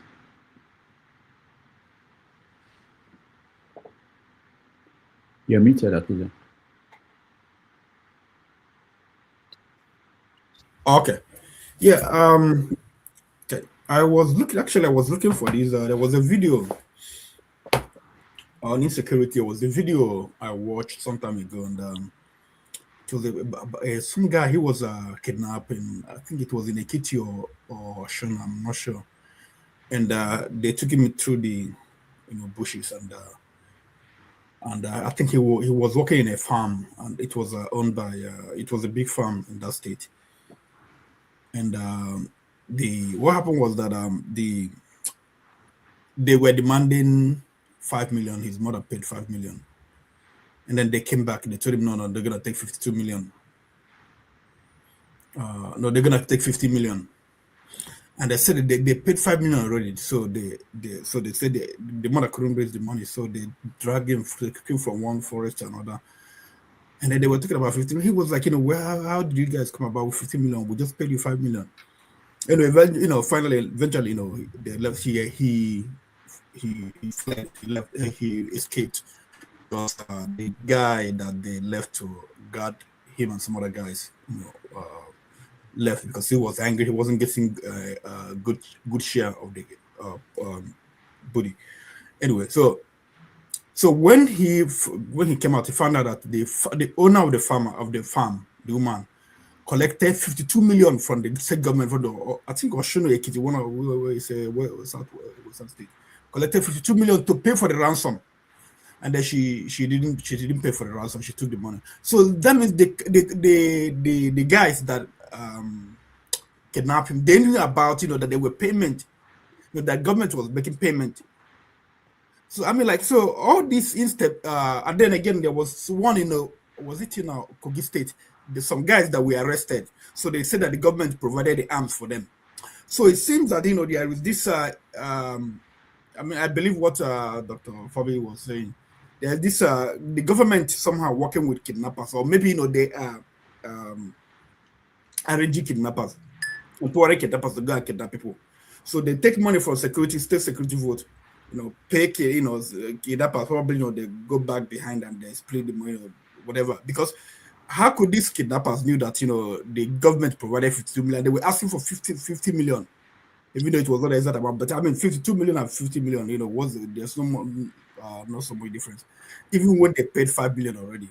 So I don't know what is happening. I don't even know. People know my opinion already.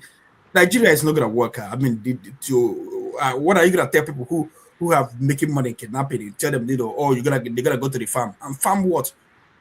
Farm gold or whatever. This is the end of Nigeria. It's just that what has to happen. Every state, local Igbo people, we know how to handle. We used to handle our business before. In the olden days, if we have a case of people who things happening that we said let's know how to handle it on the child market. Then if there was too much armed robbery, whatever, one day the whole city will rise up and do some justice, and then everywhere will calm down. So I don't know how to calm Nigeria will calm down with all these with all pockets or places where there is no security, because the guys where he was talking about how they escaped. They trekked for days before they could come to where people were living. So it's a complete mess that there is no way. I don't know how somebody will be able to go through the maze and find out what is really happening. So, but just like I told him, there are a lot of things happening in Nigeria right now. So if someone says that there is Christian, if someone says there's Muslim genocide, it's true. If someone says there's kidnappers and bandits, it's true. So a lot of things are happening at the same time. But like all of us know, it's been for years of maladministration from successive government, and then like Peter Obi used to say, the Rudolph, I think he used to quote that word, the whatever we did to our society, we're gonna hear the result, one day. So that's what's happening in Nigeria, All right, thank you, Okija. Ify, you are the last person, and then we'll thank those that supported us. So, good evening, everybody. Okija, good to see you again. So, listening to, this guy is one of the people that you bring on this platform that speaks very well. And, when he speaks, he's very neutral. He's not, he just tell it the way it is. Like I said, I listened to him, right from the beginning up until the time he left. And I always say I quite agree with most of everything that he said. And I will keep saying it. If you guys want, if Nigerians, let me not say you guys, if Nigerians want Nigeria to work, it will work. It's not only our leaders, it's going to start from us as citizens, honestly speaking. This guy's brother that stepped down that resigned from Tinubu's cabinet. He always said these people in power are only 5,000 people. And imagine if you just bring 100,000 of us, and not to talk of 1 million, 2 million, 3 million, 4 million. We can overpower these people. We are looking forward to 2027. A lot of people, the only people criticizing Obi and Kwankwaso's movement are just the APC, like Bayo Nanuga and his colleague.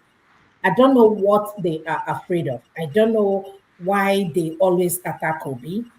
They have all the governors, I think 31, 32, if not all the governors, and they are in one political party. Yet you are still afraid. What are you afraid of? If you know that you are doing so well, what are you afraid of? But anyway, let's see. I look forward to 2027. Win or lose, we have a country, but all of you know where I stand. And I will say it again. We can't use because of one tribe and, pull Nigeria, down. If we want to move Nigeria forward, it's going to take every tribe in Nigeria that speaks different languages. I don't like this issue of without these people like this, you not get this vote and all that stuff. It just doesn't make no sense. And as if we are the ones holding you people behind. And just like I said, you've held power more than anything. I hate to talk about tribes, but they constantly shove it on our face every time they talk about politics in Nigeria. And it shouldn't be like that. This same tribe, they have this more opportunity than most of us do. But most of us have take the little and run away and make the best out of it. If you have 20 children, but you cannot educate them, how is that any of Nigerians' fault? How is that any of our business? So, if you are telling ourselves the truth, and that's why I keep saying, divide Nigeria, let everybody go their own way. Then figure out what is going to work for the North, what is going to work for the South, and what is going to work for the East. Somebody posted yesterday and said, that was very interesting. I said, disintegrate Nigeria. Tinubu will be for the West, Obi will be for the East, Wike will be for the South, Atiku will be for the North, and one other person, Amechi or one other person, the person mentioned. If that's the way you guys want to, make it, so be it. And another thing I keep saying is this issue of it is the North time, it is Northern and Southern. If you don't tell me that's the division, then you are not being honest to yourself. We're talking about division. That is division right there. You're talking about the North and you're talking about the South. All I care is the competent person who can take care of this country. I don't care whether you are Hausa, I don't care whether you are Igbo, I don't care whether you are Yoruba, Tufi, Nupe, whatever. I don't care. America is what it is today because of the way they've worked so hard to build this country. So I don't like this issue. You people keep saying after 8 years, these people will go this time. After, if we want to do it like that, again, I say it over and over again here on this channel, we don't need to participate in election then. When it is the time of the Northerners, tell the Northerners to conduct the election and give us the president and we move. When it is the time for the Southerner, tell the Southerners to contest the election. The Northerners don't need to participate. If it is the turn of the Northerners, why are you inviting the Southerners to participate? If vice versa, what is the sense of it? It just doesn't make no sense. And that's why I keep telling you that we don't tell ourselves the truth. So religion and tribe is not the only, we are so much divided. And when he mentioned the, Rudolph, one more thing, when he mentioned the issue of origin and other stuff, haven't I been saying it here? Can I go to the state, Lagos State, and look for a job? Can I go to Zamfara and get a job in the parastatal? I keep saying it all the time. If all of us take JAM, why would you give somebody in the north 10% and give somebody in the south or somebody from the east or somebody from the west 50%? Does it make sense? It just doesn't make no sense. So until we start telling ourselves the truth and say, you know what, if you want this country to be united, if you want this country to be one, it means that if I go to the south, I will feel comfortable. The Southerners can't tell the Easterners, go back to your country and develop it. If I go to the north, I will be comfortable. The Northerners can't tell the Easterners, go back to your country and develop. Until we come to that realistic, realization that this is what we need to build Nigeria, we are not going anywhere. Let us not lie to ourselves. We are so much divided. Forget about all these things we are doing. Until we are ready to take this country called Nigeria, no matter whatever you want. Even if Peter Obi wins this election, it's not going to change anything. He might do better to, fix the country, but it's not going to stop the tribalism. It will still continue. Thank you. All right. Thank you so much, Ife. And let me thank those that supported us. Team Majek, thank you so much. Alexander Gomez, thank you for your support. Chris, thank you. Kulata, thank you. Joseph, thank you. And of course, Wachu, thank you so much for your support. We appreciate all of you. Okay, I really appreciate the time we've spent here. Everybody that joined the show today, those that watched at home, my executive producer show, and then of course other people behind the scene who are helping. Thank you all. I will see you guys on Saturday next week. KJ will conduct the next stream, which will start immediately. It looks like he's not ready. So please join KJ for in-depth analysis. I think Malcolm said a lot of things that I think will be useful for us to think about, and I'm sure you guys will do justice to that.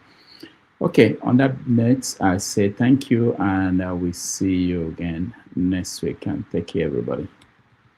Oh, this week, Saturday. Take care. Bye. Bye. We'll come back in 5 minutes. Okay.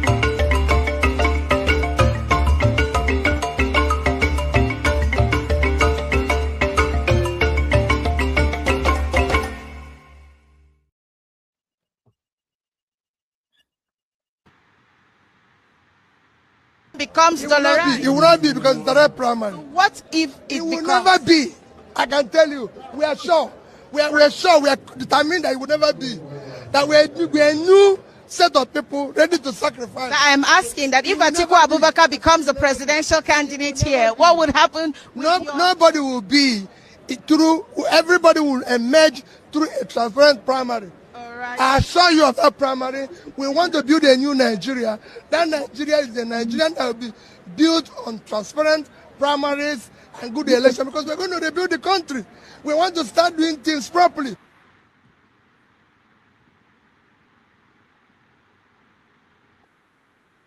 State for their warm reception. Kaduna's example of peaceful coexistence across faith lines and ethnicity is one every Nigerian community should study. Today's flag off is a gesture of solidarity to appreciate the Muslim Ummah of northern Nigeria as we approach Eid al-Kabir, a season of sacrifice, compassion, and gratitude. Through this intervention, we are translating the message of the season into palliatives for vulnerable Muslim communities across all northern states and the Federal Capital Territory. I'm therefore in the ring and Portable fast out of the traps. A couple of big shots from Carter FA. It's a difficult one to analyse, but Niran, do your best. It's crazy, absolutely crazy stuff there. And you can see Portable resorting to something that looks like wrestling right here. And they need to listen to the referee, and that's where the problem is.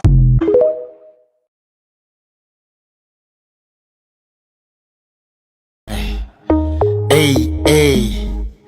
Get them rice, get them rice, get them rice, get them rice. Noisy boy. Somebody needs to hear this song. Okay. Anything where they stop for one country right now, now give them rice. Even if you can't even afford kerosene to cook, give them rice. Hunger the wire masses, but they can't even afford matches. Give them rice. It ain't no mockery, you good, may they wipe you 10 lashes. Give them rice. President, the masses are hungry, and also they are angry. Give them rice. Boko Haram, ISIS and bandits, every day they are bombing. Give them rice. Our youth coppers know they safe, yet Allah we know they increase. Give them rice. Even before the war in Iran, our fuel price they increase. Give them rice. Minimum wage, no fit wait Gary, but yet all the time with the borrow money. Lights in no day, NEPA they use Gen, yes, so rock they use solar. They come the bill and say all the leaders for Africa except the forefathers. Bandits today for TikTok, EFCC, Baba waiting they saw. How many of our soldiers they don't buy? How many of our farmers they don't buy? How many of our fathers they don't buy? Children, even our mothers they don't buy. Give them rice. Give them rice, make them chop, make their mind for day. Give them rice. Give them rice, make them chop, they never see anything. Give them rice. Give them rice, make them chop, them go yeah, give them rice. In fact, add 2 onions, make it enter their eyes. Give them rice. Baba wait to be the way forward. To be frank, this regime no they favor us. Giant of Africa done the chopping out, and we give Ghana life but hit 1 kilos. Insecurity you're the 100. Every day na so we dey record deaths. Too many killings for me to bet, east and west and north, to no 1 cent. Welcome to my country where the masses are hungry. They say make we the pay tax. I no go even like on the bill. I say Buhari regime nice sweet pass. Come on, if you talk, we go die, we go die. If we no talk, we go die, we go die. Make I no talk, why? You the beat me, say make I no cry, I go cry. Give them rice, give them rice, make them chop, make their mind for day. Give them rice, give them rice, make them chop, they never see anything. Give them rice. Give them rice, make them chop, them go yeah, give them rice. If I add 2 onions, make it enter their eyes. Give them rice.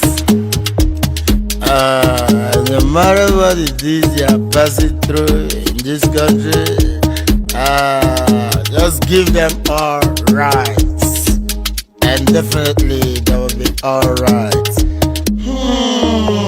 All rights and all right.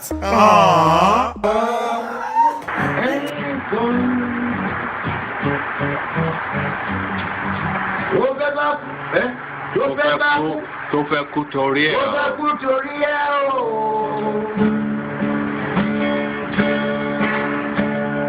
Ọwọ́ ẹni ló ti ṣàánú kọ́. Ayé la bá, ayé la fi sílẹ̀ sí. Rònà èyí yóò. Thank you so much for watching. Thank you. Have you subscribed? Yes, you. Have you subscribed? You. Yeah, before you go, click. It's free. Click. Just that's it. Have you subscribed? You're laughing. Have you subscribed? Have you subscribed? Thank you. Thank you. Thank you. Hey, madam, thank you so much. I can see you. I can see you. We have to get to 100,000 subscribers. By the end of the year, how are we going to do that if you don't subscribe? Yes, you. Yes, you're about to click off. Why? Have you subscribed? It's free. If you don't, ask your son, ask your daughter how to. Just one click. Thank you. Thank you. I see you. Aha. Thank you.